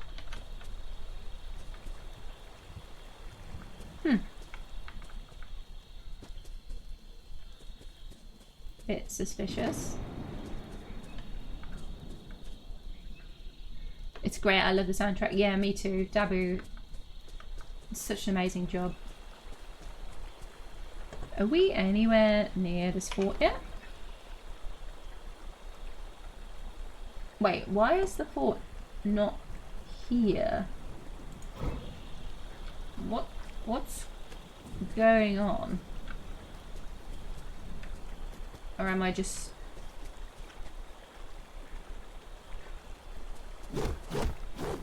Oh no!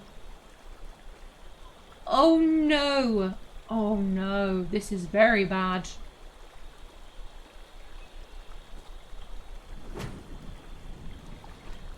Well, that explains where the smoke's coming from. Where's the building? Where is the actual fort? What? Oh no.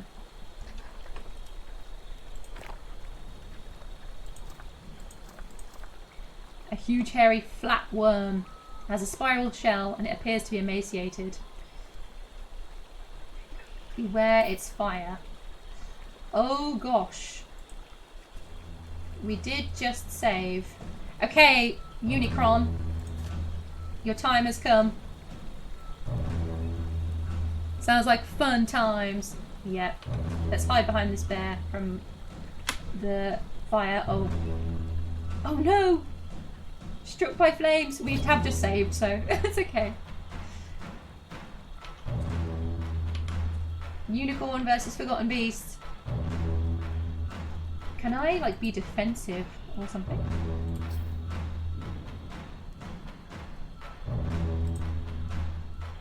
Ooh. We got struck by a ball of flames. We're okay though. Let's hide behind a tree. No, I can't see anything. Let's jump. Ooh. Okay, I can't attack from here, which is a bit strange.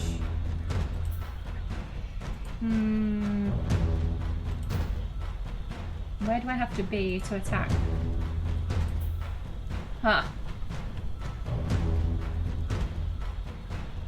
Bit confused. Yeah, I can't attack from here.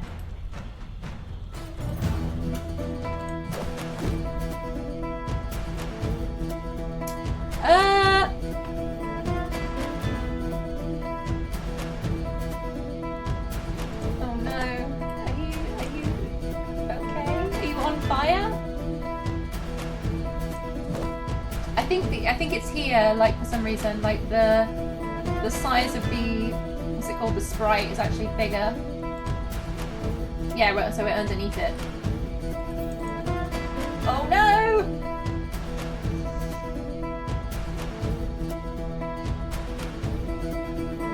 Am I on fire? Yeah, I'm fully on fire. Oh dear. Oh no. Can I go in the river? Can I lie down in the river? I'm still on fire. That doesn't seem right. Ah! I can't even land a single hit on this thing for some reason.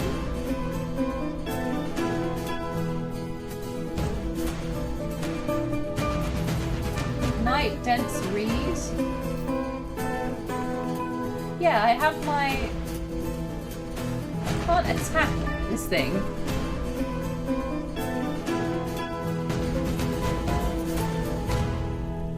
Yeah, I need to jump into the water. Ah! Ooh. Okay. Oh no! What's happening here? Forgotten beast. Where is that unicorn? Is she doing okay?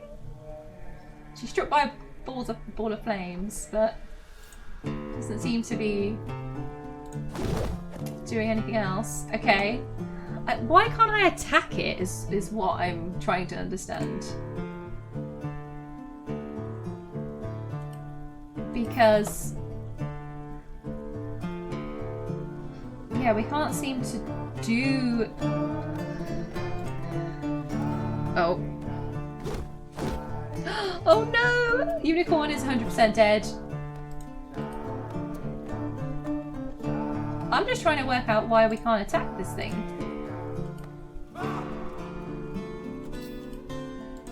Like, at all.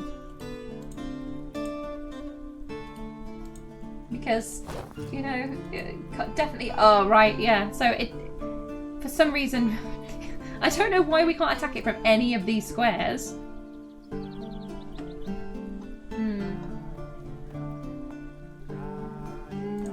Combat, strike, impossible, shell. Oh no. Uh-huh. Well, it's worth a go. Oh, we dented it.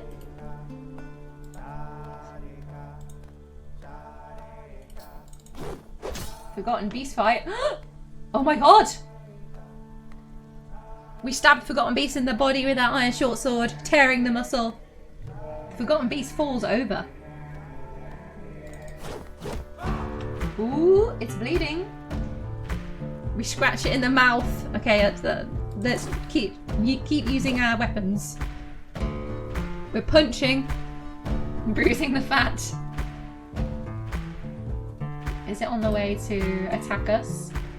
Charging east. Okay, it can charge east, that's fine. Oh. Oh, now we're on the same square. Oh dear. We're underneath it. We're amidst this curling giant flatworm. Oh, we tear its shell. Nice. I'm struck with a ball of flames. Ooh. Okay, I don't think I'm on fire again yet. No, okay.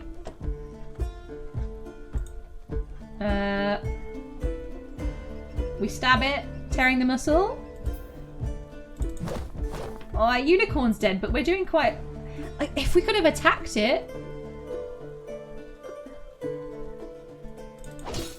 Ooh. We slash in the shell. The injured part is cloven asunder. Can I pick it up?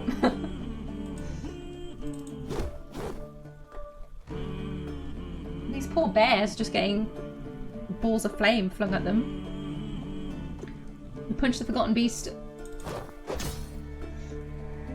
Slashing the shell, tearing it. This is going better than I expected. It doesn't seem to be able to hurl fire as effectively when we're this close. I don't know. Okay, let's slap it. Can we attack it?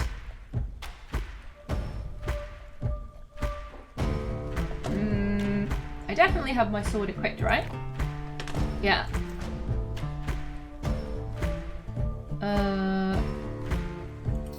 Yeah, we definitely do.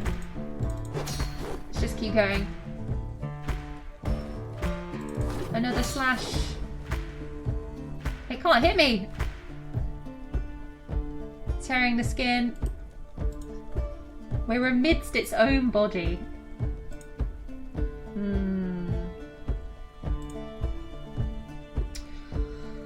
Let's go for a stab. Bruising the heart. Ooh, okay.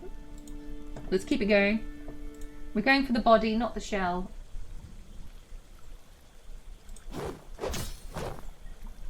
We stab the forgotten beast. Tearing the muscle. It's hurling more fireballs. We're struck with another ball of flame. Oh dear. Are we on fire? No, we're not on fire yet. Goblin is surprisingly dodgy. I'm genuinely impressed you're still alive. So am I. So am I. But we are underneath this forgotten beast giant worm. Wrangling with it.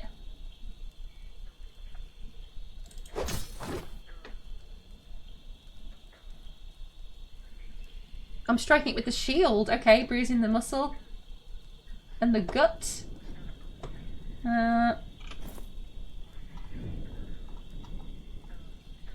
Where is my sword?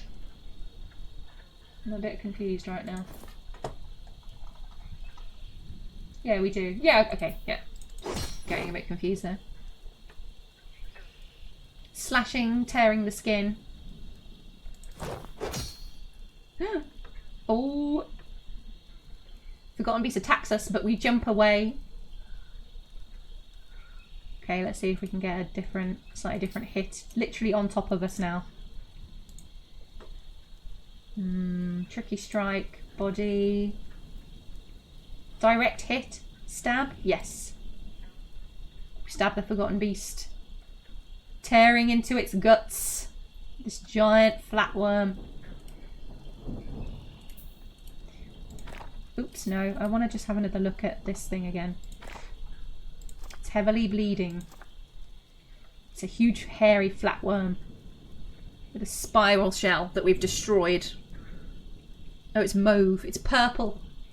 A purple, fire-breathing, flinging flatworm that we are curled, like that's curled around us right now.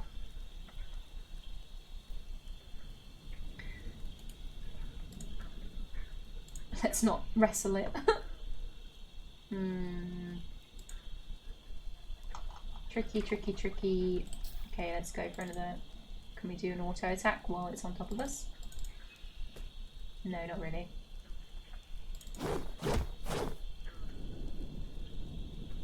We're kicking it. Stabbing, yep.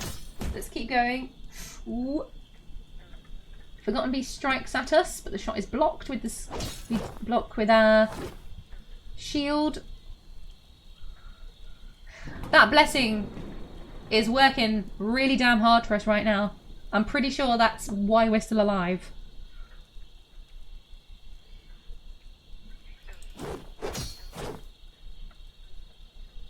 So we do a bit more damage to the shell. Stab it in the guts again. Tearing at its underbelly. Oh my god! Oh my god, we killed a forgotten beast! We stab the forgotten beast in the body, tearing the muscle and tearing the brain. The forgotten beast has been struck down, but sadly, we did also lose our unicorn. And for some reason, this fort that we built here seems to have disappeared. I don't know what's going on there. Yes! Can we take a triumphant pose of some kind? On top, on top. Yeah, epic sax. Woo! Nice. Can we do a terrible performance of some kind? Just tell the story immediately of how we just slayed it. Some guys just. Oh, we're getting raided. What? Who's raiding me? Welcome, raiders. Welcome. You just missed me slay a forgotten beast. We literally just killed a forgotten beast. Welcome. Hi, everybody. It's always when I'm about to go and get food that we get raided. What is that about? I'm gonna have to ask Lucas to like make me some pasta or something. Smiley smiles. Thank you for the follow. Yeah, I can't believe you just joined like after we slayed this forgotten beast. So we got blessed by a god in a shrine. And yeah, we just battered a forgotten beast. Oh no! Speak friend. Hello, thank you so much for the raid, Suited X. Lots of love in the chat, please. Welcome, welcome. Ah, Buntiku, I told Suited what an amazing story you're telling and weaving. Would you share? Oh, thank you so much. Yeah, so it's quite a lot. This is the thing with it, right? So this story that we've got going on in this world, it's pretty dope. Speak friend. Okay, so I have to try and summarize it as effectively as I can without taking 20 minutes to do so. So this world that we're playing in right now, which is the world of Romthadar, I started playing in nearly 2 years ago now. So I took a break from streaming last year, came back a couple of weeks ago, and we'd been playing almost exclusively in this world. The Lanterns of Medicine is the civ that we are in at the moment. It was almost completely destroyed when we started in it, and essentially we've had to rebuild this civ from the ground up. So here where we are now, although we can't really see very clearly based on the view that we have here, this that I'm just pointing at, where you can see the blue circle of refugees, that there was a fort called Praisetheaters, which is the original birthplace of our civilization. Praisetheaters was where our civ began. Now, as you can also see, there are lots and lots and lots of goblin pits all around this area, and our ancestral home was battered over decades and decades and decades by all of these goblins, and our civ did put up a good fight, but it was eventually almost completely destroyed. So when we started the first fort, which is up here somewhere, we can't see it currently, the fort of Ilon of Moonheart, we were just building back up, trying to save the civilization from complete destruction.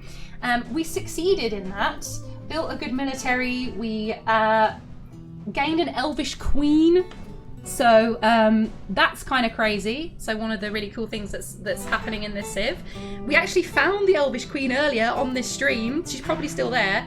I will upload the VOD of this stream to my YouTube channel, as I do with all my other VODs.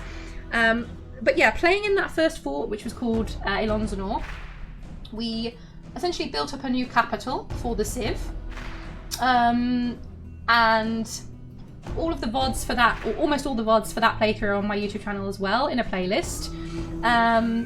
But the amount that has happened through that fort that we built, that new capital, and since then is just crazy. So before we retired that fort, in order to try and take back our ancestral home of Praisetheaters, which is currently actually a ruin, which is really, really interesting, and we might be jumping into, I think it's going to have to be the next stream now, we will try and take it back and basically build a new fort, rebuild that actual site, because now it's a ruin, we can reclaim it and essentially just take over that fort. So as long as it still remains a ruin, that is an option. So that's where we just were. We were visiting Praisetheaters and trying to scope it out essentially before we reclaim that site.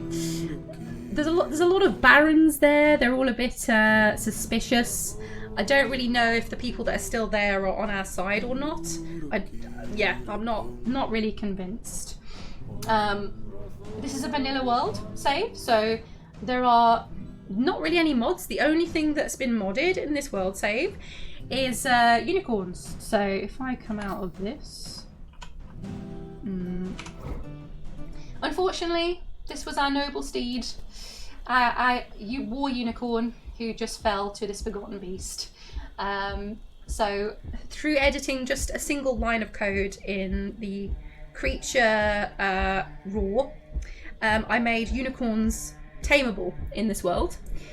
So when we founded the first fort of this civ, it was in a good forest, which meant, similar to, you know, the evil biomes and stuff, you get funky things spawning there. One of the creatures that you'll get in a good biome like that is potentially unicorns. Now, unicorns are really, really they're really tough. They're really, really tough. They're fast. They essentially have steel swords strapped to their head, so they're really good at killing dwarves. And the first 50 years of that fort of Ilon Moonheart was basically my dwarves having to fight off unicorns. And tell us about the unicorn fort. Well, unicorns is it's a whole thing in this civilization, because when I realized that, you know, we were essentially just at war with these unicorns, I was a bit disappointed that we couldn't tame them, and so that's when I decided to go in and just make that little change so that we could tame them, because it makes sense. Obviously we can tame horses, we can have horses, there are other creatures we can capture and tame. So I was like, okay, let's do it. Captured a whole bunch of unicorns after they'd essentially killed almost our entire population in that fort multiple times. And we built up a good number of, you know, a breeding stock essentially of unicorns, and trained them to become our war animals. And they are so hard, it's unbelievable. I mean, basically for this whole stream, this unicorn was just taking care of bands of goblins for us. Sadly, she has now fallen. We will, like we did with our horse originally, we'll butcher her and make something from her bones to take with us in a minute. But yeah, so in Ilon, the capital that we rebuilt, that all went really well. The civ, you know, continued to grow. We now have a whole bunch of hillocks, so the civ expanded. We can't see the ones up here, so Ilon is about here, and then there's a whole bunch of hillocks all around this area. This was where we are right now, although it seems to have disappeared. I don't know if it's been destroyed. We did a second fort, which was like a military base, with the, you know, trying to destroy some of these goblin pits. So that was the second one we built, and then there's all these little hillocks that have appeared as part of our civ down here as well. So yeah, the civ has been growing quite successfully. We decided to jump into adventure mode when it was released in beta last year, which was as this character, because actually with the current up-to-date full release of adventure mode, you can't actually join a civ unless it's a certain size. So because the Lanterns of Medicine, which is the name of the civ, because the Lanterns of Medicine civ is not big enough, I can't actually create a new adventure mode character in the Civ now on a new timeline. So this is the only character that we can still kind of actively play until we get the Civ to that size. So I think it's 40 locations that we actually need, or a certain population size in order to embark sort of as an adventurer from that civilization. And basically when we started off with this adventurer in one of the hillocks down sort of south of this location here, I realised that unicorns, not only had we successfully tamed all these unicorns, bred all these unicorns for like 50 years in that first fort, you know, trained them up to be our war animals because they're super hard and can just, you know, yeah, they're really, really good war animals.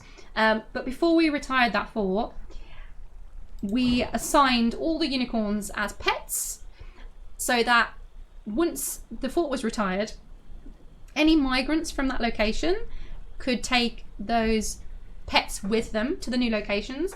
What I hoped for was that it would spread unicorns across the land, essentially, so that we'd have, you know, a whole civ with unicorns everywhere. I'd had no idea whether it would work because, well, they'd been modded, you know, so I didn't know if they would react in the same way as other pets do, but also, you know, I just had no idea whether it would be successful or not. And the first time we jumped into adventure mode, the hillock that we spawned into was just full of unicorns, and I was so elated that day because, you know, I'd worked on that aim for months and months because, you know, again, with assigning them all as pets, it took forever before we retired that fort. But yeah, what happened was all of the, you know, that fort continued to sort of have unicorns as pets and breeding stock and things. And they continued to make stuff out of unicorn bone, decorate things with unicorn imagery, etc. And yeah, all of the migrants took their unicorns with them to all of these other locations. And so now, whenever we visit these places, they all basically have unicorns, which is amazing. So yeah, it's a very, very cool and still very much evolving story, with a very unique civilization. With an elvish queen as well, which is just the coolest thing ever, because that's a whole other story. So yeah, I have a lot of plans for creating content around this story, and it's actually, you know, the story of this civ is the reason that I'm here streaming Dwarf Fortress, because yeah, it's pretty epic. Yeah, Unicorn Warrior will be missed.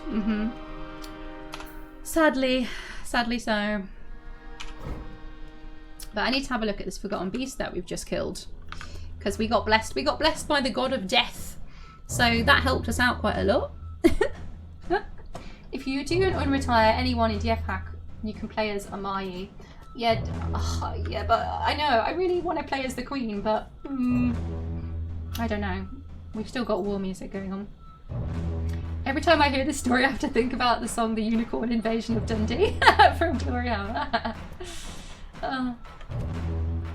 Anyhow, so I'll go and chill now. Been streaming for a long time, but I hope everyone will enjoy the stream. Thank you so much, Suitodex. Thank you very much for the raid. Much appreciated. And thank you, oops, just punching the mic. Thank you very much, Bunty-Coo, for, yeah, giving me a shout out. Smiley smiles. Right, can we get anything from this corpse? Let's have a look.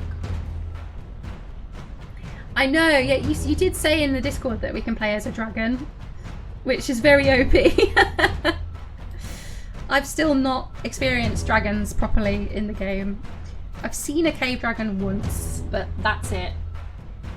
There was a dragon that routed our civilization early on though, which might still be alive, so who knows? Who knows? Okay. Yeah, I don't think we can get anything from this corpse. Just can we butcher it? We can butcher things now. We can butcher his corpse! What's gonna happen? Ooh, okay, actually let's save it before I get overexcited about everything else. Yeah. Let's save that up and then butcher this thing and see what we get from it.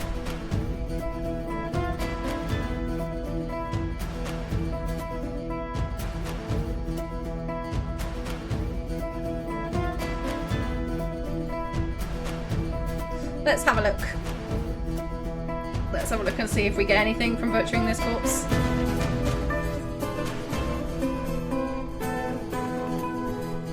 Turn it into a crown. What are we going to get from a giant flatworm? As long as the game doesn't crash.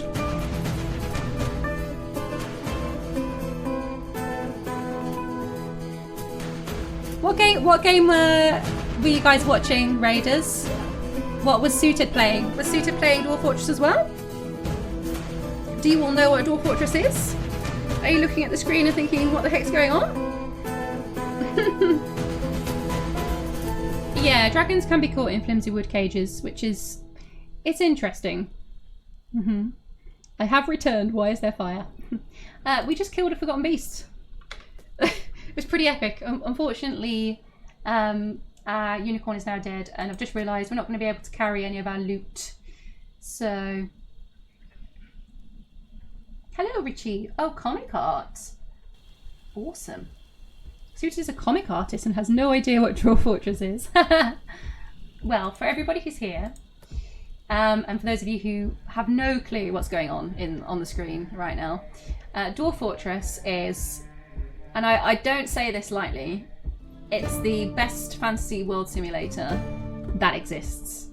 It's a game where you create a fantasy world, creating a whole bunch of different fantasy races, events. It generates hundreds of years of history and essentially creates a really rich world for you to play in. And you can create fortresses, which is a little bit like, the Sims with dwarves, except you don't control them directly, you manage the fort that they live in. And they all have, their own personalities, families, interests. The amount you get out of this game really depends on sort of how deep you dive into the little bits of lore that the game gives you. It's amazing at generating worlds that are just full of depth, and with all these events that happen, if you take the time to read into what's going on, the stories that come out of it are just amazing. Like the one that is going on in this world at the moment with this civilization I've been playing in. So you have fort mode, and then this mode that we're playing right now, which is adventure mode, where you can literally jump into that world that you've created, that's been simulated, that you've been playing in. Maybe you've created several forts like I have, and you can go and visit those locations, you can talk to the people that are in your fort, and you can explore that world as essentially, a playable character. So if you're somebody who loves fantasy stories, if you're into fantasy lore simulation games, if you're somebody who likes D&D, for example, if you're in any way imaginative, the amount of fun you can have in this game it's only limited to you, really. People can play Dwarf Fortress in so many ways. There are people who don't engage in any of the sort of the lore of it, and play it just as sort of a colony sim. But in my opinion, you miss out on the richness of the game, I think, if you don't engage in the stories at all, because there is just so much there. Richie Crypt, oh, you've played for about 15 years, but not played for about a year, because I have to get stuff done. Yeah. Yeah, I know the feeling. It's like RimWorld, but in way more depth. Yeah, so it's similar to RimWorld, but with 100 times more depth to the lore that you get in your world, with dwarves, extremely violent dwarves. Yeah, it can be gruesome, this game, but it's also brilliant for that reason as well. Right. Yeah, what are we going to do with all of our gear that we have? Because we no longer have a steed to carry it for us. So this is a bit of a problem. Alright, well let's butcher this giant thing. Ah, right, we might be able to claim a grizzly bear because these are our allies. So Yeah, we are allied here. Did we just save this fortress from a forgotten beast? Yeah, I can't believe that's just happened. So the fact that we've just killed a forgotten beast is just a bit insane. Can we not claim him?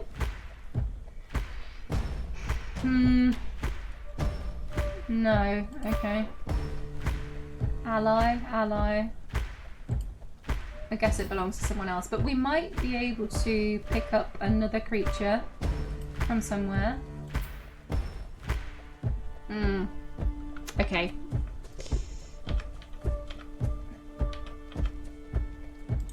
Come here, bear. I want to be your friend, please.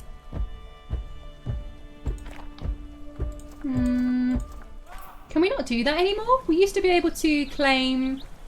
We used to be able to claim animals that were a part of an allied civ. Oh, there's just a baby sitting outside. That's probably not the best idea when there's forgotten beasts around. No, we can't seem to claim anything. So how are we going to get another horse? This could be a problem.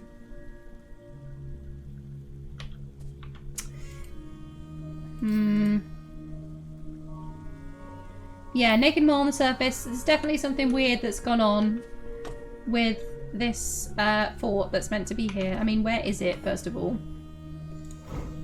I do remember that the river was on the left side. So I haven't forgotten that we need to get all of our stuff and sort out the unicorn's carcass, but where is this fortress? Because everybody is just outside.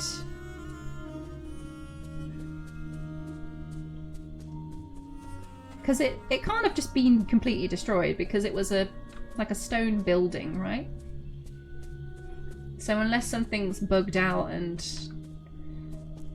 something weird has happened that's just made it disappear.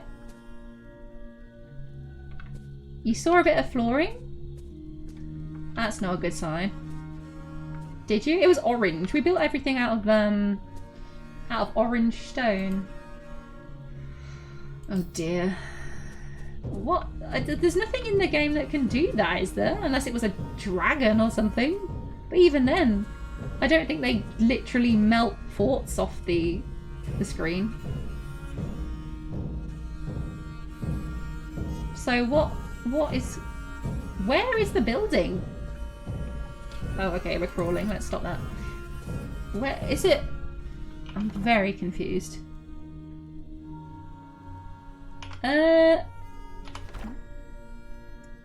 Yeah, just retire here. Yeah.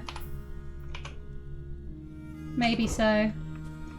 If it's actually still friendly. Oops. Yeah, we can retire here, so that's fine. Alright, let's just go and have a look at the remains of these creatures. Raiders, thanks so much for hanging out and sharing some of this adventure with me. If you're having fun, drop me a follow. And if you like Dwarf Fortress, go and check out our Discord. We will be playing other games as well. Now I've got a new streaming schedule. Probably Baldur's Gate, I think. For a bit of, you know, continuing with the fantasy.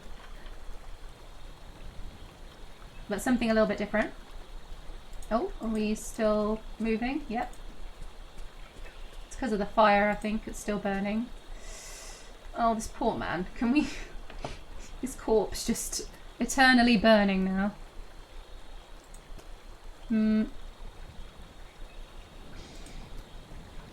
Okay. Now, let's see what we get from butchering this Forgotten Beast corpse. Because you can't do that in Fortress mode, or you couldn't do it before. So I'm very intrigued to see what we get Okay, we have that equipped. So let's butcher with a silver boning knife. Okay, we have butchered Tedaz Gukish Asri Gulsheb's corpse. Forgotten Beast meat 216. What? Did they add that in? Did they give us the ability to, or is it just certain types of Forgotten Beasts we can butcher? If it's made of meat, it makes sense that we would get that, right? But I think there are different types that we can't butcher. See, I really want this, but I'm not going to be able to use it. Oh, I don't know. Maybe we can. Oh, it's just going to go bad though, because we can't tan it. So maybe it's best if we actually don't do it and we leave it to the fort, because we could pick up the corpse then as part of this fort and use it. Mucus? What, forgotten mucus? Huh? Beast Ica. Ooh. Okay, I'm not sure we really want that. I won't be able to carry all that meat. Yeah, if we reclaim it, we'll be able to use it, yeah. Although now I've butchered it, it's going to be... It's probably just going to go rotten though, isn't it? Because I've now butchered it, which means that if I retire this character here... I don't know. I have no idea. Keep its brain.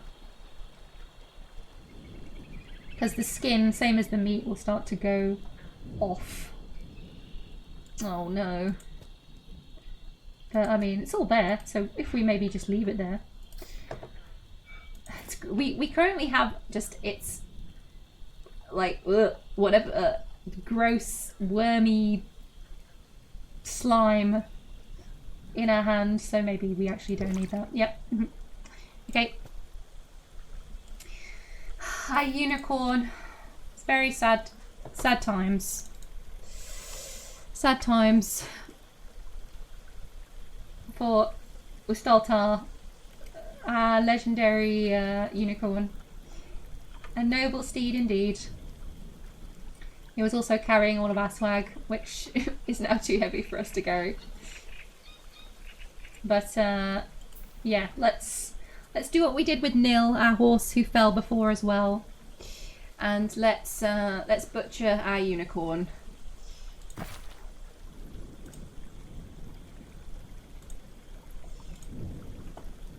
And then we can take her bones and make something nice that we can take with us. Aww. Oh, the bones are mangled. Can we still use it?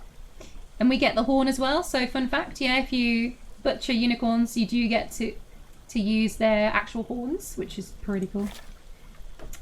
Unicorn spiral horns. So we'll take her horn with us and we'll carve her bones, I think, if we can still, if they're mangled. But we might be able to make a little figurine of her, like we did with Nil, our horse. Unicorn meat. If any meat in the game is gonna make magical healing food, it's gotta be unicorn meat. Like, it's got to be.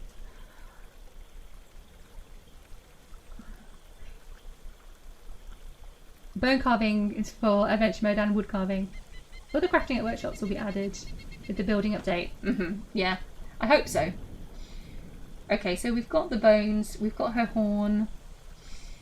The rest of my stuff is here, but her skin, do we want to take that? Or probably leave it, I think, because we can't actually use it in adventure mode. Let's have a little look. So when using crafting like this in adventure mode, you have to make sure that you have your weapon or your carving knife in one hand and then the item that you're carving in the other hand. So right now, oh yeah, so we have her horn actually.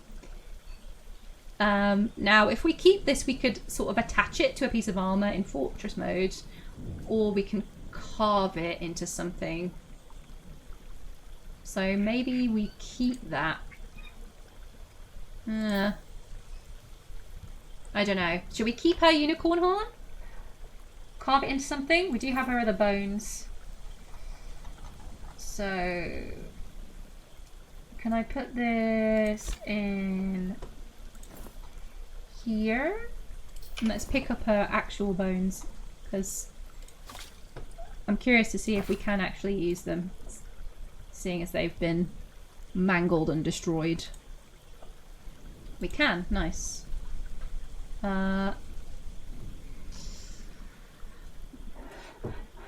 Let's make a new image of her. Okay, so her name is Ustoltar. Almost done. Okay, that should be enough. We shall create a new image.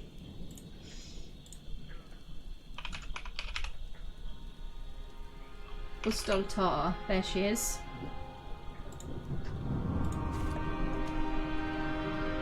Made a little figurine of her from one of her bones that we can keep to honour her. And we can make some jewellery as well, and we'll take that with us. Just like we did with Nil, but maybe let's make something different this time, so we can make some earrings, or a scepter even. Or an amulet, a bracelet. Maybe a bracelet. Yeah. Although they're all unicorn bones, so culturally, in the Lanterns of Medicine, unicorns are obviously very important because they're really essential to how our first fortress or our capital developed. And there are so many other stories that wrap into that. For example, the story of a dwarf called Asen, whose baby daughter was killed by unicorns quite early on in that fortress. And she became the military, like the captain essentially, to sort of get revenge for her daughter. And another part of the reason that unicorns became such an important part of the story in this world was we had a bugged unicorn that we captured, that killed a dwarf with his own axe. And I have screenshots of this. I didn't catch that on stream sadly because it was just before I'd started streaming this world story. But yeah, this bugged unicorn. She appeared like all of the others did, and I'm writing this out as a story, and it will be a YouTube video at some point as well. She appeared. She came across Odom, the axe dwarf, in the forest, and she attacked him. You know, they fought there in the forest. But it wasn't just a normal, you know, unicorn engagement like we've seen in the stream today. Somehow, magically, we assume, she stole his axe, his silver axe, from him and used it to chop his arm off. So, if we let our imagination, you know, kind of fill in the blanks. Unicorn magic was what was happening there, in my opinion. And we happened to capture her. And when we captured her and we had her in a cage trap, she still had the axe, somehow.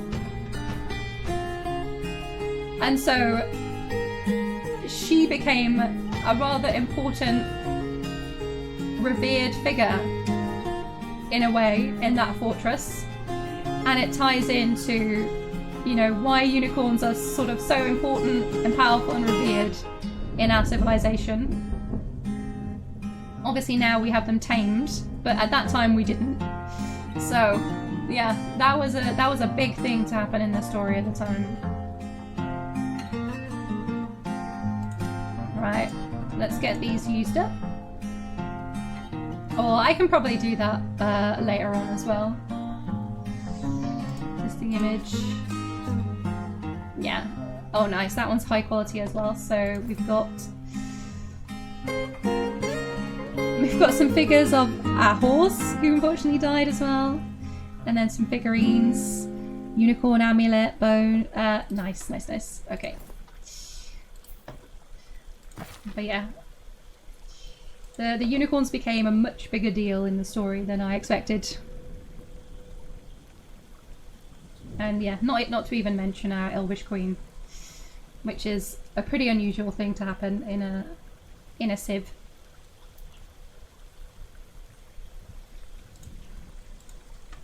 So make some more. What else shall we do? Chat, shall we do a unicorn crown? Bone crown sounds pretty cool. Some more bracelets. Yep, let's do it. And a few more figurines, I think. Yeah, we can give those out to a few people. And we should be able to get our hands on these in Fortress mode as well.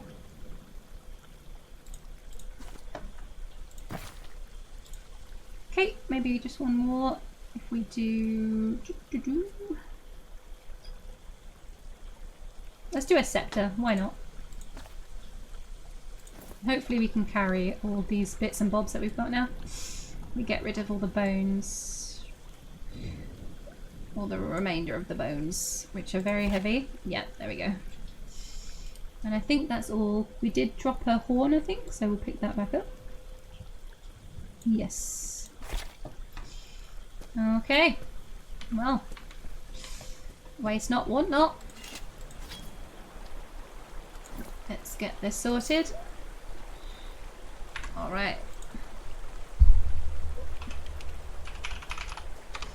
But this is just, you know, a perfect example of how of the richness that you can create into a fortress with these little pieces of lore that, especially if you're playing in adventure mode like this, you can transfer between the other modes, you know, with fortress mode, and you end up with all of these wonderful little interweaving stories, which just make for such a complex and really rewarding experience if you take the time to get invested in a world like this. And this is why I decided to carry on and sort of play in this world long term and continue to stream it, because, you know, there are a whole bunch of epic events and stories that are going on and interweaving in this world. But I want to know what's going to happen. You know, can we essentially build the Lances of Medicine up to a point where we don't have to worry about them anymore? And what will happen in the future with the updates of magic and things like that, you know, especially with the food, as I said earlier, with the healing potions and things. Our Civ is kind of all about food, which is perfect for that, because there will be food that can heal us, magical food, at some point in the game as well, that we can craft or find in adventure mode. Oh, we have her skull as well. Lovely. Okay, do we have... Yeah, okay, so it looks like we've got everything. Although, we're going to have to leave... All of our gear is here. And I don't know if it's in the right... Oh no! You see, our gear isn't actually on the location, so we're going to have to somehow... Oh, so heavy. Can we still move? Yeah, okay, we can still move, so that's good. These are the artifacts, or the high quality gear that we took from the chiefess when we killed her. Oh, I thought we'd already picked that up. That's good.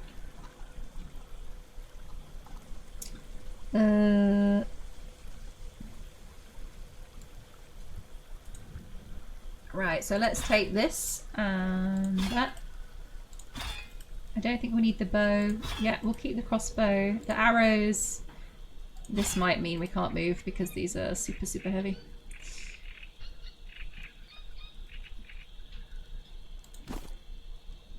Can we move? Yes, okay, cool. We can still move, we're just very, very slow.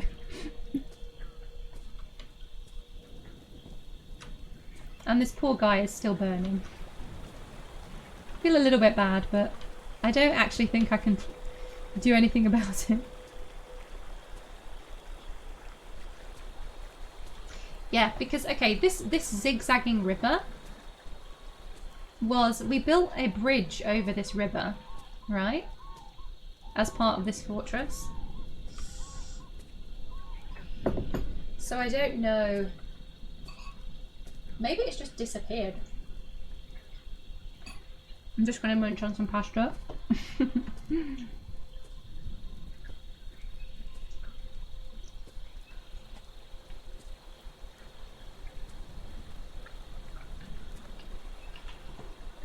Oh, maybe not crawling would also help.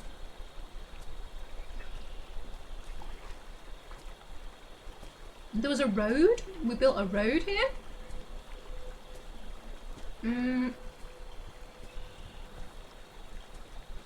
There just seems to be nothing here.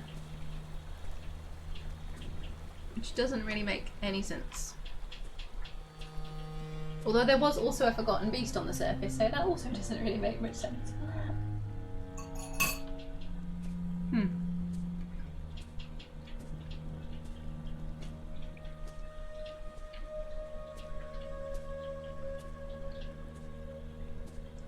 And there are just dwarven babies all over the place. What? Who's leaving their babies outside?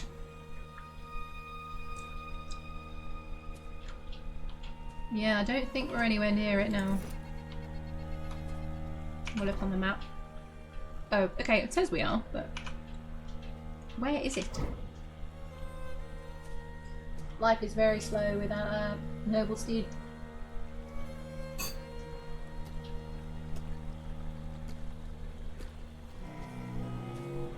Maybe everybody just scattered away and ran from the forgotten beast, possibly.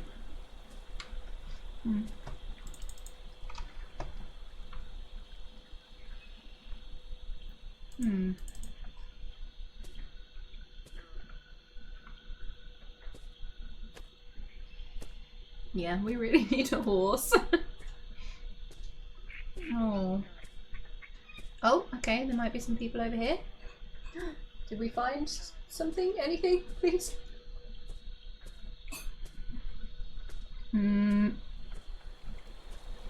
Guys, where is the fortress we built?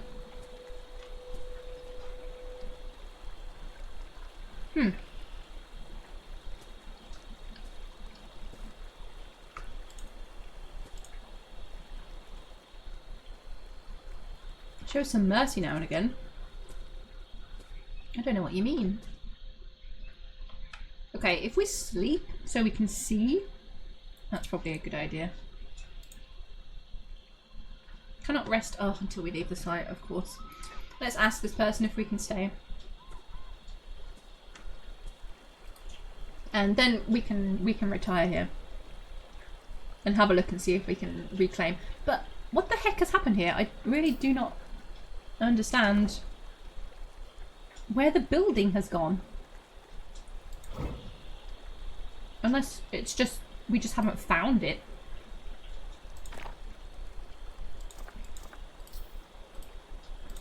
Hello, cook. She's talking to the grizzly bear. Ah, hello, Mesbeth. Nice to meet you. Can we stay here?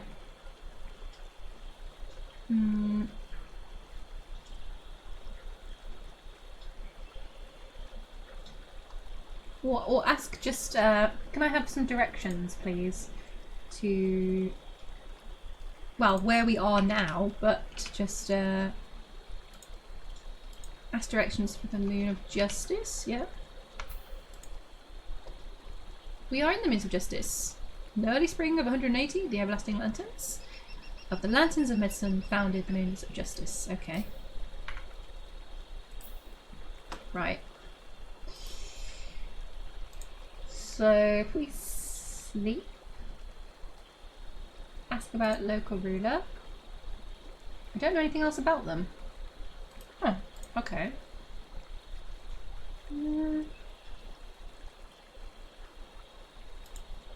We should be able to ask to stay for a day, but this doesn't seem to be here. Directions. give a pet. Could you give me a pet? That would help. No. Flattering remark. Tell them they're a night creature. Doesn't seem to be here. Okay. Well. Okay. Let's do a save. And then retire here, which basically means that this character will be here in this location, or whatever is left of it. And if we were to reclaim it, he should still be here, which is very cool.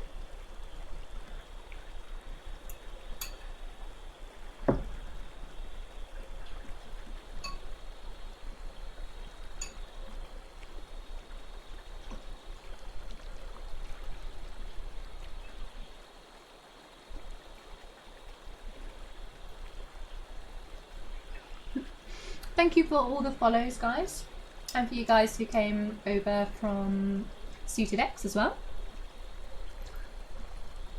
I hope you enjoy chilling out with me while we try and work out what's going on here.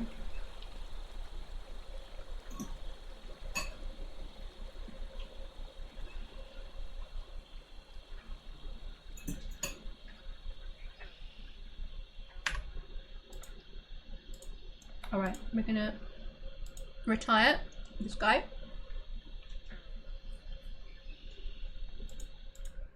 Oh good, we didn't crash.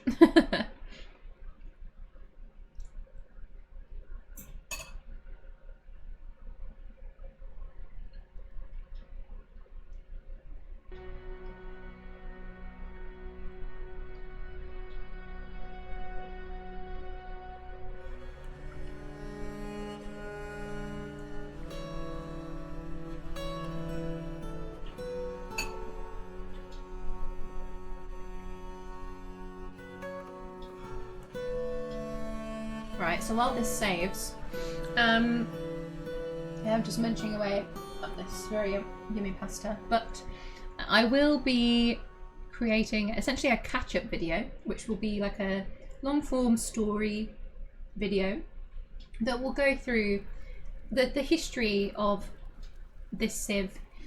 So a kind of, you know, where we are now type of story, what's happened up until now.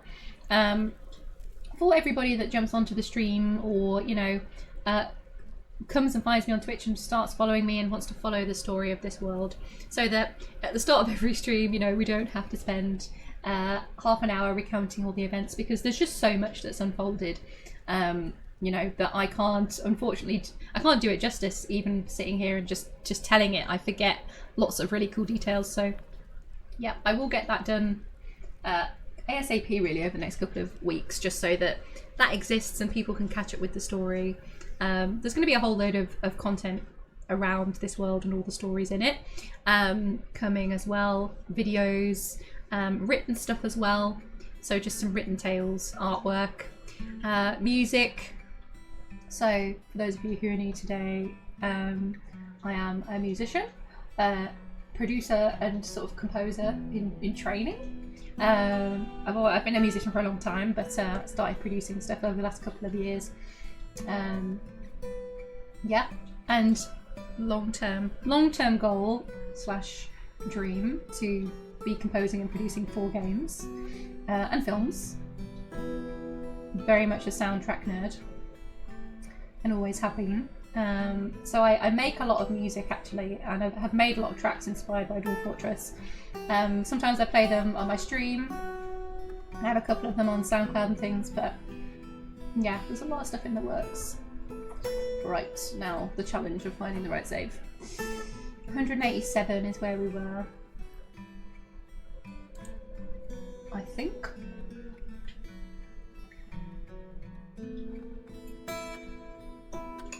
Let's have a look and see if we can. I hope we can reclaim Praisetheaters still, because if we can't, That might be an issue.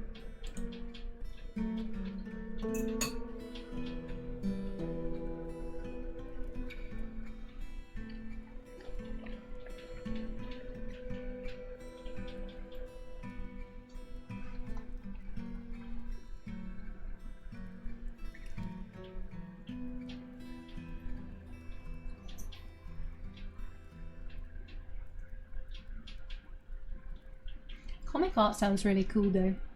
Was Suited working on something specific, or was it like a, you know, making a comic of their own, or?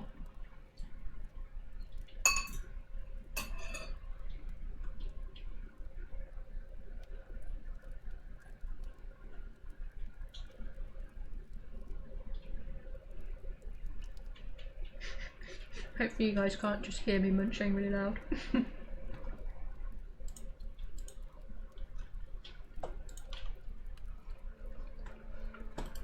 Okay, here we go. Whoops. So. Yes. So as we were talking about earlier, this is Ilon, the new capital of the Civ, and was the first fort that we built. Down here, so Praisetheaters was the original mountain home, now a ruin.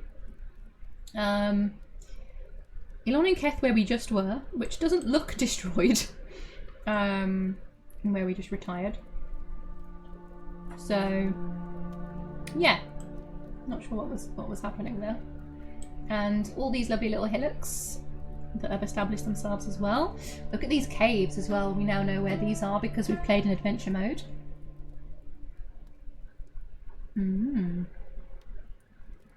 The decisive cave of comets. Okay.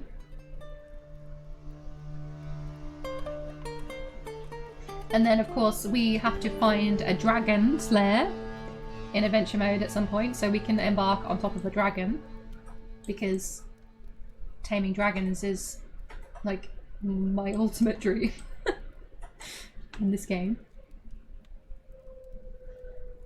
Okay, so if we choose our Civ, there we go. This looks new, don't think this was here last time. So you can see our queen, Queen Amayi, the elvish legendary knife fighter.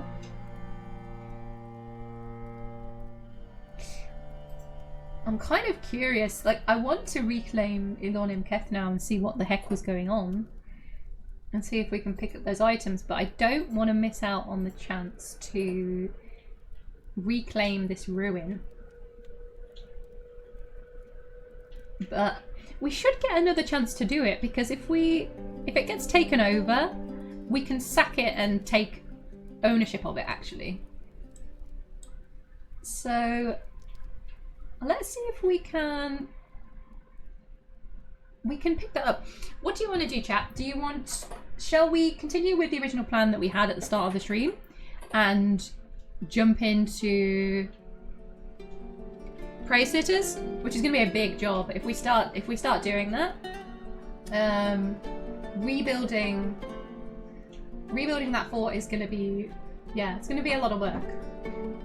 We can try and be super efficient about it, and just try and get it to sort of a strong position again, so we can retire it and it can, you know, do its thing.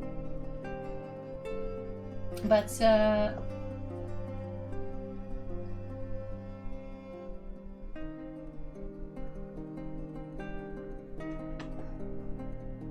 yeah.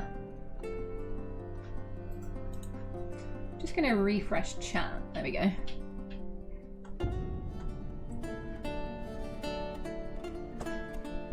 Because my Streamlabs looks a little bit weird right now.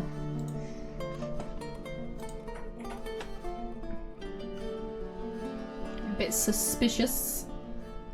There we go.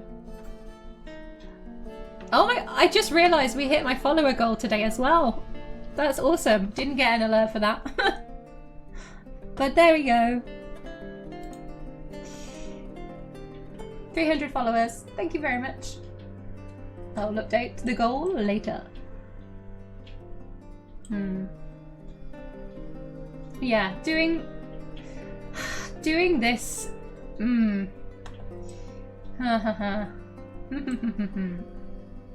Okay. So yeah, we can claim Praisetheaters. Or let's try and pick up those items that we just had and see if Zutthan is there. I think we can still play as him again if we do that. Like if we... I think. I don't know, we're doing so many things for the first time today. It's really cool. Let's have a look.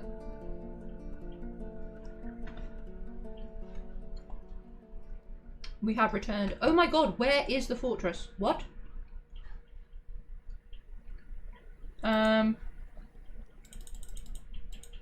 So nothing is here. What? What has happened? Even the bridge we built is gone. What? Why is this fort just deleted?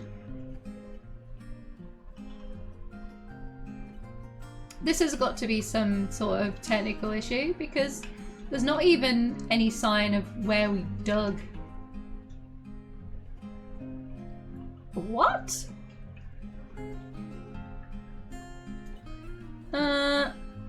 Yeah, I have no idea what has happened. This cannot be right.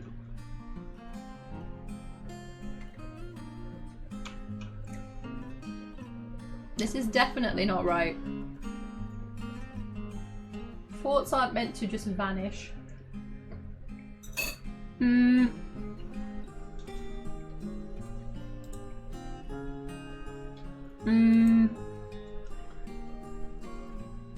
Like, where is everything?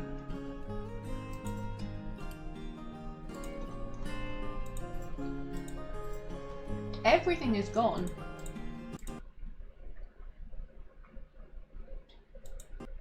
Oh, we're gonna crash? Yeah, okay. I mean, that makes sense that it would crash then.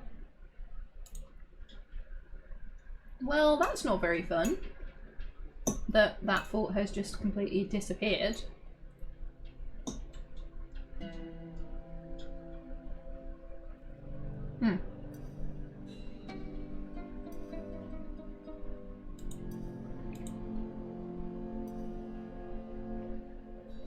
May need to investigate that.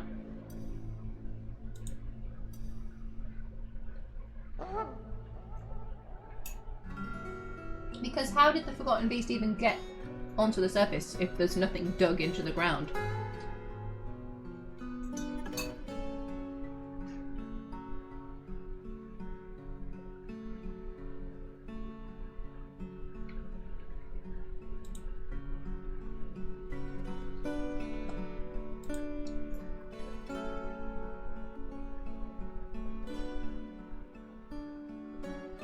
Doesn't really make much sense.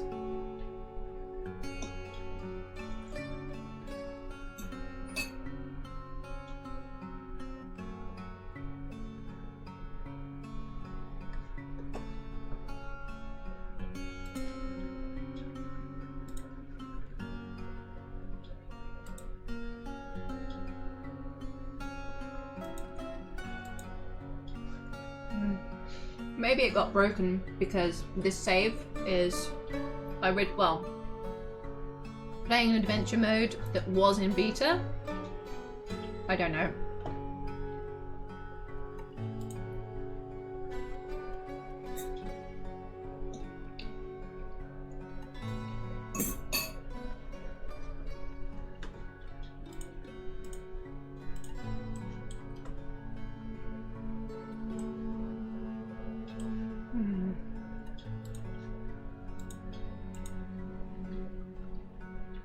Makes me rather worried about the other locations though.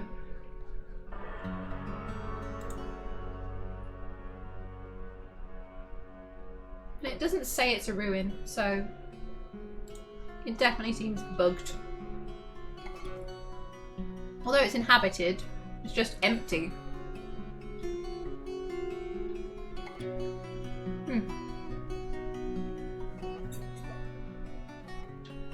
Yeah, might be a bit of an issue with the update, perhaps. Iglik! Hello! Where you been? How are you? Thank you so much for the gift subs. Welcome, welcome. Have you just joined us? There's a lot of weirdness happening today. Enjoy the subs, everyone. Loving the chat for Iglik, please.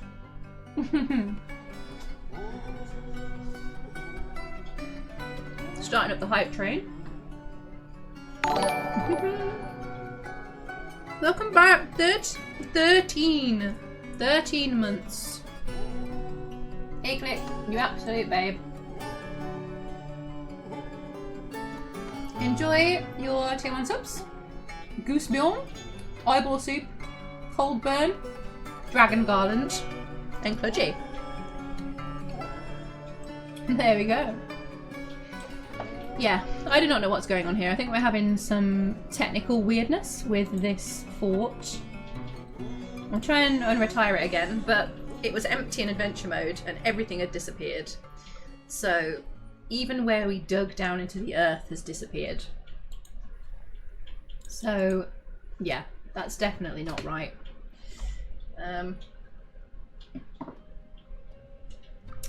And is rather concerning about the rest of this world save. Babies just sitting around on the ground. Ah, look, here are the remains that we left. So they are still here. Let's have a look who we've got. Oops. Is Zattan here? Look at all these people. Where are they? So many babies. Is Zattan here? He should be here. We just retired him here. No, he's not here. Okay. So yeah, maybe that's not working the way it's supposed to.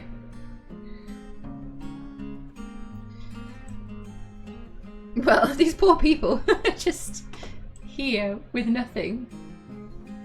I mean, they could migrate, I suppose. I don't know what to do because it seems broken to me.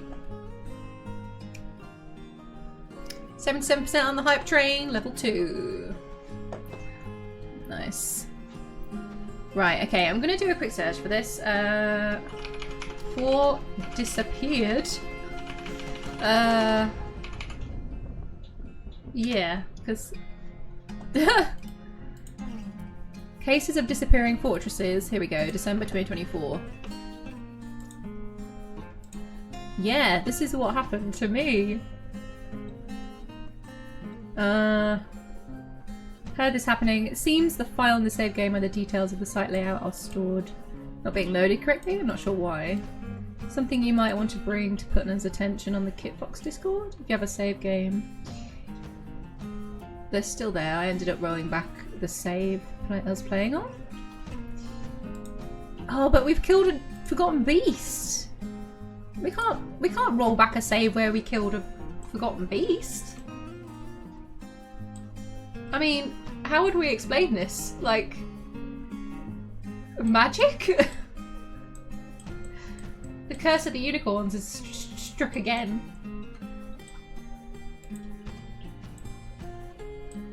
I mean, that's a whole fortress that's gone, which is months. Is it an old save from before adventure update? Yes. Yeah. So, maybe it's a bit too, you know, bit broke. But I don't understand why a whole fort would disappear in that case. Yeah, so the adventure mode that we were playing on, we came to visit this fortress, and yeah, it had just gone. Everybody's still here, but all the structures and everything have disappeared. So, yeah. I wonder if there was something here that was just incompatible with the new update or something. I have no idea. Oh, there's another forgotten beast down here. Oh no!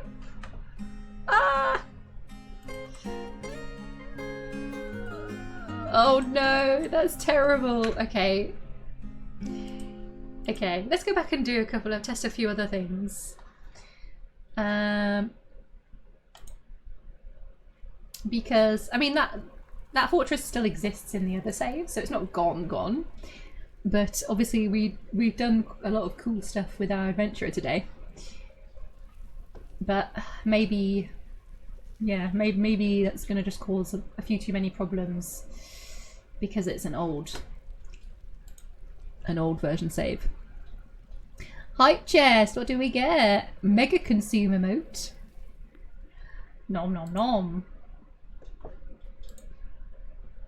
Yeah, I was worried about that. Yeah, I just started a new world, but I wasn't as attached to my other fortresses. Yeah. So we may be witnessing one of those issues, I think. So continuing on this timeline might be a bit difficult, unfortunately. So we might need to jump into a different one.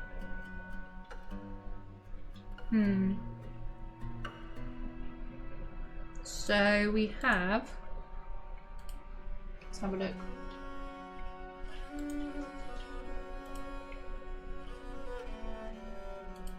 Because what we need to do, I think, is... It'd be good to continue from where we left off with that adventurer, but if entire locations are disappearing, that might not be an option.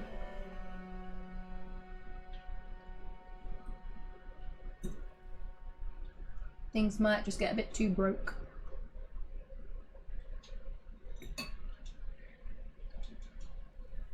Yeah, so this was 186. It was definitely working here.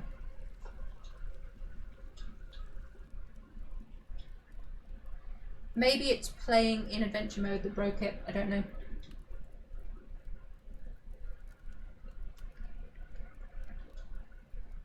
But yeah, we will start a brand new world next week.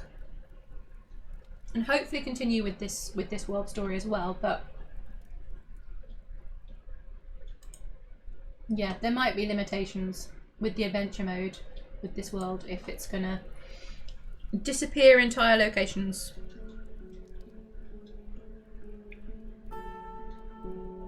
Nothing consuming the world. Yeah. I'll just wrap it up in the lore and explain it. Armok's got a new trick, it's just called delete.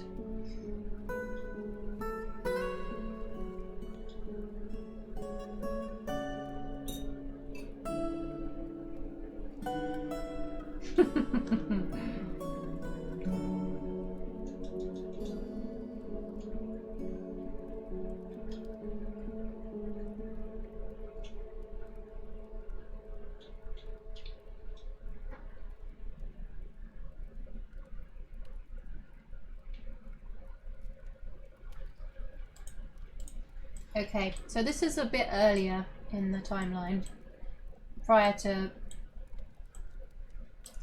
epic adventurer killing a forgotten beast, which is a shame, but preserving the actual world is a bit more important.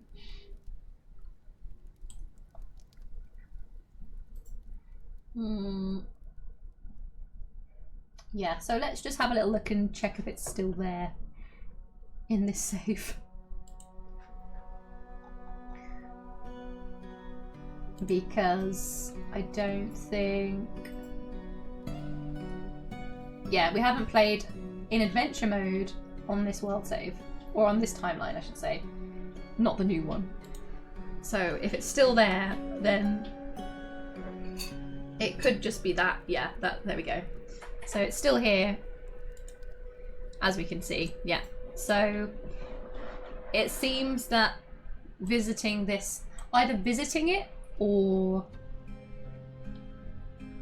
just playing, I don't know exactly what caused that to happen, but on this save we haven't played in the new adventure mode. So that's interesting. And this is all still here, which is good. Where is everybody? down in the depths. So yeah, if we want to do adventure mode in this world, it might have to be in beta. In beta mode. Which is alright. It's okay.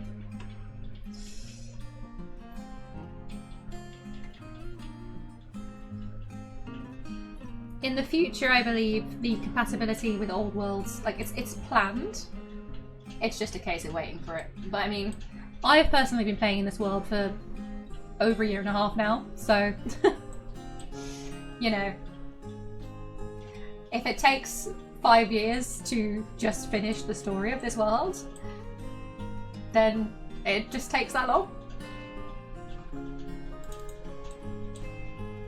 Oh, there's a dead fandom.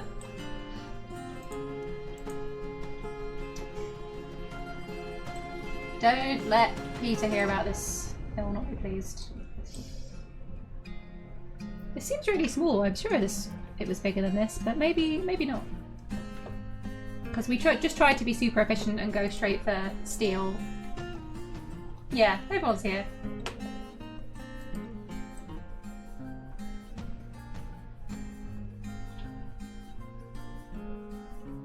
Okay. I'm just deciding whether or not to go back and play on beta if we're going to do stuff in this world or not. But yeah, it's still here on this timeline where we haven't jumped into adventure mode, so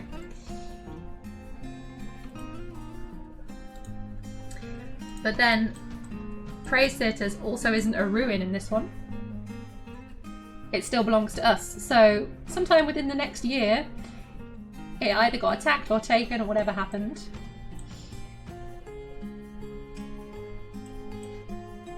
But we can't actively go and reclaim it, which is a shame.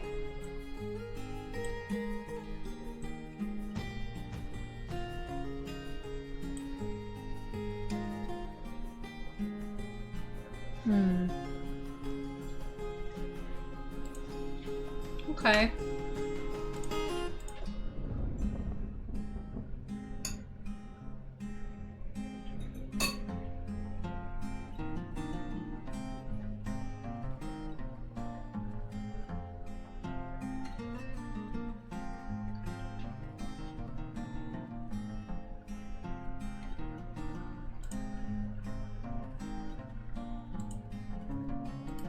Okay, that's got its own separate save anyway.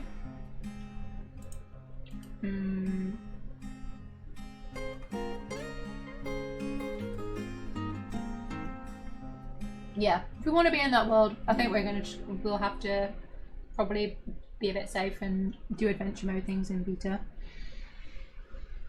How that interacts with fortress mode though, I also don't know. So that's tricky.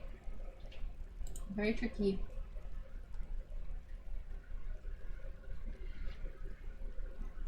Yeah.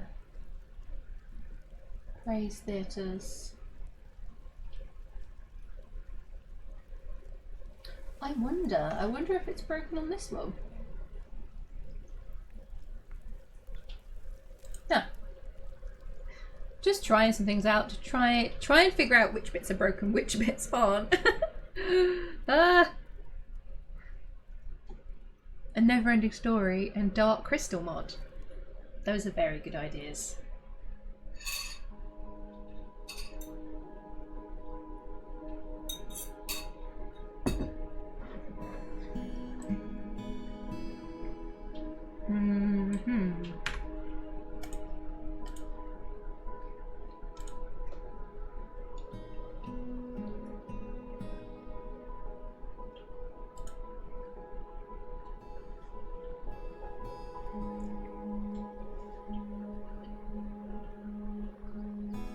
Might just be a case of me doing some technical digging later on this evening.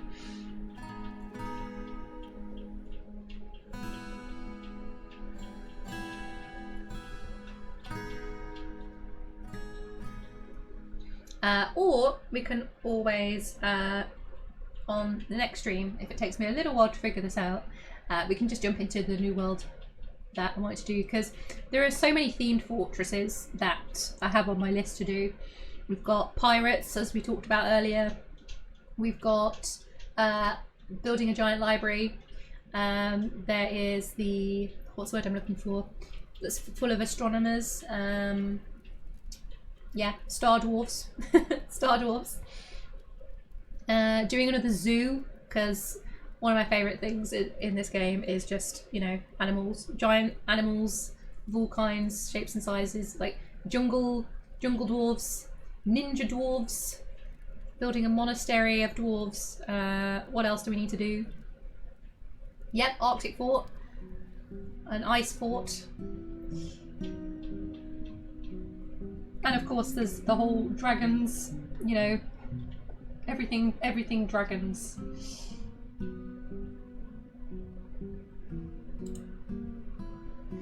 Okay, so 3 forts. This is one of the challenges when you've got a world in Dwarf Fortress that's been going for as long as this one, where you've done so much stuff, you know, over years. If you're a bit silly like me and you don't name things clearly, you don't name the saves clearly, life gets a bit complicated.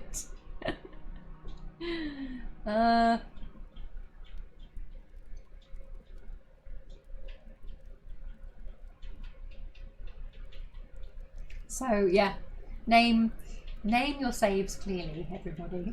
That's my advice.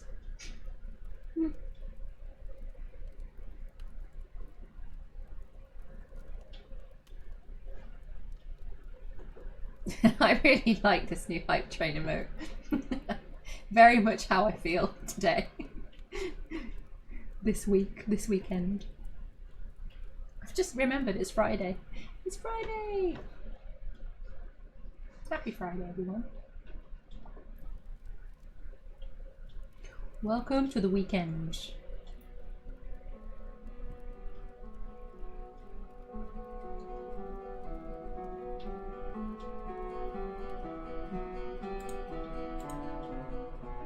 Okay, so just retired that again. So this was actually from just a test I did last night, where I did claim that ruin.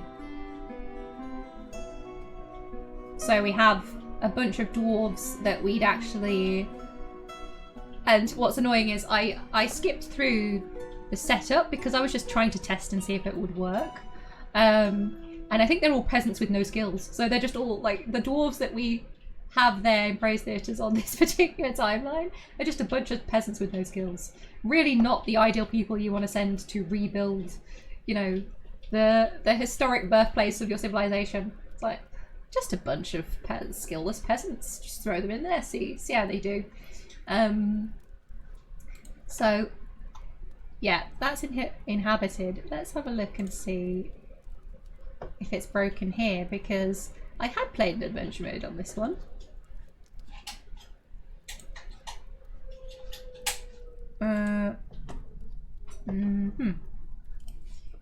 Choose origin, Mountains of Medicine. There we go.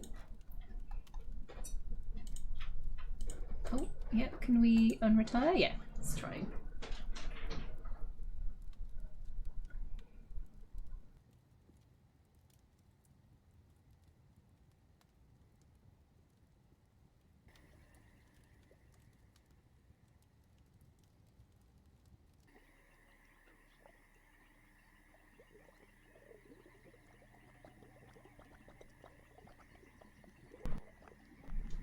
Okie dokie, it's still here. Well, okay, this is interesting. So, I don't know, it must have been something that we did. Maybe it was killing the Forgotten Beast. Maybe it was being blessed by the God of Death. Maybe being blessed by the God of Death just deletes one of your fortresses. That's the other side of it. So you get extra luck, and you can kill a Forgotten Beast with very little skill, but you just have one of your forts deleted. Yeah, so Zattan, we might lose some of Zattan's adventure, unfortunately, but that's okay. It was a good, it was a good time. yeah. But I'm glad it's still here. And this was the fully finished. Yeah, see, I knew it was bigger than the one we looked at before, so it just must have been. It was a bit earlier, I think. Maybe 6 months in game earlier.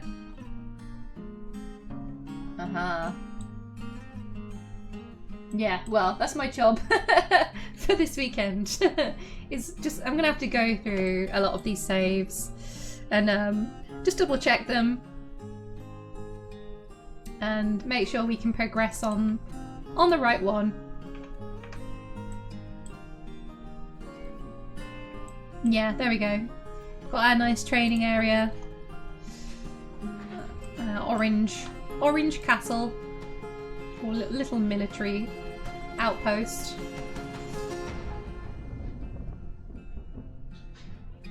And just so much food. Oh my god, 4,000 food. Have a look at our squads. The moon shadows. Very cool.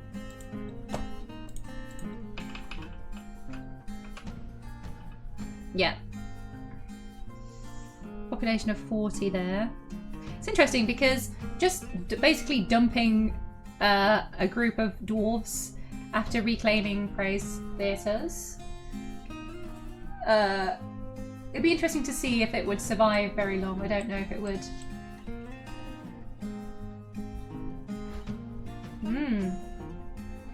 Okay, well, considering that I'll need to do some double checking before we move on to the next part of this this journey, it's probably a good time to call it for today, I think. Although I would love to just carry on streaming for the rest of the night, to be honest, because it's been such a fun stream today. And there's going to be some really good clips to take out as well, even though my cam had a bit of an issue with my cam as well today. I've got a nice new camera which looks much better than my old one. Yeah, technically with Streamlabs it's been a bit weird. But yeah, so a lot of fun in adventure mode today. A shame that there's a little bit of corruption going on here, it seems, which means we might lose a little bit of that progress, but it's okay. Because the main focus really is the civilization, of course, Lances of Medicine, continuing to build up their strength. Now that we have a really strong capital up here, we have all these nice little hillocks that established themselves. Ilon Imketh, which still exists, that's good. Yeah, we want that to continue existing because it's our military outpost at the moment. Yeah, so next time that we jump back into this world, we will reclaim Praisetheaters properly and try and rebuild, I think, is what we will do. Because, yeah, I don't really know exactly how we can move forward with adventure mode to avoid losing locations like that. It might just be a case that we have to play adventure mode in beta for this world because it is an older world, which is fine, which is okay, because we can still do all the really super fun things of adventure mode and go and discover, you know, where the dragons are. We can go and visit locations and all of that. We just won't have the magic stuff in this world, but we can experience all of that in new worlds anyway. So that's totally okay. So yeah, next week we'll do that. I'll go for the saves, make sure we're on a safe one, and yeah, we will jump into Praisetheaters because as it was ruined, we can take it back, which is amazing, and we can actually dive into it and essentially rebuild it. Rebuild the original mountain home where our civ began, which is amazing. And yeah, I have a lot of other things to work on, as I've mentioned in the stream today, like the, you know, what's happened so far video. And there's a lot that's happened. So yes, there's a lot to do. And yeah. Marvelous Thank you for the adventure. Prayer for the fallen unicorns. Yeah, I know. That was sad. It was sad. It was sad to lose that unicorn. But I mean, we did fight a forgotten beast and win with the blessing of the god of death. You don't really get more epic than that, you know, to be honest. We rolled the dice in the shrine and managed to not be turned into a, you know, a grotesque creature of the night. So that's always a success. I think a curse from the god of death would have probably been, yeah, pretty grim. And there was a lot of good fighting that happened in this stream. I'm getting better at fighting in adventure mode. So yeah, because the first time I did adventure mode, I got wrestled to death by a skinny goblin with no armor on, no weapons. That was very embarrassing, but yeah. Losing is fun, and it's how you learn. So yeah. Glad I could catch you for a bit. It's lovely to see you again, Iglik, and thanks so much for the gift subs and the resub. Yeah, well, I'm streaming not full time now, but yeah, I say I quit my job. The company I was working for up until the end of last year downsized and let me, along with a group of other people, go. And I'm in a very fortunate position at the moment that I'm taking the chance basically to try and transition and change careers, because I've been in that career for over 10 years.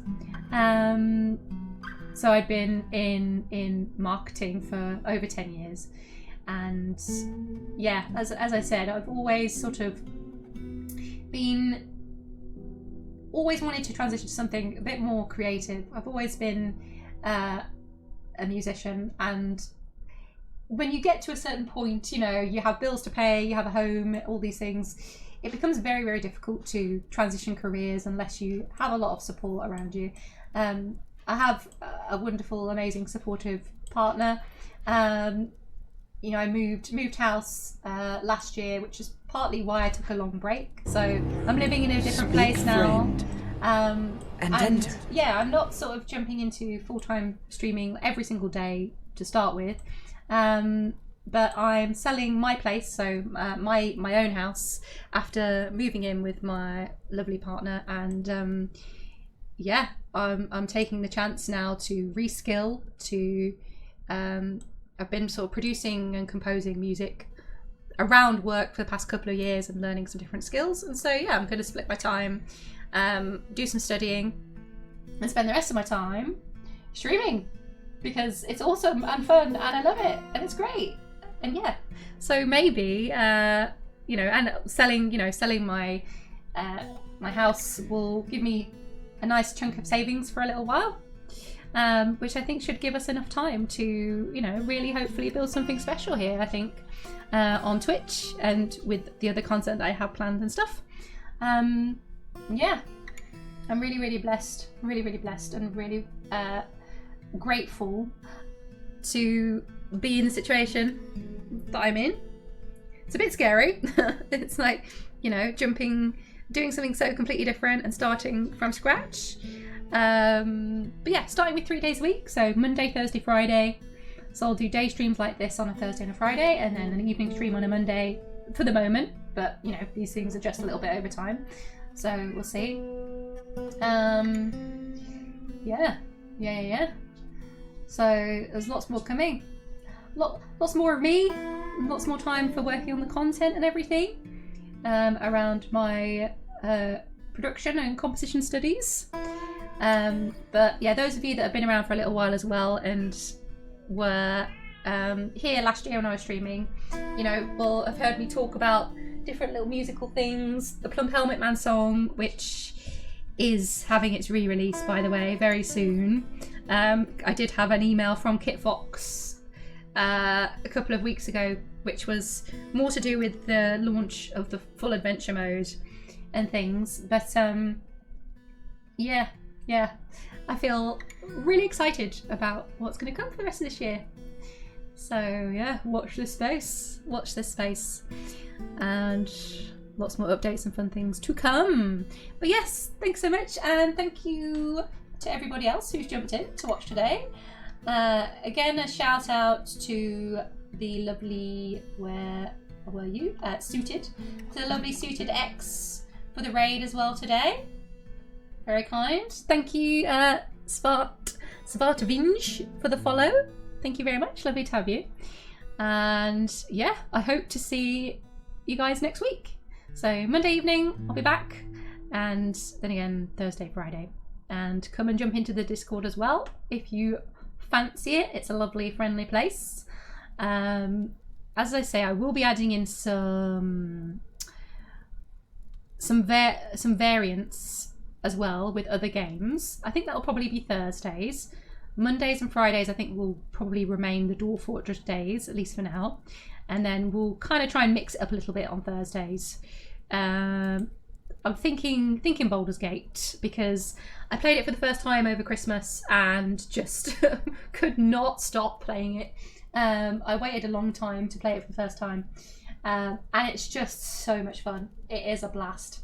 And even without mods, you know, I don't know, I will probably have more fun playing it on console because I spend a lot of my time on, you know, a computer. So I like to swap between them sometimes, just for my own sanity, probably.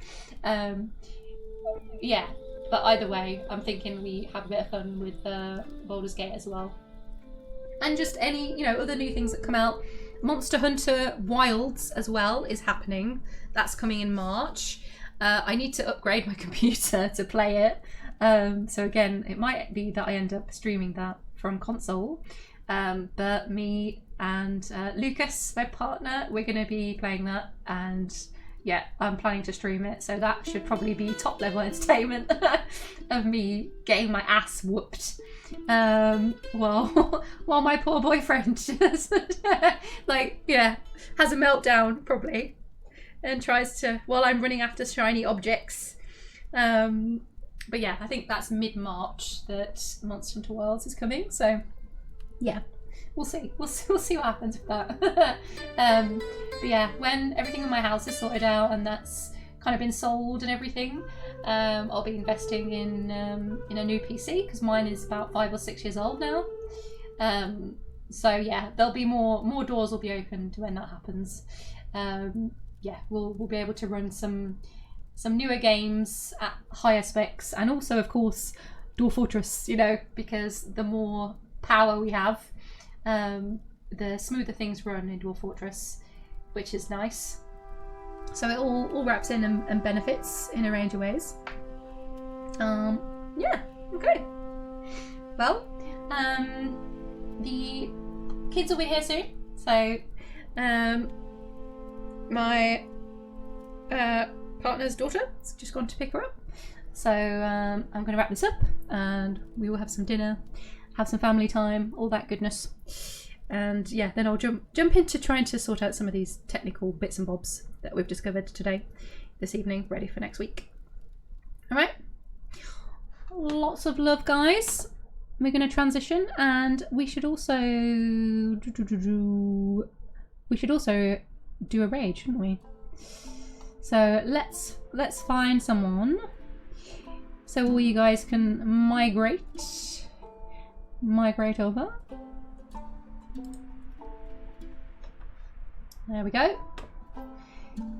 I also need to make a new scene for when I take longer breaks, because obviously with doing longer streams and having to take little breaks to eat and stuff, need to add a few things in. Let's have a look-see and see who's about. Let's raid Claiborne. Oh, is Claiborne live? Yes. We certainly will.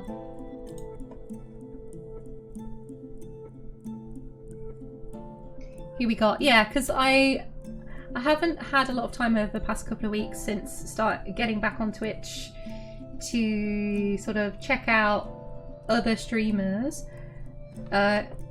Killadrix?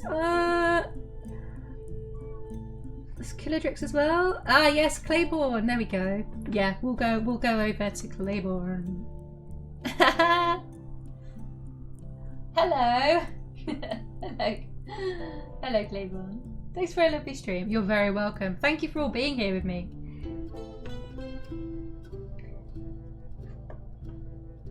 And yes, big love to all new followers today. Thank you so much.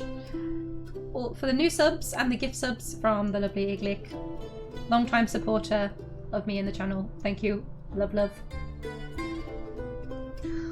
Alright, let's get ready. Claiborne. Okay, we are preparing. Grab your belongings, take your pets, hold on to your socks, grab your picks. Let's migrate. Thank you, Claiborne. Thanks for the bits. And yeah, I'll see you guys for more mayhem next week. Have a lovely weekend. Love, love, love. Let's go.